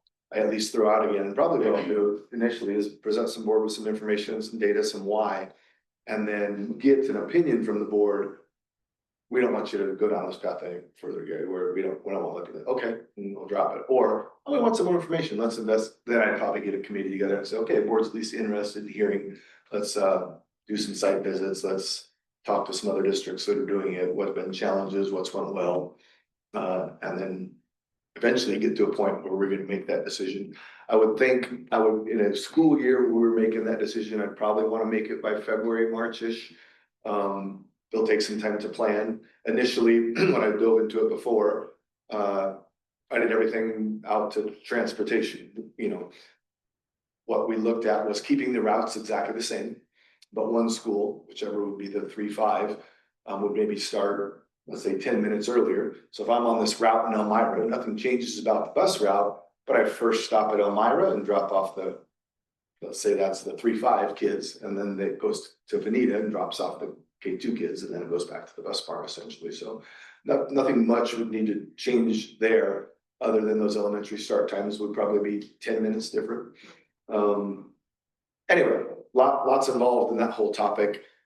But just might be something we talk about down there. Seems like efficiency would be so much better. I mean, right now That's what I think. 2 elementary schools. Like it's redundancy, it seems like to me. Yeah, there's definitely, like I said, I'm on the coaching thing in the Elmira. Like, I imagine when my kids were little, I might have been like, ain't going to Veneta. what do you mean? We're not gonna go there. So, Turning to 5th grade is a big age gap too. Yeah, For sure. yeah, I think that would help with that. And your evaluation when the kids go to middle school, I witnessed that. yeah, The kids as they come together. there's pros to our model. Pros are, for example, the 5th graders, where they do a lot of integration with the K1 classrooms, right? They're student helpers, they help kinders read and do those kinds of things. That's something the teacher would bring up, that they would lose this kind of, a kindergartner seeing a 5th grader and their appropriate behavior or inappropriate, I suppose, as well. Anyway, like I said, lots of things you can dive into in that issue. In general, I'm in support of it. But it would make families that have elementary kids, their life, got two different schools that you participate in PTA or fundraisers or teacher conferences or all the things.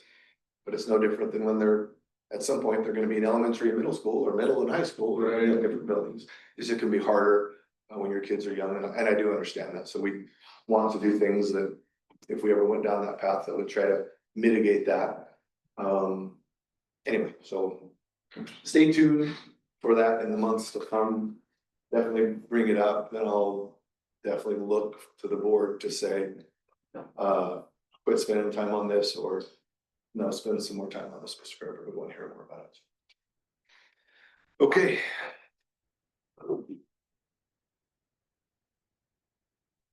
Student handbook. Parent student handbook. You all have the most updated copy of you.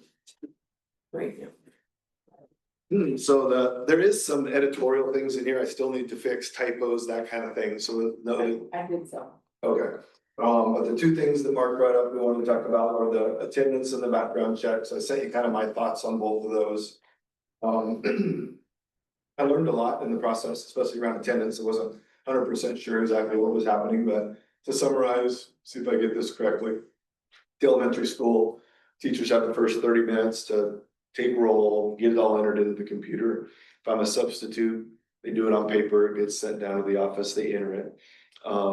This process of at the elementary level, making specific phone calls, didn't used to do that. We went to it, I want to say 5 or 6 years ago, when there was that scenario I presented to you in the email where a kid didn't show up for school and then the phone was out at 9, but parent didn't answer the cell phone or the home phone or whatever. So the potential was there for an elementary kid to say, walk to school, not show up. We mark them absent, you just think they're home sick. Phone dialer goes out, mom's at work, or the home phone is their number, or maybe it's their cell phone at work, but they just don't answer. And it's 2, 3, 4 hours into the day before the parent gets the message and finds out that their kid didn't make it to school. So we went to this 8:30 thing in particular at elementary to have personal phone calls. It helped us in several ways, besides getting rid of that issue. It let us find out, the kid's sick and they're not gonna be at school tomorrow, so I can just go ahead and enter that. And let them find out that they're on vacation for a week and forgot to let us know, so we can enter the next 5 days. Let's us talk about, what's exactly wrong with them. If we hear from 6 kindergartners that they all got a stomach bug, we might put some more custodial resources in that room and disinfect it or something. So, and then when I do make contact, I remove them from the phone dialer. I mark them as excused absence, and then at 9 o'clock, the only calls that go out are for the ones that are still marked unexcused. So in general, I asked all the administrators, they're all in favor with staying with what we have. But that's the process, and open to anybody's thoughts about. I think that's an example of getting too much into the weeds, because again, my first time, it was a concern that was kind of raised as almost a redundancy. I'm all for checking on kids, make sure they get there. But looking over guidance on when boards get too much into the operations, I'm not that concerned with it now. And thanks to getting, doing that poll with principals, former principals, and the people actually use the system, that's good. So I like when you can do that, because that could be something that comes up. Obviously, if it's one person, it might be a very bad thing that only one person's aware of, or if there's lots of people talking to them, that's definitely something we need to do, because we're, getting feedback from the community. And then now I know if we do have concerns or questions, we go to Mr. Carpenter, who can then reach out to the actual people who are affected or who use it, and they can give the user end of it as to whether it's good or whether it should change. So I like that, but yeah, it feels like it's now I know I'm getting too much of the weeds of the operations. Sometimes yes, sounds like mostly not. It's how the score works. You guys got that under control. Okay. Yeah, if I understand it correctly, I as a parent, I would want them reaching out to me. Right, but that's what I'm saying. The phone, so that's why I brought it. The phone call is still. I'm not saying it's not. It's something. In hindsight, it doesn't need to be necessarily board business, Right. but it is still somewhat redundancy, because there are phone calls that are made, right? I think it goes to parents, but they still do the phone call anyway. Right. And it's all about generated, and then even then the front desk staff will call them kind of as well. Yeah. But so it's not like, oh, we won't bother, we're just gonna want to change and quit, and who knows where this kid is, they could be in danger, so it's not with that regard, it's just, it doesn't need to happen. But again, it's almost getting outside the scope of what we do, I guess, so. Well, it's good. It's good that you guys now know, and I definitely got educated on exactly what we're doing a little bit better as well, so. Good practice. The other one around background checks, the thing I wanted to highlight, and I think I forwarded Mark's email and kind of my 2 cents. I do think we, could match some language better. Mark's email, he mentioned in the handbook on there's 2 pages, it says volunteers will need a background check. In the policy, it says a volunteer that is not likely to have direct unsupervised contact with students as determined isn't required. So I do think I could get those to match a little bit better. Either in the handbook say volunteers are likely to have direct and unsupervised, or in the policy. You know, kind of the opposite of that. I will say, in general, you know, I don't think we've had issues with this. As I think I mentioned to you, we do, I do, have done 3 times at least now, kind of spot checks on this. Hired somebody, I mean, I bought him a beer or something. You know, go around and was trying to walk into a building, and I've been shocked every time at how well they react. No secretary has never not stopped somebody. I tell them to just, once the day starts, they all now have to go through the vestibule of the office. Tell them just to go right through and just act like you know what you're doing. And obviously I'm talking to them on radio, and I pull up the cameras and say, okay, I'm at Vinnie Elementary, so I'll pull up the camera there in the front office. And I remember watching Becky Walton chase the guy down the hallway, you know. Chase him down, yeah. Yeah. And then I give him coffee cards and he says, good job. And remember, I think I told you, but one time at high school, Tammy got the coffee card and like still didn't believe it. So she called me and I said, yeah, it's okay, let him go, don't tackle him or anything, you know. Or even then watching them walk around the school and have an aide come up to him, hey, I see you have a visitor badge, can I help you or whatever? They've just really done a good job, anytime we've done that. I don't think it's realistic. I shouldn't say that. We could go to some kind of lockdown model of you just don't come in without a background check. But it would definitely change the culture of our building. It would definitely change a lot of the way we operate. It's not feasible to have people in the office escort people places.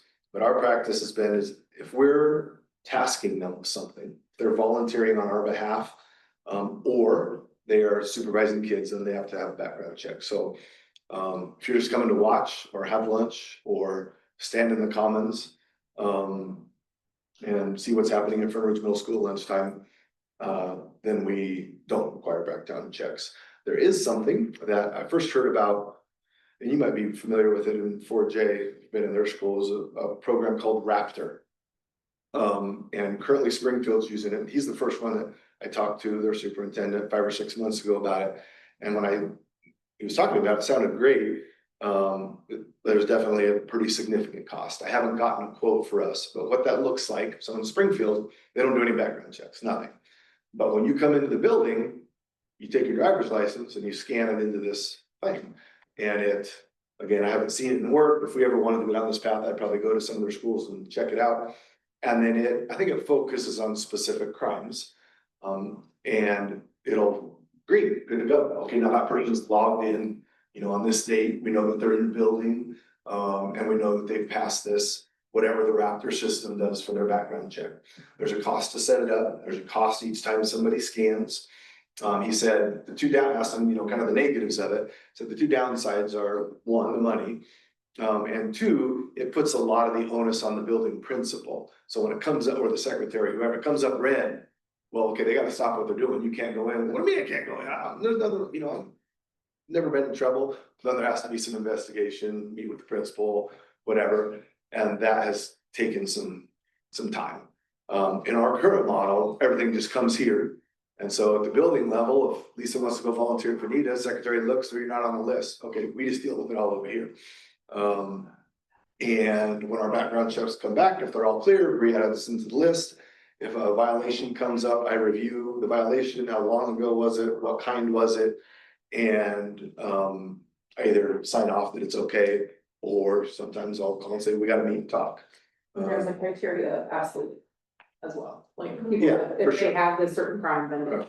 Well, I do have a list that's pasted on my wall, left of my computer. If they've committed any of these 27 crimes, it's just automatic. So, that's our current model.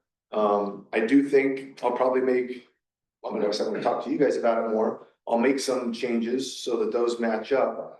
And then I would like to hear from you if you want me to investigate getting some quotes on this Raptor system. Have you used that at all in 4J school? I haven't never used it, but I've used it, yes, on the user end. I went to, real briefly, I went to a middle school with another officer to do a kind of impromptu show and tell. And we were full uniform with patrol cars. went to the front office, and he is a parent of one of the kids there. It's kind of how he got tied in with the teacher. And we thought we would just be able to waltz on through in uniform. We didn't bypass the front office, we checked in, as we should, right? It's their house, their rules, we're guests. And I saw the system there, I'd never seen it before, and they did that. They had to scan it and our face on a sticker and had to wear a badge. And I was like, Yeah, well, that's right, once it does, it kicks out something for you to then wear. yeah, it was kind of surprising. So I'm interested, I don't know much about it. I'm sure it's expensive, they usually are these kind of things. I think safety is super important. Mostly, I can't remember, I'll flip my notes. But mostly there was like a little bit of visitor rules thing. I would change in the policy, very minor. And then make sure that's reflected in the handbook, which is kind of a summary, like I said last meeting, about how it should reflect policy and not conflict or exchange of words, things like that. So mostly my concern would be bell to bell. So yeah, I know firsthand from knowing Jen and Becky that because my kids go there, right? So they chase them down the hallway. They'll go catch people if they have to. There are times where people go to, so the second set of doors is usually locked once the kids have gone through. The bell's gone. They do have to go through the office, but if they're out there, they're doing stuff, doing all the things they do, they can go straight through. That office door past the second door isn't locked, of course. I don't want to make it into a prison, but safety is pretty important. God forbid anything were to happen. We could have done something about it, we should. Should we make it a prison? No, we shouldn't. But should we do everything we can to make it feasibly safe and not put too much burden on people? As long as it does, guarantee as much as humanly possible safety. So like bell to bell specifically, when there's visitors en masse, like often happens at graduations or performances, I get it. Vendors, same thing. When vendors come in, they are not necessarily volunteering. They are more like a visitor, but they've been through some checks, or they at least go in and show ID or something. So like a change I'll make is when it says the policy for visitors to district facilities to ensure that no unauthorized persons enter a school. All visitors will report to the school office when entering and will receive authorization to visit elsewhere in the building. So after the morning bell would outline the bell to bell kind of restrictions to it. If people are visiting other parts like the resource room, things like that, people have got through. We're gonna do because they're not even parents, but again, we have that. It's a good resource room to have, right? It's good things for the community to have. Maybe outside of school hours, for instance, because people will get to that door. If they see them, they will chase them down. Who are you? What are you doing? Going on here? Okay. They might have to be escorted. That's what I would believe, because again, not necessarily parents. And there are some bad times where even there might be a parent situation. It feels like it's not quite the appropriate thing to say, but it happened, and that's why it is appropriate. It was the Cascade Middle School shooting. It was a parent that was involved in that, but it was a big court thing. I know the front office staff know how to work through court orders where people are restricted from being in that school, even if they're a parent, maybe non-custodial. In that instance, there was a court stipulation that said he could not remove his daughter from that school. That's what he was intending to do, and they talked it through. That wasn't a matter of entry. Point is, I know that the front office staff are very versed in those things. They get very familiar with how to read these things, and if they're in doubt, they call local law enforcement. But for instance, in that instance, and we can talk about this now or some other time, changing the policy to reflect after the morning bell, before it says visitors will report, and they change that to must report to the office when entering. And instead of will receive authorization, something like to exchange a picture ID for a visitor's pass. And maybe even another caveat saying school administrators may waive the need to exchange an ID for a visitor pass for scheduled events. So I think you brought that up too, like, well, that will leave people out that would just want to visit. And not just in the classroom, but like visit certain events. When the number of expected visitors may make it impractical. Such as the graduations, the Halloween thing, when you see kids, for it.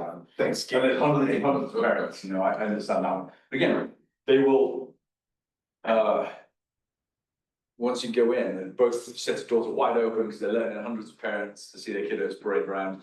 And then you see these teachers and aides kind of lining the corridor to fund like ushering. But I know from inside information, they're guarding, making sure people don't like waltz down the hallway. So I have a lot of faith in the staff for what they do and keeping people in track, stop them wandering, stop some random person from merging with the crowd and then, you know, entering. So I know they're on top of their game. I just want policy because policy is super important. It's written, as we say in the police work, it's written blood. It's because the bad happen or could happen. So I think adding some of those very minor changes, make it clear. I believe in their ability to go chase people down. It does happen. And I think we could just tighten it up with some policy change with some of the wordings I mentioned. I could draft it, I guess, and Well, yeah, I'll start by the handbook thing. Volunteers will need a background check. I'm gonna clarify that to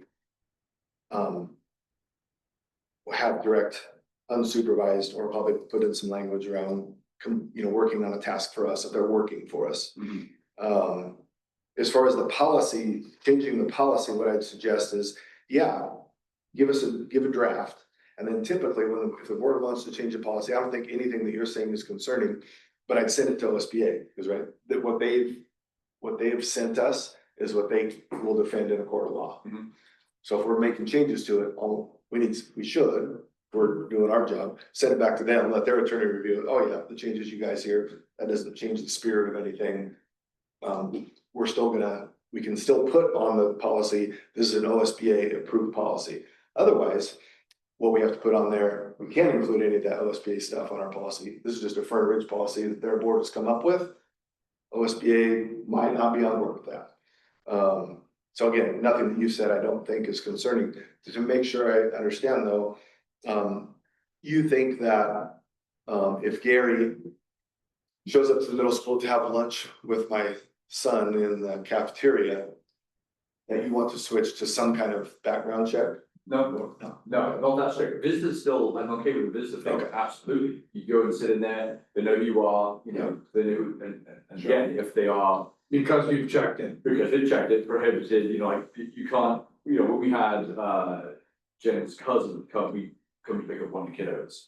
We called ahead and said, Yeah. this is the guy, this is pick him up. So no, not like, I don't wanna make a lockdown, everybody has to be background checked just to come and have lunch or sit in a classroom, some, you know, parent, something like that. It is really more volunteer thing, or for the visitor in this case to exchange a picture ID and then get the pass. That's what you want. Bell to bell hours. Right now, so again, on that example, if I go to the middle school to have lunch with my kid, you want them to start taking IDs? No, okay. No, they know who you are, right? You're on the approved list, you're a parent, and not one prohibited by law, without any kind of court order. They know who the parents. Okay, yeah, I sign in. That's it, just as it is right now. Okay. Who is this that's giving the picture ID? That's where I'm confused. Well, it is. If you're not a parent? So, Oh, they nearly always are. volunteers under the guidelines of, have had a background check or have not? So if they're unfamiliar with the parents, new kids, whatever, then yes, exchange your picture ID and get a password, just show them your picture ID.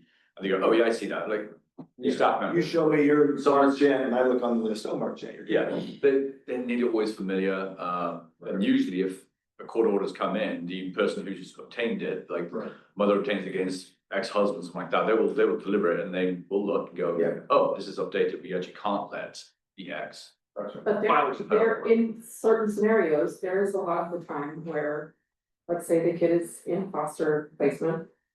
And it's in process. And mom and dad haven't been revoked. And they haven't been awarded the state, so they're in this limbo zone. So that would totally make sense to do that. Where if all of a sudden dad, who doesn't have custody, but it's not fully, you know, gavel down, judgment's been made. They need to provide some sort of Yes, identification before they go have lunch with their kid that's actually living in a foster home. absolutely, yeah, So I can see that being a scenario. yeah. Right. I thought I might have note, but I think, because this one is under the visitor one, after the morning bell, like I said, I like the bell to bell idea, because outside that it might be different events functions. Yeah. that I suggest, after the morning bell, visitors and guests must report as opposed to will to the school office when entering. And instead of, will receive authorization to exchange a picture ID for a visiting pass. But by exchange, you just mean show it, and, Show it, yeah. and I'm, if you know me, Yes, yeah. I mean, we can say exchange picture ID, but in It reality, doesn't have to be exchanged, Yeah. it's you present a, valid ID. Who you are. Very well. Yes. okay, well, I'll make the change in the handbook pieces. Yeah. Where it currently says volunteers will lead a background check. I'm gonna give a little clearer definition of what a volunteer is. And a volunteer is not a visitor. It should be the same as what it was prior. Let me see if I got my notes, I'm still changing that. For us, what we've used as a volunteer is likely to have unsupervised direct access to kids. So the primary example is on a field trip, I'm assigning Lisa 7 kindergartners are in your group, right? You gotta have a background check because you're gonna be in charge of those 7 kindergartners. Or if we're essentially employing them, they're acting on my behalf. Field day, you not have unsupervised access to kids because you're out on the field running the water balloon station. But you're working for us, you're volunteering for the school to support kids, we have those people be background checked. You said you do. Yes. If you're volunteering for the school, doing a task for us, you should be background checked or direct unsupervised access to kids. If you're gonna be in the room, let's say I'm a visitor to the room, I don't need a background check, right? I'm just sitting in the back of the kindergarten room. And the teacher says, hey, I need to use the restroom real quick. No, they're on the approved list. They can't have unsupervised access. But if I'm, hey, Gary's in here volunteering, I've been background checked, I'm gonna run across the hall, talk to the teacher real quick, then I'll be okay. Yeah, you're still with a teacher, yeah. Mhm. And the difference with volunteers, and you chaperone, I think if you chaperone something, you're with other people's kids. Yeah. Yeah, usually it's your kids in the class too, but maybe not, Ilko do way more volunteering than I do. So they're around all the time, but they've been fully checked out. I was just curious how long that takes though, or if, I don't think. No, it's not. Background check? Mhm. I mean, it depends on the time of year, so like in a month from now, it's gonna take probably a full week. Okay. Whereas any time before that or after that, it's anywhere from 3 to 5 days. Well, that's pretty good to know. Yeah, We know where they. we just give people the give it a 7-day window before you have your event that you're gonna. Who does it? As out of curiosity. What do you, Can you send it? it's Chris. Chris, CRIS, Criminal Investigation. Let me think about it here, hold on. It's a third part, it's not saying. Yeah. I think we Chris pay, Inc. didn't you say 5 something of background? Yeah, 525. So that's another thing I'll do is when I share with you this cost for the Raptor system, I'll share how much we spent on these $5.95 for 300 times every year. I don't know, I should know. So we kind of know the price difference, but yeah, we send them off, we pay for them. It'll also send us back, it really only sends us back Oregon stuff, but it'll sometimes send back, this person might have a record in Nevada, would you like us to, and then I'll pay the extra money. And well, yeah, let me see what happened in Nevada. It's like And another it's- $6 or something like that, and they'll do it further. So it's like a private investigator, not a state entity that you're checking out. I think it is. It's a company, Yeah. that runs background checks for, they do most schools. Yeah. So you're good to look into this Raptor thing to see. Yeah, I wanna give a little more info on, cost is the first thing. I don't even know if it's gonna be feasible. Springfield sent me his cost, but it's obviously much different because they're a bigger system. I went to their website. It's been a month or two ago, but, and then again, just recently, last week, and they have, I didn't wanna start typing stuff in there, because as soon as I did, I'm gonna start getting emails and somebody wants to set up a meeting. So I'm gonna get a little more planful, maybe have a couple other people in the room and set up a meeting with them, tell them the size of our district. Tell them to give me a good deal, how much does that cost? And I can kind of compare it with what we're paying now, because we do pay, money to do our background checks, as it is. See what that difference is, probably visit schools, see where, this is going well, what the problems are, and then I'd come to the board and explain the whole thing, maybe have somebody do a Zoom with us in a work session from Raptor that can tell you exactly how they work, and we can decide if that's something we want to do or not. I like the idea of it. Okay. All right, so on this topic, I'm gonna make this handbook change language to clear define volunteer visitor. And you'll get me some draft ideas on policy language. And maybe that's something I might even be able to get some information from OSBA ahead of our August work session to share with you that, oh yeah, all these things that Mark said, they said there's no problem with not changing any of those, or bring up some issues if there is some problems with it. Yeah, 'cause I think the other one that I have to make note of is that's visited the district facilities, and then the one I mentioned last week where there's criminal records check. And it's, again, they just kind of mix up the language. The service of a volunteer allowed to have direct unsupervised contact with the students. That's wrong. A volunteer that is not likely to have direct unsupervised contact with students, as determined by the district, will not be required to submit to an in-state criminal records check. That's not a volunteer, that's a visitor. Right. So it's super simple, super silly. Yeah, What is? that's a visitor, not a volunteer. Yeah, why call it a volunteer? That's not like you're just saying that it's a visitor. If you want to say a person who does not like to have direct contact is a visitor, or this is not a volunteer, just for clarity, that's getting silly now, but. Yeah. That's not confusing too, because this is referring to the volunteers, this is the background check policy, post what volunteer is. A person who is not likely to is not a volunteer, that's a visitor. I'll change that. Okay, so, and then just gotta go back to the initial topic, which was approving our handbook. So what I propose or ask is that the board approve it. We're not changing anything around the phone dialer. In the handbook on page 11 and 37, I'm gonna clarify language around volunteer visitor. So that's a little cleaner, and we'll work on any policy adjustments in the months to come. I make a motion to approve. Second. Any discussion? All in favor? Aye. Okay, I will work on that. So if I may please, do the teachers know? Do the teachers know what volunteers have been? Yes, so when I update my district approval list, they all have access to that in a shared drive. And if they're not on the list, they're not approved. So a parent can call Miss Johnson, the second grade teacher, hey, I'd like to go on a field trip. Teacher can pull them out there. Oh, yeah, you're on the list. We'll sign you up, or go see secretary, or here's the link to the website to get the background film. You gotta get it turned in. So yeah, everybody in the district has access to that shared drive. You do it yearly too, you have to renew your volunteers that you're background.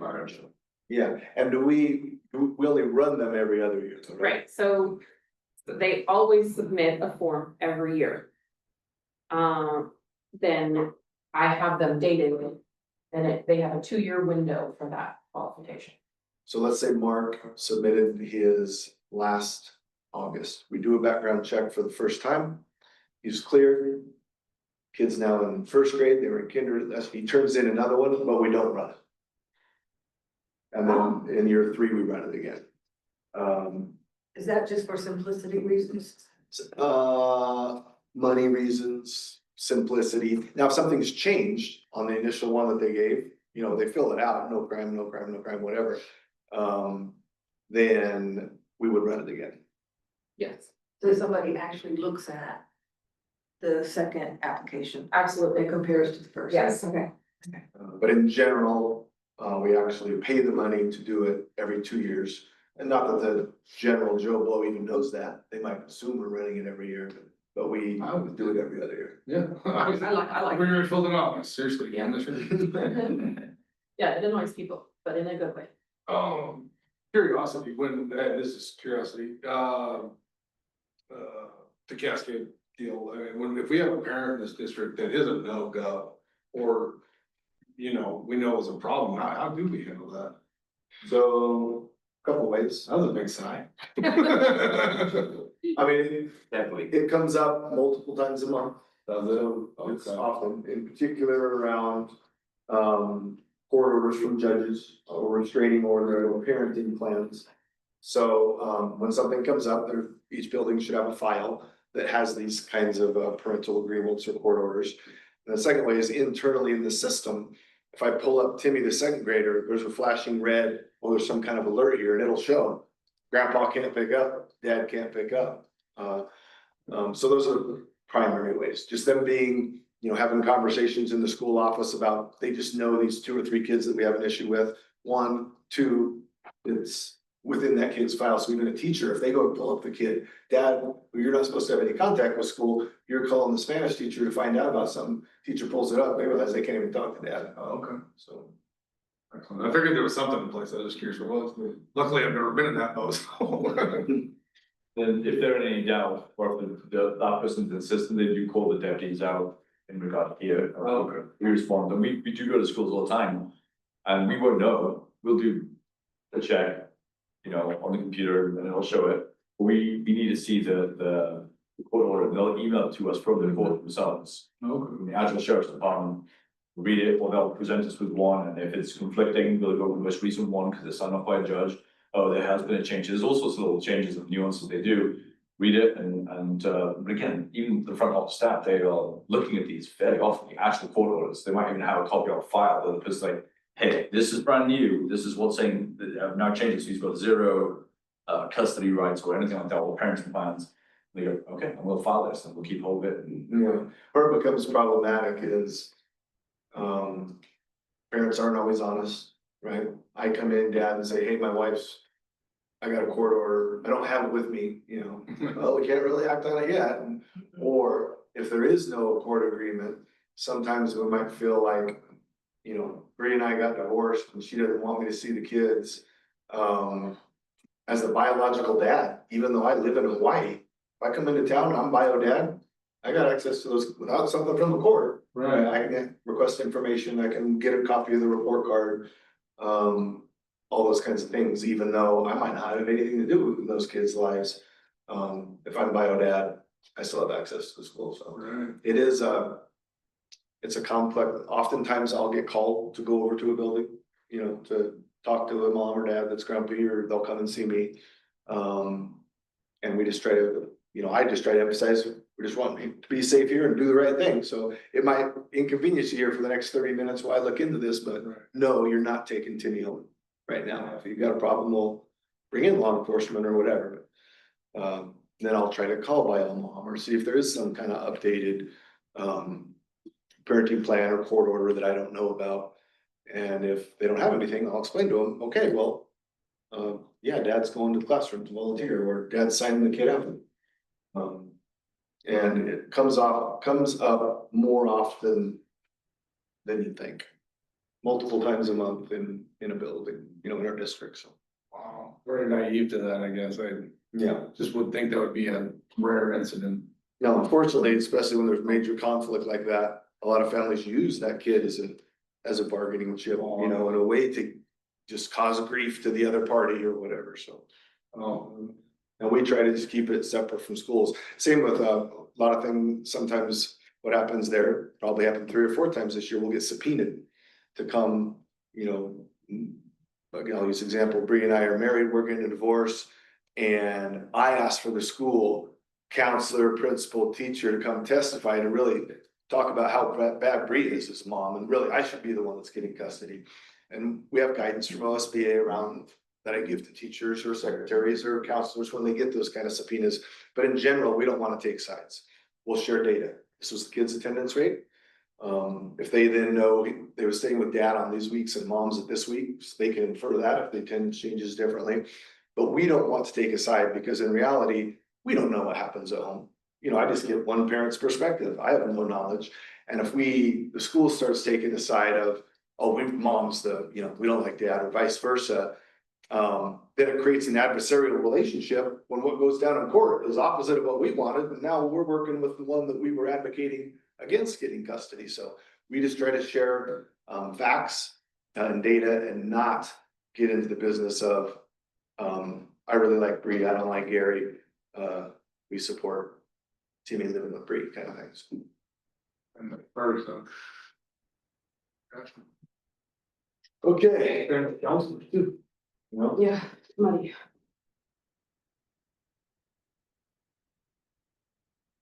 Electronic devices. Policy. Yes, you may have heard about this. We can't just say we have one. Well, we don't have one that complies with this order. I did print off, this is the document, and they're updating it regularly. This is the July 2nd update, so if you're interested, you can have a copy of that. Is this from OSBA? This is from ODE. Good. Uh, Anything from OSBA yet? No, they're working on it. Okay. So, what else did I have? This is an FAQ from ODE on the same, I don't think I made a copy, yeah, I did. This is an FAQ on the topic.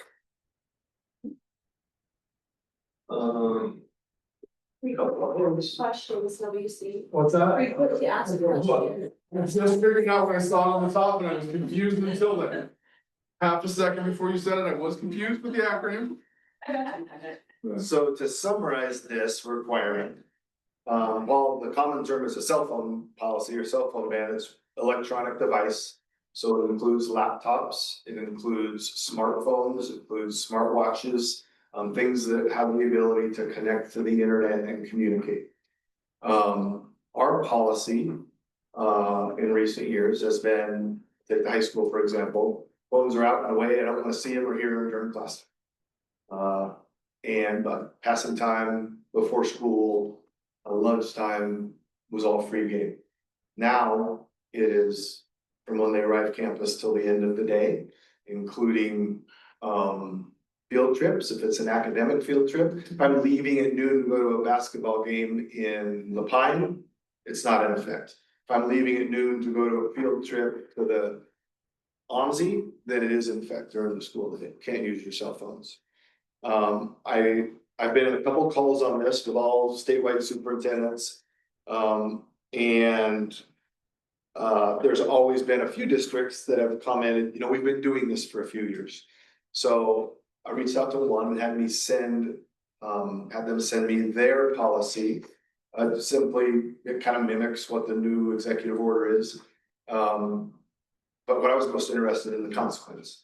So the one that I've read, again, there's a million ways to do this, but what I'm going to do is present kind of a general framework to the administrators when I meet with them in a couple of weeks, get them to buy into what our plan is, and then this will be a topic at the August board meeting agenda. In a perfect world, I wouldn't want to start this January 1st. I'd want to start at the start of the school year, but I just don't think we have enough time. So, when I'm going to train, especially at the middle school and high school, at the elementary school, this is going to be a non-issue. Or very small issue anyways. But middle school and high school to be talking to their kids about that this is coming. And whether we start January 1st or a month or two earlier, they'll just know that it's coming. Hey, you can use your phones now, passing time, lunchtime, but something's gonna change. The example that I saw in regards to consequence was Gary brings his cell phone to class, has it out, it goes off, whatever. The teacher takes it and the kid can get it back from the office at the end of the day. So that's the first time. Second time, Gary's in class, had a cell phone go off, whatever, I was on it, texting, it's taken away, it goes to the office, and the parent has to pick it up at the end of the day. And the third time, they're not getting it back until we have a parent-kid principal meeting. So this continues to be a problem, how are we gonna solve this? And then there will start to be some consequences, whether it's a lunch detention or whatever. The only requirement is they can't miss class time as a result of consequence. However, there will be a separation. What will occur occasionally at the high school will be a kid will say, F you, I'm not giving you my cell phone. Well, then that's a different issue, and there will be consequences for that. You know, defiance, insubordination, profanity, whatever, that's separate of the having the cell phone out issue. So what I'm going to propose to the administrators is something similar to the one I've read, which is first time, as long as the kid gives it up, they get it off back at the end of the day. Second time, the parent gets it. Third time, so we got to have a conference to, you know, see if this works out. There will be some exceptions for kids. Say I'm a diabetic kid and it's hooked up to my monitor. It monitors my glucose and sends me. So kids that are on IEPs or 504s and the interest is academic, we're going to have a path. For them, you know, to be able to access the device.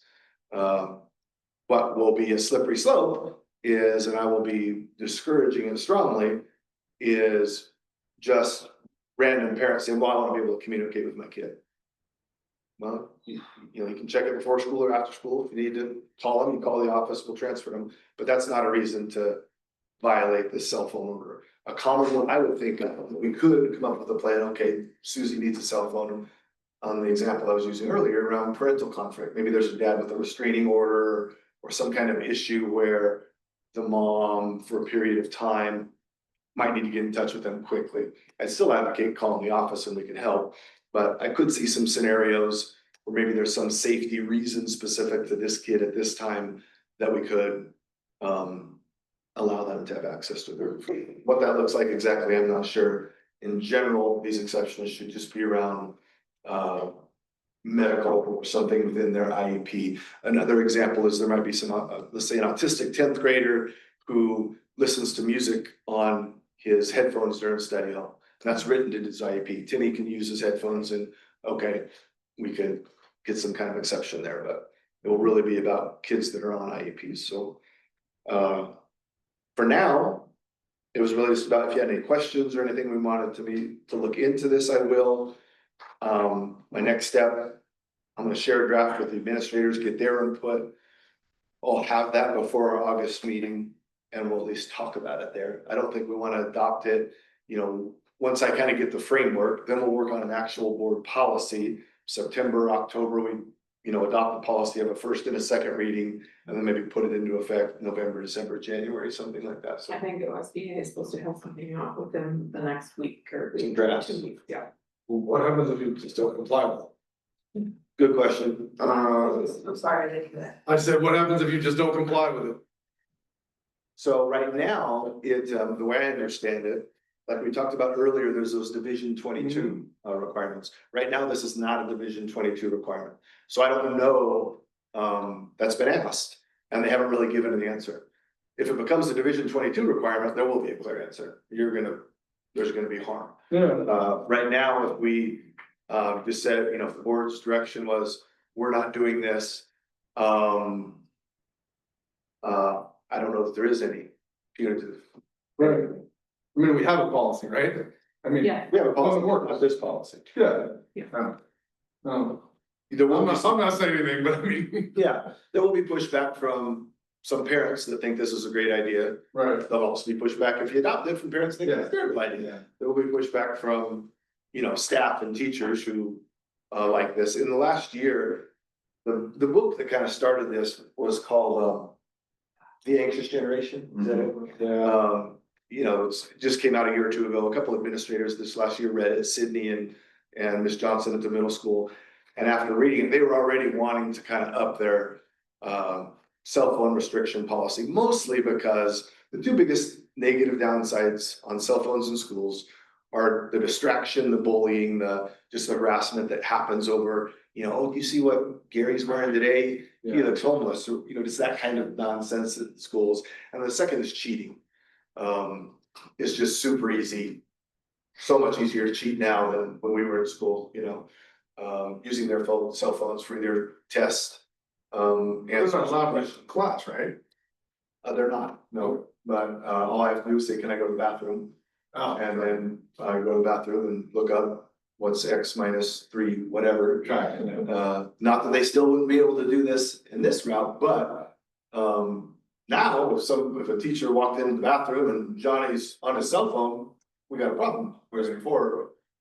Anyway, so nothing to decide now. I'll share the information with you, meet with administrators, come up with a plan. We'll talk about it in August, see if the board supports it or not. And then we'd start working, maybe by then OSBA has some sample policies.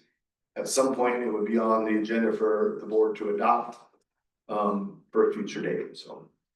I just see it being problematic in the smartwatch thing, like, I mean, it is. We got more smartwatches in my house than I mean, yeah, that's Well, I don't bad. want the teacher to get, well, you can say, I don't even have a plan for it, it's not done. Yeah, exactly. I mean, you turn into this whole thing where, no, I think kids should be on phones, like, Yeah. don't start, but. I will say the one thing that's, I'm never a fan of things like this that tell us there's one way to do it. Yeah. However, in speaking to the districts that have done this, they said it went way smoother than they thought. You know, there wasn't that many problems. The last guy I talked to said, in their high school, they tracked all this data. They had 284 instances over the course of the year. where kid had a cell phone and there was pick it up at the end of the day, for example. And in only 2 of those instances was there a conflict. You know, I ain't giving you my phone, whatever. It ended up in some level of discipline. So the people that I have talked to that have had something like this, have tried to tell the rest of us, it isn't that big a deal. We'll see. But that's made me feel better than if they were saying the opposite. Oh, this is gonna be chaos here. It's pretty comprehensive. Looks pretty good. There's a lot covered in there, including the exemption, medical things. Yeah. And it's pretty straightforward. Yeah. Okay. So I'll get, anyways, you know the plan and you'll be hearing from this on the August board meeting agenda. We'll just go slowly. Alright. Alyssa's Law is the next one. Alyssa's Law is. Can we take a 2-minute? Oh, sure. Yeah, you would. It's not according to life. What item are you on? We just finished 14 and we're going to 15. Absolutely. So, bitch. Thank you.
Isn't this something that is gonna be?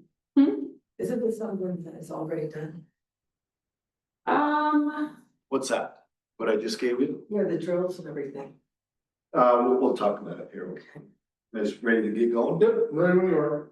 Hold on, I got Scott Rose texting me about the meeting with the contractor. Okay, so this is law. The primary requirement, reached out to SBA to confirm. Is that the board at least consider adding panic alarms. So it doesn't mean that we have to, but the board has had the conversation. So this is us having the conversation. What that essentially would look like is right now we have buttons in all the office that boom, lock the doors. But this would be a button that boom, locks the doors and immediately contacts 911. So it's connected to law enforcement via some technological magic. There'd be obviously a cost to install. I think there'd be monthly monitoring or some kind of charge. I haven't looked into it extensively. But what boards are charged with is right now, schools aren't, this isn't mandatory. But you're to have the discussion of whether you want to consider that or not. If it was something the board wanted to consider, want more information on, that would probably be my first step is what does this cost per building, so. All the buildings are hooked up to security systems anyways, correct? Well, all the buildings have alarms. Yeah. All the buildings have cameras. And they monitor? No, Oh, okay. I mean, I can monitor them after the fact, or if I wanna sit there and monitor them. No, I mean monitor by monitoring time. I'm thinking. Oh, the alarms are at nighttime, so yeah, we get calls. I'll get a call at 2 in the morning if an alarm goes off at one of the schools, but the cameras aren't monitored. Right, that's what I was talking about. Yeah. And we do have panic buttons to lock doors. So I see some danger out in the parking lot, they can just instantly lock the doors. What we don't have the ability of, and I don't think a lot of schools do, but certainly some, is, you know, the red X skull and crossbones panic alarm is immediately law enforcement. Bad phone. Anyway, and then the other piece of this new requirement, which is the most significant, is on the back page under B3A.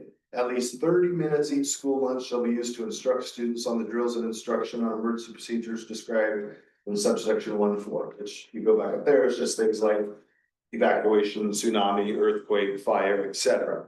So our current, I mean, what we currently do, beginning of the year, there's a lot of safety stuff. We do them in homeroom time or beginning of the year time. We have required to have 1 drill a month. At least 2 of them have to be earthquake drills. When we do an earthquake drill, we follow it up with an evacuation. So once a month, we're having some kind of a drill, a lockdown, a fire, or an earthquake. However, we definitely don't give 30 minutes of instruction every month all year long, right? It's really front end loaded. Maybe once mid-year, we'll do a reminder. That's gonna be a big change. And that's a lot of time to say, you know, if I'm an 11th grader and I've heard this for 3 years, 30 minutes a month I mean, we're gonna have to get creative there, somehow get that time within our drill, you know, practicing it. So my charge here for building administrators is come up with your plan. It's probably gonna look different at the elementary versus the middle versus the high school, but I want them to submit to me by mid-September what their 30-minute plan a month for the year is. So I can mark off that, yes, we're in compliance with that. So that's just a piece of this, you know, you're not really involved in that, I'll certainly. Well, that's something we have to do. Yeah, Oh, yeah, so 30 minutes a month we have to do, which is new. We've always had to do a drill every month, that'll continue. What 30 minutes of, I'm gonna need some ideas, we might need to purchase some resources. Because that's just gonna get old for kids real fast, sitting through the same thing, how can we keep that fresh? Probably talk to some other schools. For the school board piece of this, and this is law, it's really just about considering these panic alarms, so. Nothing you need to make a motion on, but if we just talk about it and say, no, we don't need to look into this, or yeah, we do. If you do want me to, that'll be my first step, is what does this cost? I could bring that back and say, ballpark, it's $15,000 a building or an office and a monthly monitoring fee of $100. And I have no idea if it's way more expensive or way cheaper, but. so what's our policy now? If they lock the door, is somebody, I mean, is there a district policy that says, okay, WC, you're at the front desk, when you lock the door down, you call 911? Well, it depends on the issue, whether if they're locking the door because it's they see a bear on the playground, they're maybe not calling 911, maybe they are. But I think it just really depends on what the reason was. I guess, but typically if they're on lockdown, then I know, they're letting me know. And I'm oftentimes informing the other schools then, hey, Vinita Elementary is on lockdown. Sometimes law enforcement will contact us and say, hey, lockdown Vinita Elementary, we're over here on Hunter dealing with something. So yeah, it doesn't, in this last year, I don't think in any building ever did we have a reason to instantly lock all the doors. The reason I ask, I mean, obviously, there's been a group of people that said, if the schools had this, it would have saved my daughter's life. And so I'm wondering, what do we have in place now that would have been there to save that person's life? I mean, what do we do? I mean, before I consider spending money and putting a button, and to me, my first response is, everybody has a cell phone, we don't need a big button. Well, now they might not have it. Right. Yeah, exactly. I looked it up. This one came from Marjorie, what's it called again? Marjorie's, the one in Parkland, Florida. That's who Alyssa was. She was a student there. And so her parents or her mother advocated for it. And it's got passed in several states, multiple states, Florida, so like Florida, everywhere. So there might be a time where that might not be practical, or front office staff are away, just like it happens, somebody gets into lockdown, but nobody knows what's going on inside the school. It could be earthquake kind of stuff, you know, it doesn't maybe not need law enforcement there right away. what this came from was one of those real bad situations, of course. But it looks like it lends to other drills too. Yeah, my thoughts are, if you're there to hit a button, you're there to dial 911. Maybe not, that's what I'm saying, it might be away from, like, I think in that case, they get on the radio, right, all the staff have radios, they can radio whoever is near, a phone, or, yeah, maybe they'll have cell phones, I don't know, even know if they walk around with the cell phones, because most professionals in the schools probably don't carry them in their pockets, they don't really do them. I can see it not happening, and sometimes, I don't know if this is how it works, there might be an open line to 911 where you can just yell, like, what's going on? I don't know if that's how it works, but it might be more of a hands-free, like an emergency button, like we have an emergency button on radios, and it keys up and keeps it open. It's very rare that I use this, we usually just bump it accidentally, but if we hit that button, they can hear everything we're saying, so we could give directions to someone, or just, you know, like what's going on, you know, you're wrestling with someone, and like, if we go down, we still pitch on 511, you don't have to do this in one hand. I don't know, yeah, I'd like to look into it. Okay, so I'll first step, I'll see if I can find some schools that have it and see what's kind of gone well and not, and then B, I'll kind of get some costs, cause I get a email once a week on some company trying to sell me this. And we will just go from there. As far as, you know, we do a lot of practice with our main dangerous person on campus kind of drill, active shooter, if you want to use that term, is train kids and teachers that they have 3 options. Lockdown in place, depending on where you're at, fight, right? We teach them how to use things in the classroom as weapons, from staplers to books to whatever, or 3 is to just flee. And it used to, flee really wasn't something we practiced 15, 20 years ago, but now we do. So, you know, if I was on the high school campus, let's say, and I'm in Dr. Harper's room, it was down by the cafeteria, and there was something over the intercom, you know, active shooter in the gym. I'm not locking my kids right down there in their classroom. I'm going out the back gate. We're jumping a fence. We're running down the gravel road. We're just taking off, you know? So we train all of our people, quickest way to get away from the building. And then we all have relocation sites. So each building, if there was ever a mass exodus event, that the students in each building know which building they're to get to relocate. At Benita Elementary, it's actually the church kind of over behind the post office. And then at these 3 schools, each one just have a different school that they go to, and then we would do what's called a reunification drill. So we've practiced that a few times, but we have a reunification process. Let's say Elmira Elementary was evacuated because of there was a truck in the parking lot that spilled toxic fumes. We evacuated them all and they got to the middle school. We have a pretty standard reunification process that actually stole from Bethel that they used after that Cascade shooting on reunifying kids with their families. You know, where they're at in the building, who gets escorted, how we sign them out and track that Timmy was picked up by mom. So that's what it would look like for us. But that's basically what we practice. How to lock down, how to fight, where to run to. That's basically Alice training, I mean, Yeah. we've done, about Alice training. We've had Alice training. It's been a while, but when I was in high school, I did really probably one of the biggest drills in Oregon ever done. It was called Operation Falcon Defender. And we had EPD, we had state police, we had city, we had Peace Health. And now it's done differently, but we did it on a Saturday. We had probably 100 student volunteers pretending like school was happening. And then a cop dressed up as a bad guy came in and started shooting. And we had people moulaged up, so they were all bloodied and had wounds in the hallway kind of thing. Had probably 15 ambulances staging out in the Elmira High School parking lot. We had helicopters land on the track, medevac kids flying to Peace Health. And it was interesting then, which it's changed, but we made in this call, you know, we've got a guy on campus with a gun shooting, and the protocol for the sheriffs, et cetera, was to garrison here somewhere close. They came to the high school gate, literally 10 of them fanned out with their weapons drawn, coming at the high school as I'm standing on the front steps with the keys. And whereas now they don't do that. It's, if Mark's the first guy there, he's going in. They don't wait for anybody else.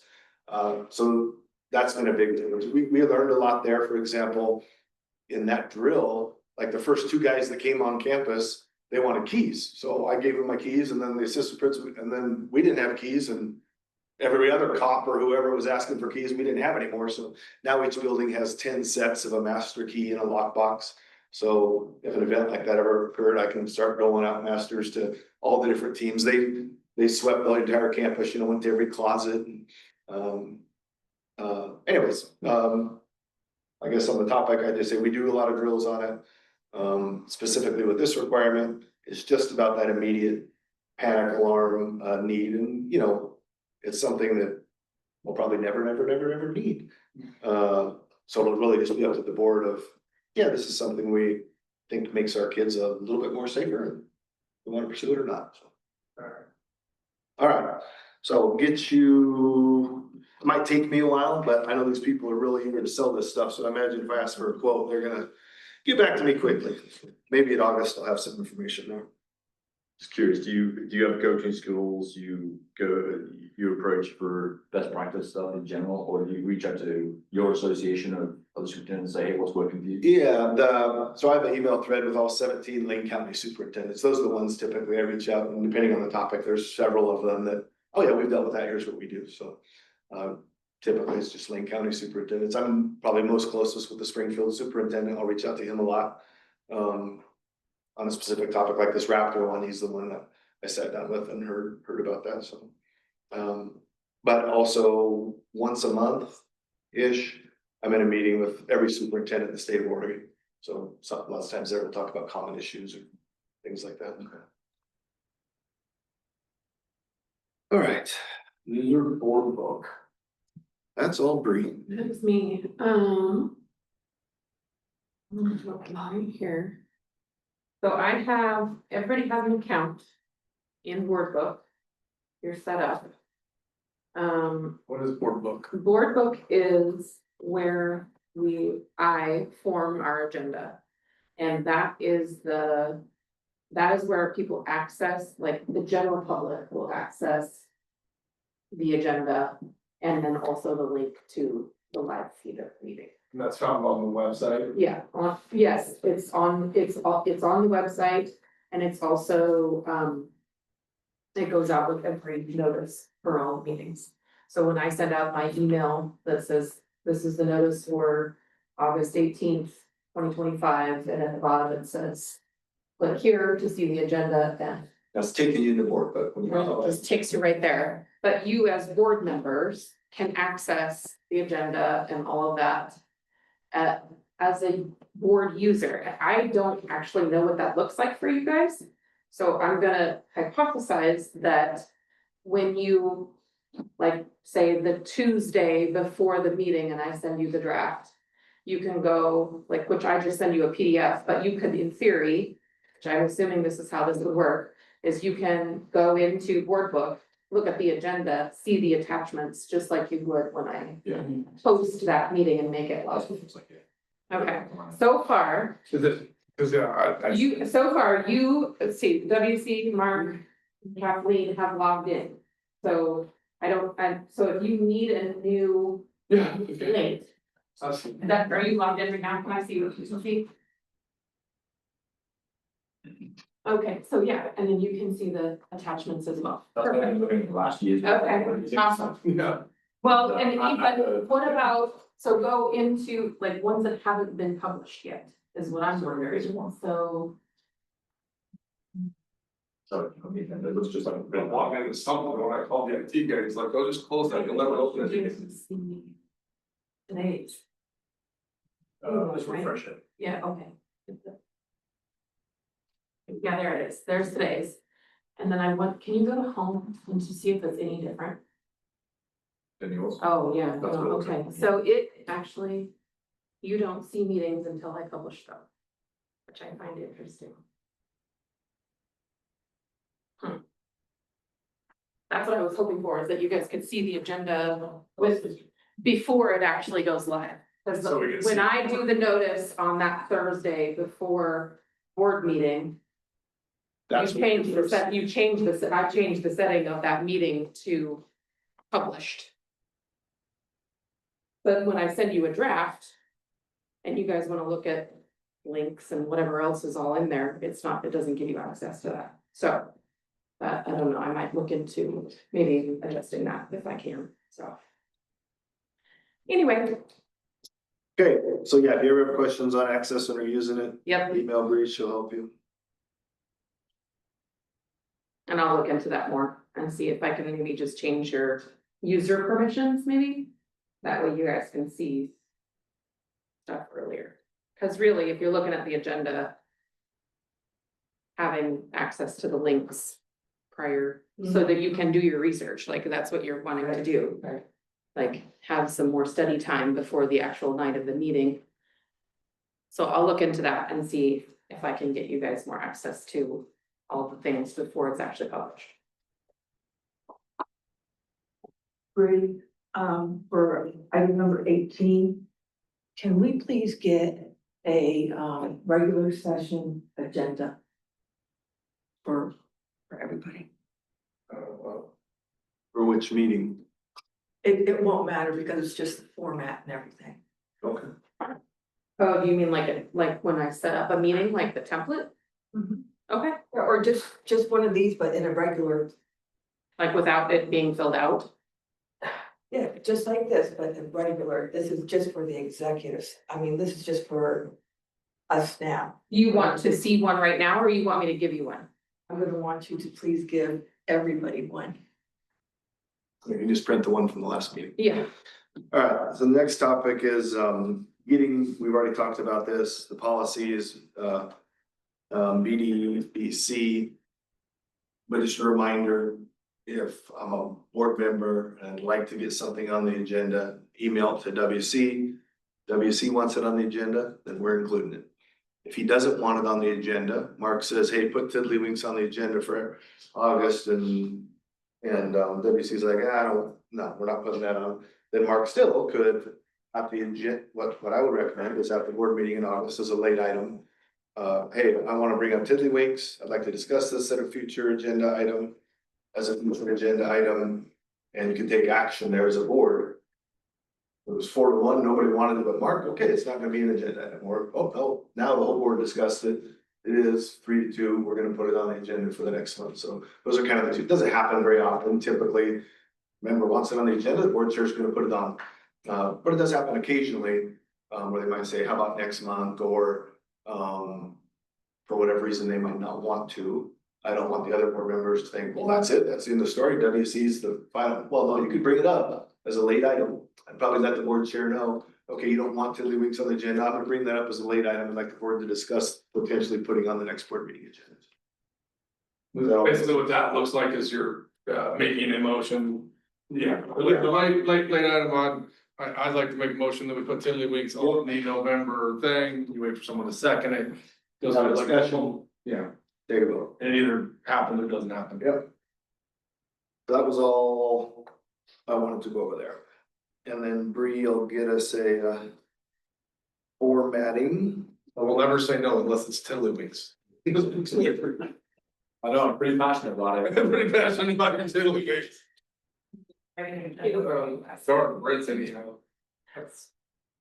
Bollocks. This is July 21, thank you. All right, Lisa, you're up with the agenda and item formatting discussion. Okay. And then.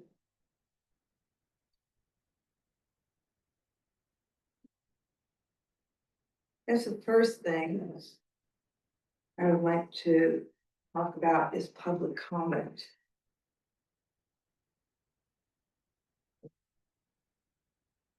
This is how I'm feeling, okay? If we're going to have a public comment, why don't we have a public comment where we actually listen to what people have to say? Okay, right now there's 30 minutes in a meeting, okay, it doesn't say anything about it. Well, the norm time is 3 minutes, okay, but it doesn't have to be that, it could be anything that we want it to be. But it cannot exceed. Pardon me? The policy says 3 minutes, you can change the policy. Right, right. What we do have to stay with is 30 minutes. We're not set. Yeah. Well, you can change the policy there too, you can make it 4 hours. but our policy says 3 minutes, total of 30. So what I wanted to do is talk, discuss. You know, when people are talking, I actually want to hear them and understand them. A lot of times when people are talking, I'm not hardly getting anything. And even we had a student rep that was talking and I have extra ears, right? And I couldn't hear what they were saying. So I really want to talk about public comment. What can we do so that, first of all, we as a board actually hear everything that they're saying? And do we want to not rush them through? The other thing is in somewhere here right now, the chair can sway things a little bit. Okay, if somebody needs some more time or something like that, you know, the chair can say, you know, what do you need it for or anything like that? Yeah, go ahead, we want to hear you. You know, and then it's slippery slope. well, you have to be careful and you can't be not judgmental, but prejudiced. Yeah. I don't think, as chair, I don't think I would do that because it would give it would look that way, right? Like, cause then now you're asking the chair on the fly to decide whether or not somebody gets an extra minute. And what they have to say may be super important, but it doesn't mean we can't refer them to the next process, right? Like if somebody comes in and they're 3 minutes in, and this is something we want to hear more of, we can add to the next agenda to say, hey, can we bring Janie Smith in or whatever to explain more of this to us or whatever? I mean, I would be careful at the meeting, because my goal is to make sure meetings don't turn into circuses. I mean, so I will be very hesitant, I will actually have to be honest, I wouldn't give anybody extra time. You get your 3 minutes, I mean, if you want to vote for 4 minutes, we can all vote on that. But I would hold people to the policy. Keep in mind too, we always let people, if I come in with something prepared and I wrote 14 minutes of stuff, they read it in 3 minutes, 3 minutes up, thanks for coming, they can submit the 14 pages to you. Yeah. Okay. But they didn't get to, so. But back to, let's start at the beginning of your concerns. You could not hear. Why could you not hear? I don't know. I could not hear what they were saying. I was only hearing like out of a sentence, one word. Okay. So, and I did have my hearing aids in. Okay. Okay. Do you have a suggestion for what you think would help you be able to hear? Yeah, I'm gonna go to the doctors and make sure it's turned up all the way. Because I agree, in my experience, I think the board should be paying attention to what the speaker is saying, and I have witnessed where board members weren't paying attention, in my opinion. I mean, maybe they were, and that's how they pay attention is by looking at their phone. But you know, I would encourage all of the board members to listen to them speak. I think where the problem lies, what I think is, and I don't know how to fix it yet. I think for the most part, people are hearing them if they want to, right? Want to say that again, please? People are hearing the speaker if they want to. Oh. The people who don't want to hear them aren't paying attention, basically. But how do we make the speaker feel heard? Because a lot of times I feel like these speakers are moving away because they don't feel heard. And I think that's where the anger and the animosity comes from. Because we can't really respond. I don't think we should be responding that. Again, we don't want a circus. But somehow as a board, I think we need to figure out, you know, we could figure out if we want to give them more time. I don't think in the year and a half I've been coming, I haven't seen us go to 30 minutes yet. Usually one person signs up. So we could give them 5 minutes if you want. But I don't want to give people 5 minutes of grandstanding. Right.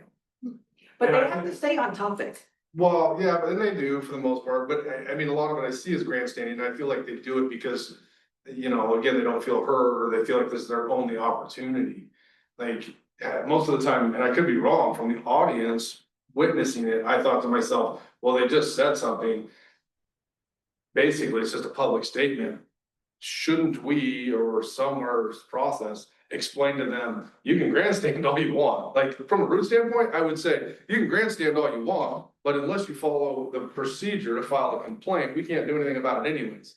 So here's how you do that, you know, and I think that's a way for them to feel heard. One of the ideas I have thought of is to say, okay, thank you for your comment today. Seems like you have concern. Here's a packet on how to move forward if you'd like to file a complaint.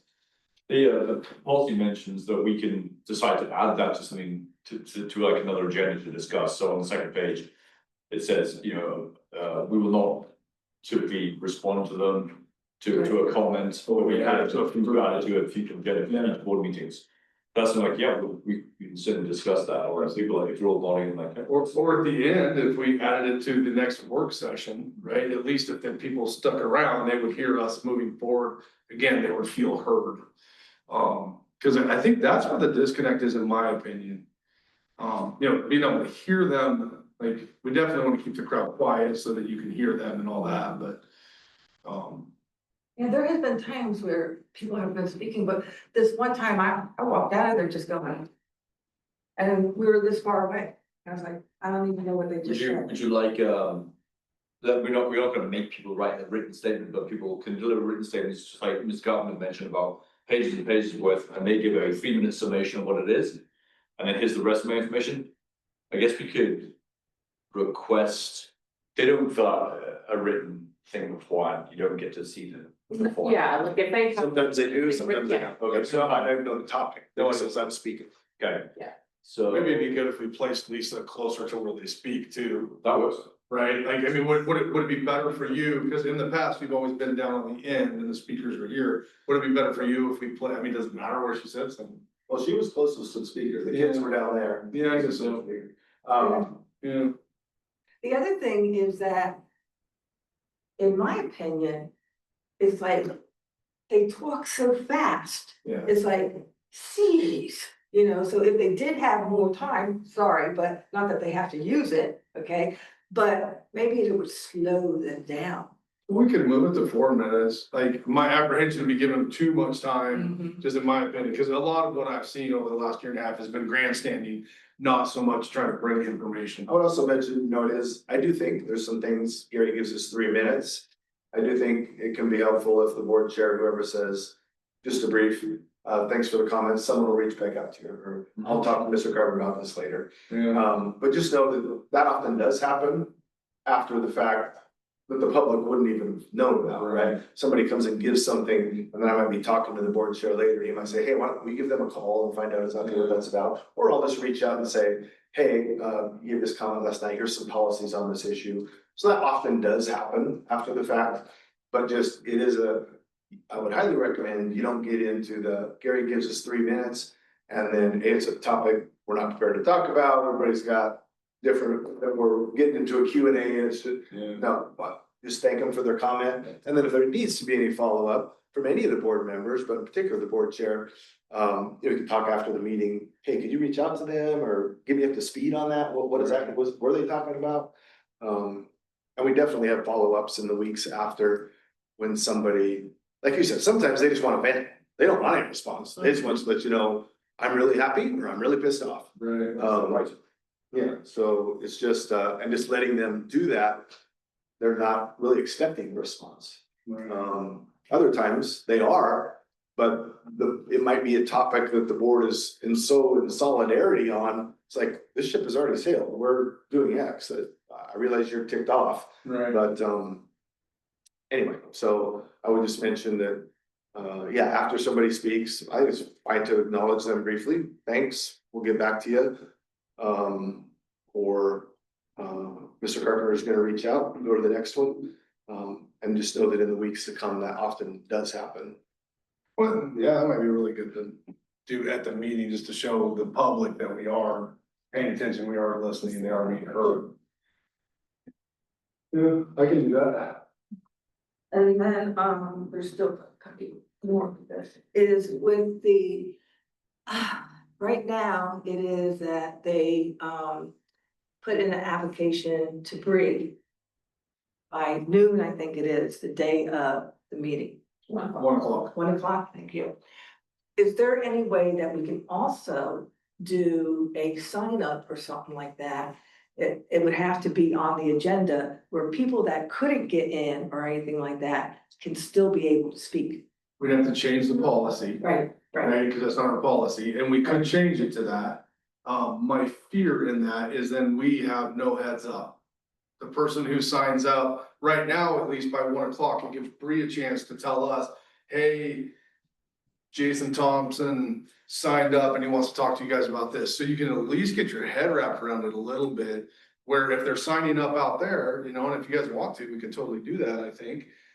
It's just, we won't have any heads up. It'll be so-and-so speaking, and this is what it's about. Cause I mean, if they sign up, there's no way for anybody to know, you know. Yeah, that's the way we used to do it.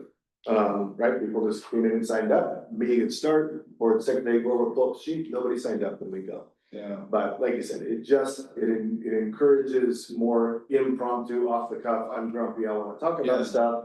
Doesn't give the board a heads up that it's coming, and they have plenty of time. They have 30 days. The cutoff is 5 hours before the board meeting. Right. And for somebody to say, well, I couldn't email, all you'd have to do is call me. Right, if anybody called me at 12:30 and said, hey, I'm having technological trouble, I can't, but I wanna make, okay, no problem, bring a copy tonight, I'll put you down. You know, we're not that much of a stickler, but just showing up at 6:30 and saying, well, I couldn't get you this, you had a month. Right. You could have called me at 12:59, you could have probably called me at 1:15 and said, man, I've been having trouble the last 15 minutes, you betcha. But the idea to just show up and not turn anything in, to me, it's not, we're not asking a lot when we give you the entire month. Up to 5 hours before the board meeting to turn it in. Well, and even more so, we give them the entire year. Everyone knows what days our meetings are on. Yeah. Well, and my concern too with the sign up thing, just to throw it out there, cause I don't know who's considering it or not. But it does, like you said, like people come through the door and we've seen it at the last meeting. If they could have signed up at the door, how many of these people in that meeting signed up and we had to sit through, again, I don't know if I'm using the right term, the grandstand. 30-minute Like, mark.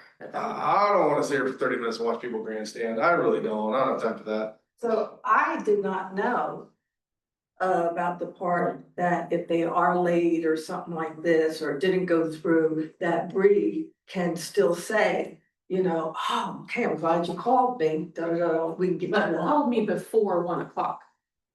Yeah, but if they just reached out to us and said, for example, if I wanted to submit something to speak. And I'm going to submit it, I waited until the day of the board meeting and I can't, my internet's down. If they called us, we'd say, okay, no problem. So, I mean, it's not something we publish, but kind of common sense. If I was trying to submit something and I couldn't, I really wanted to speak tonight, I'd call the district office. Say, help me with this. Or it hasn't happened in the past. No, but again, in the past, I've went 5 years without a single public comment. It's only in the last couple of years, you know, post-COVID that we started to get public comment, so, and even then. You know, maybe half of our meetings last year, we didn't have public comment, I so. was always surprised at how little. I was surprised at the last meeting, there was one person. I'm like, oh, you people made buttons for this, but didn't want to comment. I mean, So I- as long as that happens, but that hasn't happened in the past. In the past, there was a person that was told, you didn't get it in by 1, you're not gonna be on the agenda. She never called. That Yeah, she person never never called. If she They would, never called you? No. For one. they said, take some things with a grain of salt. Yeah. That's all, I mean, I don't know how much, I know what you're referring to. They had plenty of opportunity, I'm sure.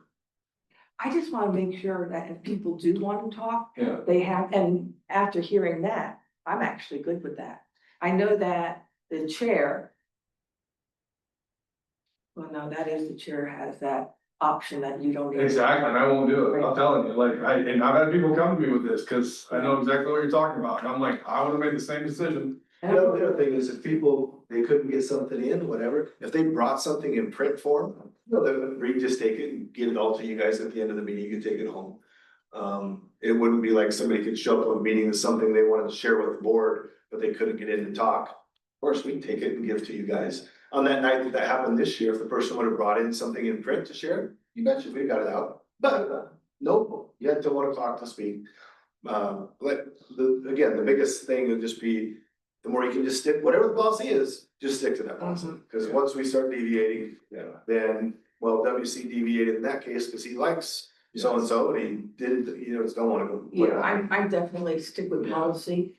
but we can change policy. Sure, absolutely. I mean, you could change it to two, but we want to give them time. I mean, in my opinion, on that whole subject, if you can't bring yourself to, because I've filled it out a couple times, I've spoken.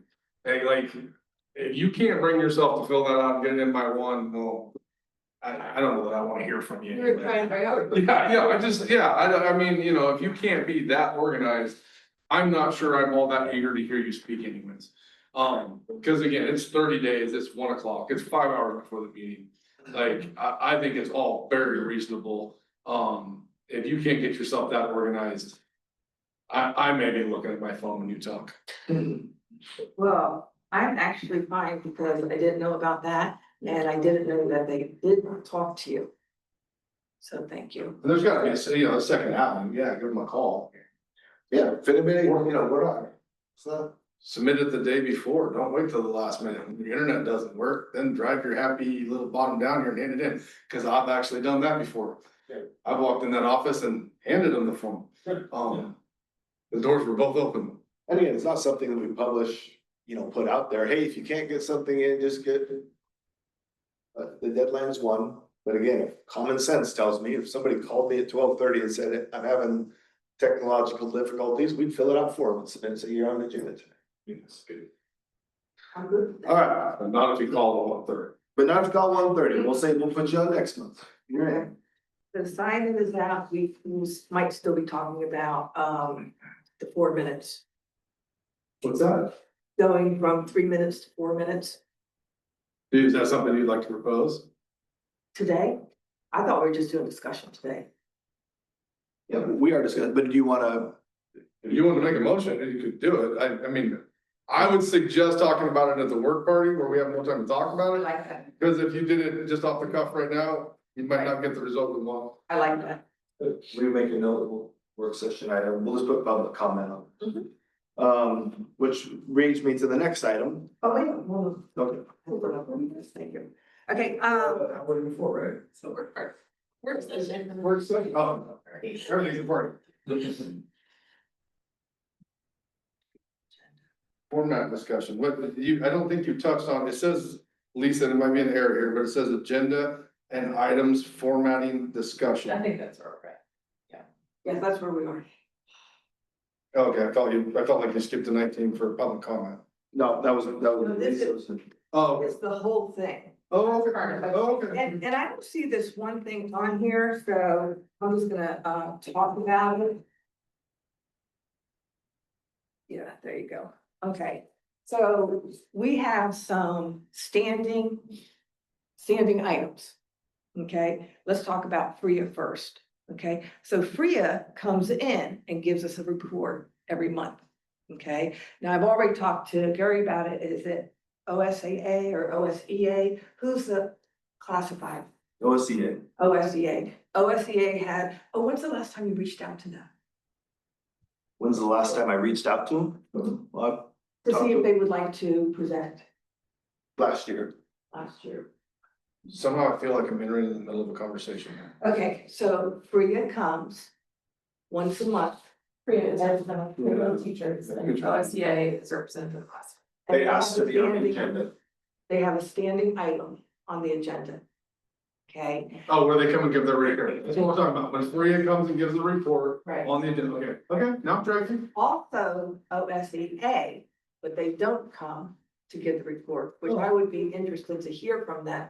As far as FRIA is concerned, FRIA is our union for the teachers. Teaching, right? Teachers union, okay, so when FRIA comes in here, we hear about everything that's going on in the district.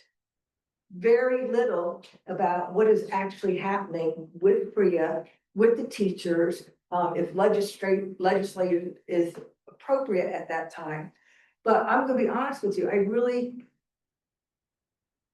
me personally, I don't need to come here and listen 2-3 times about the schools. If we're going to listen to somebody, I want to hear what they have to say about that subject. So, You want us to tell teachers, don't come talk to you. We don't share this, I mean, No, oh, you wanna keep them on the agenda? You want to hear from them.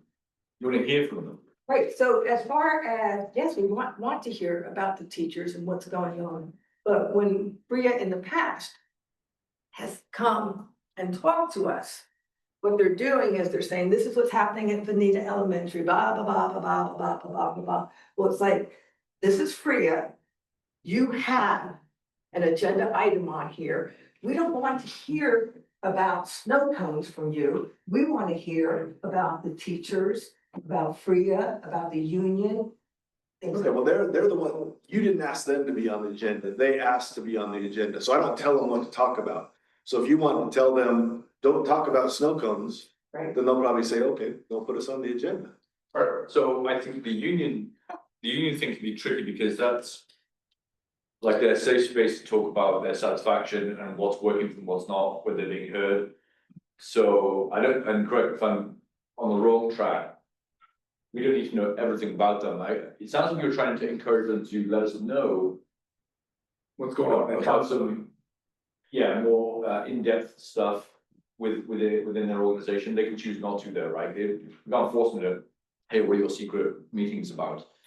So you're trying to say you want to make it more effective for them to talk about what really concerns them or what they're really interested in? Right. We don't need to hear No, about what's happening at. I think they'll come to us with what they want to. It's probably up to us to reach out to the union and either encourage them to speak at the board meetings about what really matters to them, or get it to us in some other format. I wouldn't want to say, tell us what you really think and make sure you do it in a public forum, you know what I mean? Right. I think that might be where they're coming from. Correct me if I'm wrong, I think she's saying it's repetitive. Cause we get the building report from the admin, then Freya says a lot of the same thing, then the students rep say a lot of the same thing. Okay. I think she's I trying to, have noticed that. I have noticed that a lot of the reports are the same pictures, the same thing, but I don't know. Again, like he said, like, I'm not sure the information that you might want them to bring, I don't know if it's even appropriate for them. to bring. Yeah. Here's the thing though, they bring whatever is appropriate. You know, they're not gonna say anything about a specific teacher or anything like that, okay? But they can bring us information. One of the members brought in about strikes one time. That was just absolutely great. And they did come, I think, 1 or 2 times because we have asked for it, okay? To be relevant about what's going on with Freya, the teachers, the union, stuff like that. So they did for 2 meetings come in, but then it's gone back the other way now.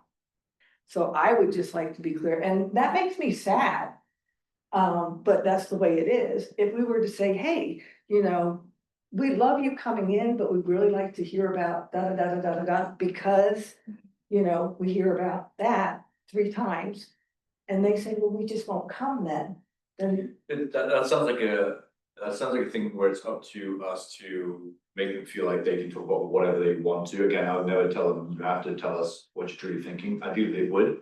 But again, that's a cultural thing where we need to, I'm hoping to meet with teachers, whether the reps are thrown or not, I'm sure all are. To encourage that, so they can, okay, the board's actually gonna listen to us and they'll talk about more of the snow guns. If that's what they choose to talk about, that's what it's kind of like the public, if that's what they choose to talk about, so yeah. But if we can encourage it, I'd be reticent just to, even suggestions can be tricky sometimes, be like, hey, can you not just give us the rundown on this? I don't even know what the snow gun thing came from, but. oh, that was a good example. Okay. So, Yeah. So I think it's up to us personally. What do you have a specific recommendation for Freya to get better information from them to? I don't, because I don't know anything about Freya except for it's a teachers union. Yeah. I would love to be more aware of what goes on or how they operate or anything like that. I would love that. That is information. I'm not sure if you'll get that, I don't know if you're very familiar with unions, but, I mean. No, I'm not. Well, you could get the information if you join their union, No, I'm not. well, then you might not get it. Like, Is there like an executive session where executive sessions are recorded, right, for the public? Because again, this is something that should stay within Freya, right? Freya is, they get to talk about their own They've just, I mean, it's, first of all, it's, I think most common practice that the labor organization, especially in the bigger school districts, are on the agenda items. And they just, typically, it's like a feel-good time. I hear what Kathleen's saying and Lisa. A lot of times that it, you know, half the information you heard 10 minutes ago or will hear again in 30 minutes. But I think it's their opportunity to share the good things that teachers are doing. Okay. They're not going to come in, and it would be inappropriate for them to come in and share any concerns they have. They have concerns, they come to me. And then I would share those with you. We might talk about them in executive session, but it isn't a time to, That's chain of command. yeah, I mean, nobody, and it isn't what they're on the agenda for. When this first came up, they've been doing this for a while, their kind of presentations. And this concern was raised last year, and I shared it with them, and they were very upset. The union was, like, people in tears, that the board members didn't like just hearing about the positive things, and they were wanting to not do it anymore. So I think you could direct them and say, we don't want to hear about these things, the happenings in school, because it's too repetitive. But, and I suppose you could share, these are the things we'd like to hear about. But I don't know if they would do that. You know, again, I think they're right or wrong, their philosophy or their thing is they just want to come and share happy, good things that teachers are doing, field trips, things happening in school. It definitely is information that you probably already heard about once and might hear about again, so I do get that. And I'm gonna be very honest here, that is hunky-dory and everything, but they are coming to the school board. So we don't need to hear about snowballs or la la la, you know, everything's happy at the schools. Okay, I'll tell them. I would be, That's what the board what wants to about, do. Oh, wait, we're just talking, we're just talking. one of our goals is to communicate with everybody that's important towards the kids, right? So I think. And I don't know, it sounds like you guys have some way more experience on what those goals like, maybe I'll. You know, eat my words a year or two from now and go, oh, okay, I see what you're talking about. But keeping in line our goals, if they want that time and they request that time. We hear them out just like we hear in public. If we think we get a sanitized version, which is good that they're singing the praise, they should. But we like, what are you telling us? You know, and feel free to hold that to you, keep that to yourselves, keep it amongst your union. But if you want to speak with us, maybe that's up to us to, I don't know how we, as a group or individuals, but still as board members, speak with them. How do we reach out to them? The other meeting formats we can do where we meet with the union and say, are there things you don't want to talk about in school board, but you want us to hear? Right, that culture I'm talking about. And if they said yes, there was, know that would be a problem, because it should come to. That's what I'm gonna say, yeah, that wouldn't work. It's not the management of the associations is through me. If a union ever wanted to meet with the school board or talk with the chair or come about a substantive topic, we'd certainly set that up. Bargaining's one, right, where we go through all our bargaining, and usually have board members sitting there, so they get to hear kind of all the Do things. you think they have all the avenues they need, like through you, through their union? Right, sure. That's a fair question for a school board chair, somebody email unions, hey, do you guys feel like when there's concerns, do you work well together? How do you problem solve those? Because if there is not, you know, the teachers have an avenue through their collective bargaining agreement called a grievance. They filed, whenever a grievance is filed, that'd be something I'm informing the board about. Hey, we've got a grievance from the teachers union. They think they're not getting enough prep time at the middle school, et cetera. In my 9 years, I haven't had a single grievance from either union. Lots of problems that come up when we problem solve, but they just don't get to the board. We solve them ahead of that. The pro of what the teachers do at that building, in my mind, number one, it's not very long, it's 5 minutes. Number two, the crowd, while you guys might have some of that information, the crowd doesn't. Number three, it's recorded for people in the community to go back and watch and hear about these things happening in school. You know, if they got up here and talked for 20 minutes, I'd probably be a little more, you know, let's speed this along, but that's not the case. And it does, it provides the audience information, provides a record of other information, but certainly if the board decided, hey, let's just share, we don't want to hear about school events from FRIA, I'd pass that along to them.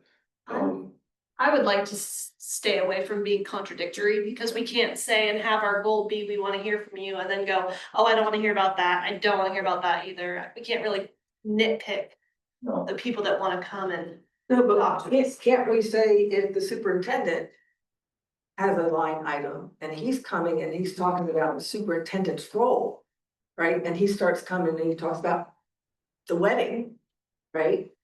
I mean, we don't want to hear about that. Yeah, but but free is not, oh, sorry. FRIA is the union for the teachers, so they're gonna come and talk about teachers. That is their lane. That's what I was gonna say, and that's what they're doing, they're not coming in to tell us, cause like, I mean, and you advocate for it, the chain of command, they're not gonna come and discuss day-to-day weed activity with us. Like, and I know you kind of, it seems to me like you're kind of wanting that, or an inside view to what's going on within the union, but that's not our place. Yeah. Yeah, we see what you're saying, but. You know, from a community standpoint, I'd be like, yeah, I'd kind of like to know that, just out of curiosity. But at the end of the day, as a board, that's not our place. Yeah, it's our place to end up with it if it gets to the end, I'm sure.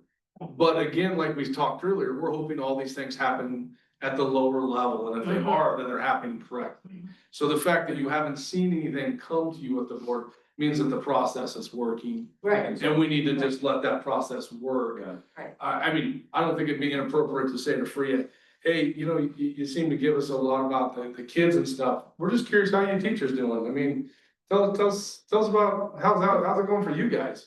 How are these activities going for you guys? Do you feel like they aren't? Do you feel like because they're giving us things that are not groundbreaking or very personal, that they don't feel free to speak to us? And they're only keeping it to easy topics? No, I don't feel like that at all. Okay, I get you, it sounds like you're trying to get more from them, like, hey, how can we help you? No, Or you just think they were unimportant talks, I don't know. Is it just that? I would just like to not hear Oh. 3 times in one board meeting Okay. what everybody. About the winter days. So that's what I'm Mark. So what happens usually is, say Miss Carpenter comes in and they've had the senior winter dance, right? And Ms. Vandekar's speaking that day. Well, she'll obviously talk about the winter dance and how wonderful time everybody had. Then we get to Freya, and of course Freya comes in, and then we talk about the winter dance. Or I should say they have. And then the students give their speech. Well, they went to the winter dance, so they talk about the winter dance. So it seems to be a night of talking about the winter dance. I think it's just a product of, I mean, it'd be great if you got each individual's perspective, you know, on it, but I mean, you know, they're all just talking about the winter dance and. If it's painful, maybe I'll eat the words, I'd say, let them or whatever they want to, I think curtailing speech is difficult, keep it appropriate, of course. I think it's like- it sounds like the what was going to say, they have avenues, they go to the professional staff, or the union, or both, and also they can speak directly with them, so I think they have their right to speech. Yeah. Al, you, and Lisa and Kathleen can attest, there'll be problems that come up with unions throughout the year. Usually I'm keeping you apprised of those in Friday update emails. Hey, I'm dealing with this issue with the classified folks, or this issue with the staff member, a teacher, administrator. So when I'm having something, which again, happens every month, with an association about a problem we're working on, you're gonna know. That if I'm spending time on it. Okay. Would it ever be appropriate for us, if you've got that, to be like, hey, we'd like to hear more about that, could. One-on-one, Yeah. I mean, yeah, give me a call. Well, but it wouldn't be appropriate to have them come in and give it, yeah, because the public's here and everything else, I mean. Yeah, we can't talk about. That's employee stuff, yeah, that makes sense. You could call if there was something really significant going on with the association, maybe a staff member, whatever. You could request to have an executive session where we can talk about, you know, a staff member issue. Good, we haven't ever had that. And that's about talking about 1 or 2 teachers. Absolutely, that's executive session, but they can still come and talk about what's going on in a general manner. As far as employment or activities or, let's narrow this down, because we kind of got a lot, I mean, so if they were to come, Freya was to come and give their presentation. In a perfect world, we wave a wand, they would come in and say, Lisa. What? Well, they would come in and say board. Oh, okay, board, but I mean, I'm just trying to narrow it down, to kind of see what kind of information. So, well, I don't know about the union, that's just it. So it's hard for me to say, let me switch it a little bit, okay? Horses, okay? I'm coming in to talk about horses, okay? So you're expecting me to come in and talk to you about horses, right? And I come in and I'm just talking to you about, Ms. Carson. yeah, I get what you're saying, but I think you're expecting something from their presentation that they're not, willing. no, not even willing, that's not their intent. That's not their intent from the get-go. Cause they're not gonna come in here and give a presentation on their inner workings of the union. Right. And I wouldn't expect that, and this is why I'm so baffled about it. I don't know anything about the union. All I know is that there's the union coming in here and we're hearing the same thing. So that's why I'm bringing this up, Yeah. you know? And what I don't wanna do, if they're bringing that in here for, you know, that feel good and things like that, that's great, but I still don't wanna hear it 3 times. When the board has some direction you want me to give to them, I'll gladly give that. Right now, they've just asked to have a standing item on the agenda. I say, okay, I don't tell them what to present on. They want to share good stuff that their teachers are doing. I think it's good thing. They don't have much- Yeah, I wouldn't make any moves on this right now. I mean, honestly, we can try to mess with it and really get to the bottom, but I wouldn't give them direction on changing what they, I mean, it's their time. I will say though that there has been kind of extended information that's been presented to the board. Like when Forrest Cooper made a presentation and he talked about legislative stuff. They've talked about conferences, but that's like maybe once or twice a year.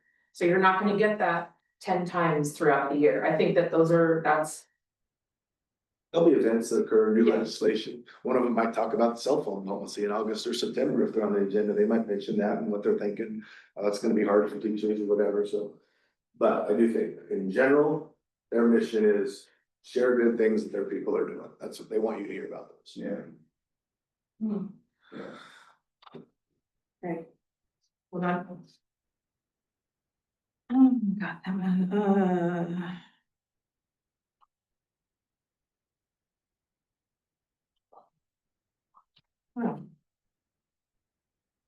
I'm gonna be done for now, Okay. but give me a second, please. Hold on.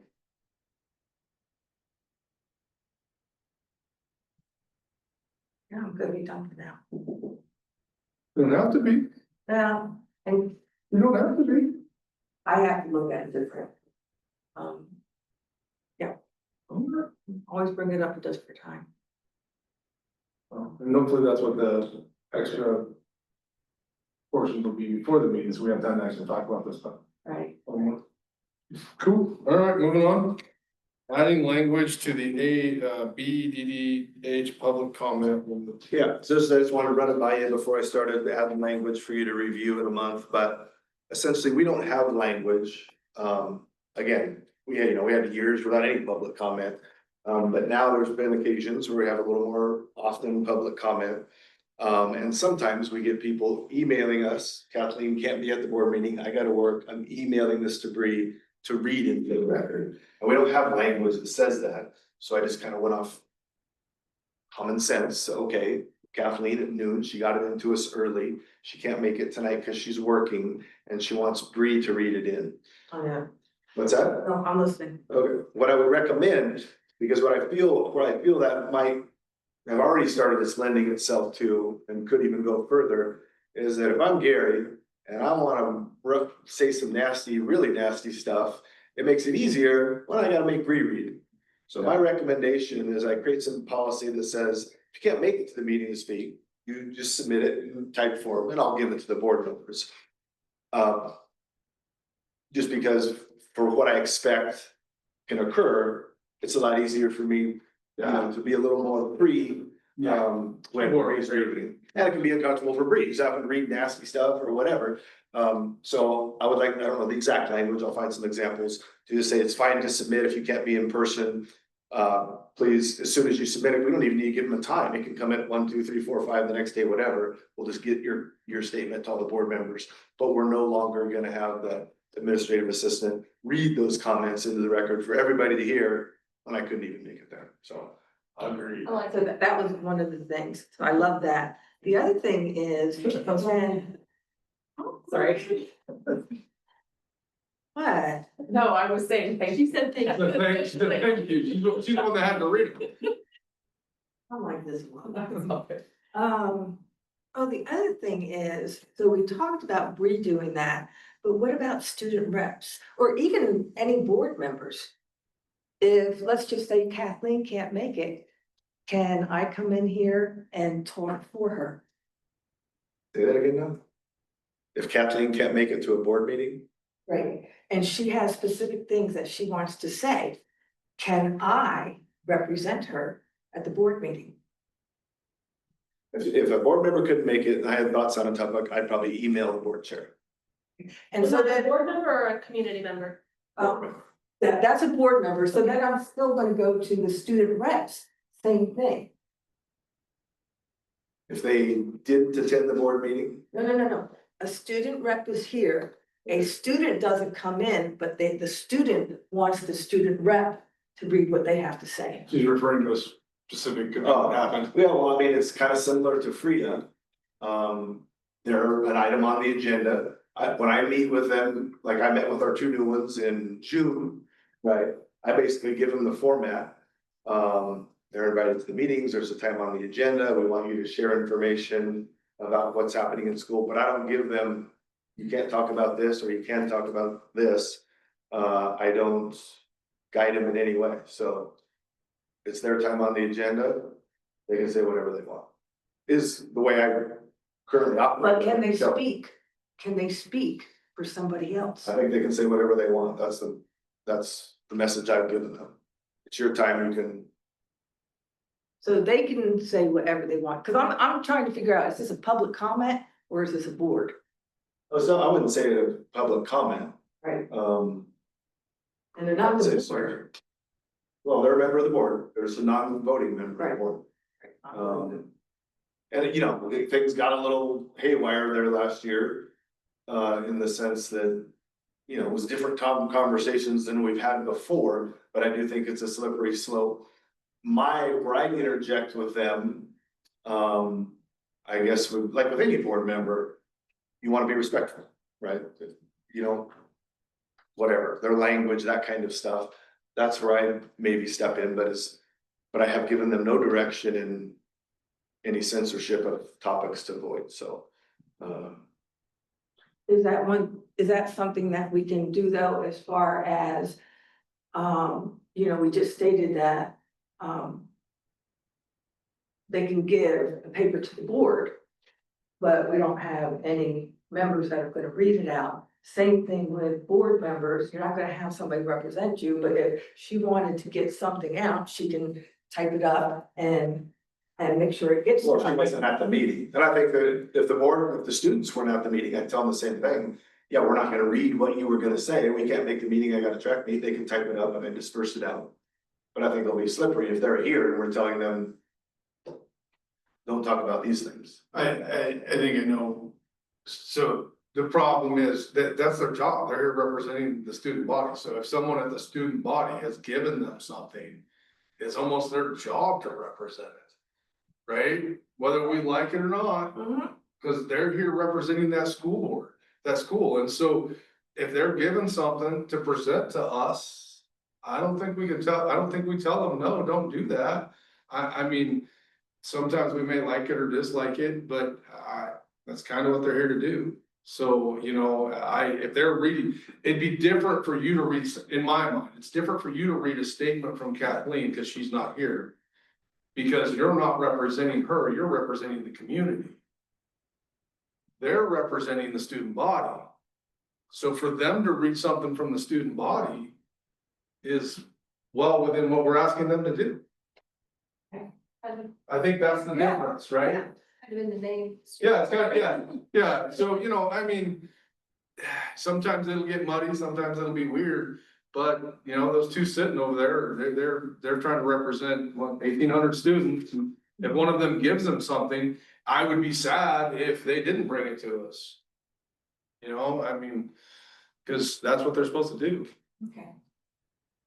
I know that my message to them has been and will continue to be, the main thing is be respectful with professional communication, right? Yeah, that would be my, that with that situation, I think they need to realize they're on the board and it's not a public comment. Elected officials may be free game to the public during public comment, so if you wanna sign up for that, yeah, deadline's 1 o'clock. But you are a board member, so we need to be respectful and. They should, our board operating agreement includes them. Yeah, exactly, yeah, and they should be addressing everybody on the board with that kind of respect and stuff, so I, you know, I mean, I think that's something we could deal with them on, you know. Okay.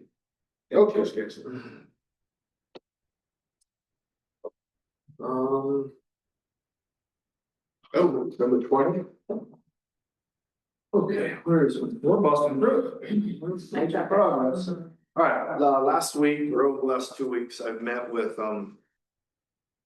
Scott Rose, with Sid, high school principal and director of maintenance. And this is a draft of a big sign that could potentially be outside the front of our new athletic complex.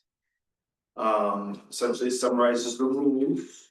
I don't think anything on top is too, controversial. Most common ones that I've seen either on other sites or gotten from other folks. What I mostly want to talk to you about is hours of visitor use. So we talked about a wide range of things. And this is where we fell, which is, I know that, initially, the plan for the front gate into the athletic complex was 2 gates, latches, and a lock. However, I've changed course, and I don't know if it's gonna be ready day one, or it's, one of the doors will be like that, the other door will be electronic keypad.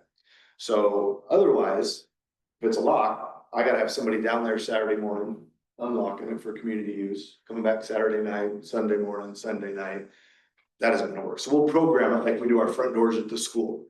I don't know that that'll be in place September 5th, but certainly if not September 5th, in the weeks to come, we'll be able to do it that way. So once we are set up like that, if it is a lock, then I will have somebody physically the first day. It'll be unlocked at 6 AM and available for community use that wants to walk the track in the morning, for example.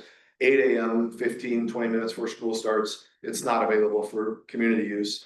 And then it's closed until the last district event of the day. So in the fall, if there's a game, that might not be till 7 or 8 at night. If it's practice, then it might be 6 PM. So once practices are over, it's available for community use. At 10 o'clock, that key card is locked automatically. So if you're in there, when I leave, it'll be a panic bar, you know, type of deal where I get out, then it's just locked after that. So the things we considered was leave it open 24/7. And every other, there are some folks that do that. The majority of folks did not do that. There was just way more vandalism, fires on the turf field, motorcycles, all kinds of stuff. So the way we plan to start is open in a window in the morning till 8 AM, open from the last district event until 10, and on weekends, dawn to dusk. So, you know, maybe every 3 or 4 weeks, Paul can go in and adjust the time it opens and closes, but Saturday morning at dawn, the thing will click unlocked, and at dark, it'll click locked. So does that make sense? Yeah. So I basically, again, nothing you need to take action on, but I do want the board, you know, this is gonna be a fantastic facility when it's done. It was funded by the people of this community. I want them to be able to use it on weekends when the school's not in session and we're not using it. This is our plan to achieve that, but we will keep it locked. My recommendation is we keep it locked 10 PM until sun comes out. Yeah, for sure. Okay, so we'll continue to, I'll probably give this another few days to look over with a few folks. We'll finalize it, and it'll be a big metal board out in front of the facility. And after 6 months, we might look at some adjustments, but this is how we're gonna start with. I wanna make sure you guys come over. Do you wanna add skateboards? Skateboards, sure, scooters, rollerblades, yeah, we can add skateboards to our little list. Yeah. I didn't say skateboard. Yeah. Yeah. Okay. Jeep's on there, so yeah, we wrote a Jeep on it. All right, that's all I have on that topic. And our last one before we go on a field trip, unless anybody has any other late items, was the purchase of the property. I sent you last Friday's email update. Maybe it was the day before, I got the appraisal, which had appraised at what we were offering. So this is something I would like to take board action on, which is to approve the purchase of the property immediately south of Vinita Elementary in the amount of $280,000 using our excise fund dollars. The plan would be then, we'll get that process going. I'll be purchased in ours in the next month or so. Then the planners for the work that'll occur next summer at Vinita Elementary on that parking lot, they'll start taking into account that piece of property, how we want to develop it and incorporate it to the best use for additional parking. And then that work will start May, June of 2026. Today is just about approving the purchase of the house in the amount of $280,000. Does the building stay or is it raised? Will the building stay? Yeah. Yeah, we're down. It's flat, the whole thing, right? And so is that cost all factored in already? No, so we'll use dollars just to buy the property. We'll be using bond dollars to develop that property. Okay. Because within our bond, one of the buckets that we promised voters was parking lot improvements. Yeah. So we had allocated X number of dollars for that project. It's gonna be a little bit more now that we've expanded this, so that's gonna, by the time we get to next spring, if we had $1 million dedicated to the Vinita parking lot, we might need to make it 1.3. But that'll be for down the road. So we'll use bond dollars to develop it, demo it, prep it, all that kind of stuff. The excise tax dollars will just be up to purchase it. This is a process that's been going on for a while, right? I mean, the board at some point has said, yes, let's do this, because you paid earnest money. Yeah. Yeah, well, I've been wanting to do it for 4 or 5 years, but I just finally was able to get the realtor to convince the seller that, but then just sit there, let's get rid of it, so. He met with them. Convinced them, came up with a price that we can agree to, and that's how we got to here. And knowing that that parking lot is our most limiting, smallest, and most often used one, because it's right in the city for a lot of events they have. That it needs to be bigger. I make a motion to purchase it. I'll second. Any discussion? All those in favor? Aye. Aye. Okay, we can get the ball rolling. And we'll have a fancy new parking lot 12 months from now. It's sad that you gotta buy something that you're gonna demolish. So Yeah. that's the first thing I thought, there's no other option. No, it's not in the best shape or That's not, Let's see, area. well, no, just get it for 2 What's that? It's cheaper. I can't remember. No. We don't want to mark it. Yeah, it goes back pretty deep into our. Oh, is it the old gas station? No. That's the yellow house, just this side. Oh, just this side, Oh. gotcha. Yeah, the mushroom bar will still be there. I got yours. I'm sure. Anybody else got a late agenda items they'd like to bring up? 0.6 acres. What's that? 0.6 acres. 0.6. Yeah, that sounds.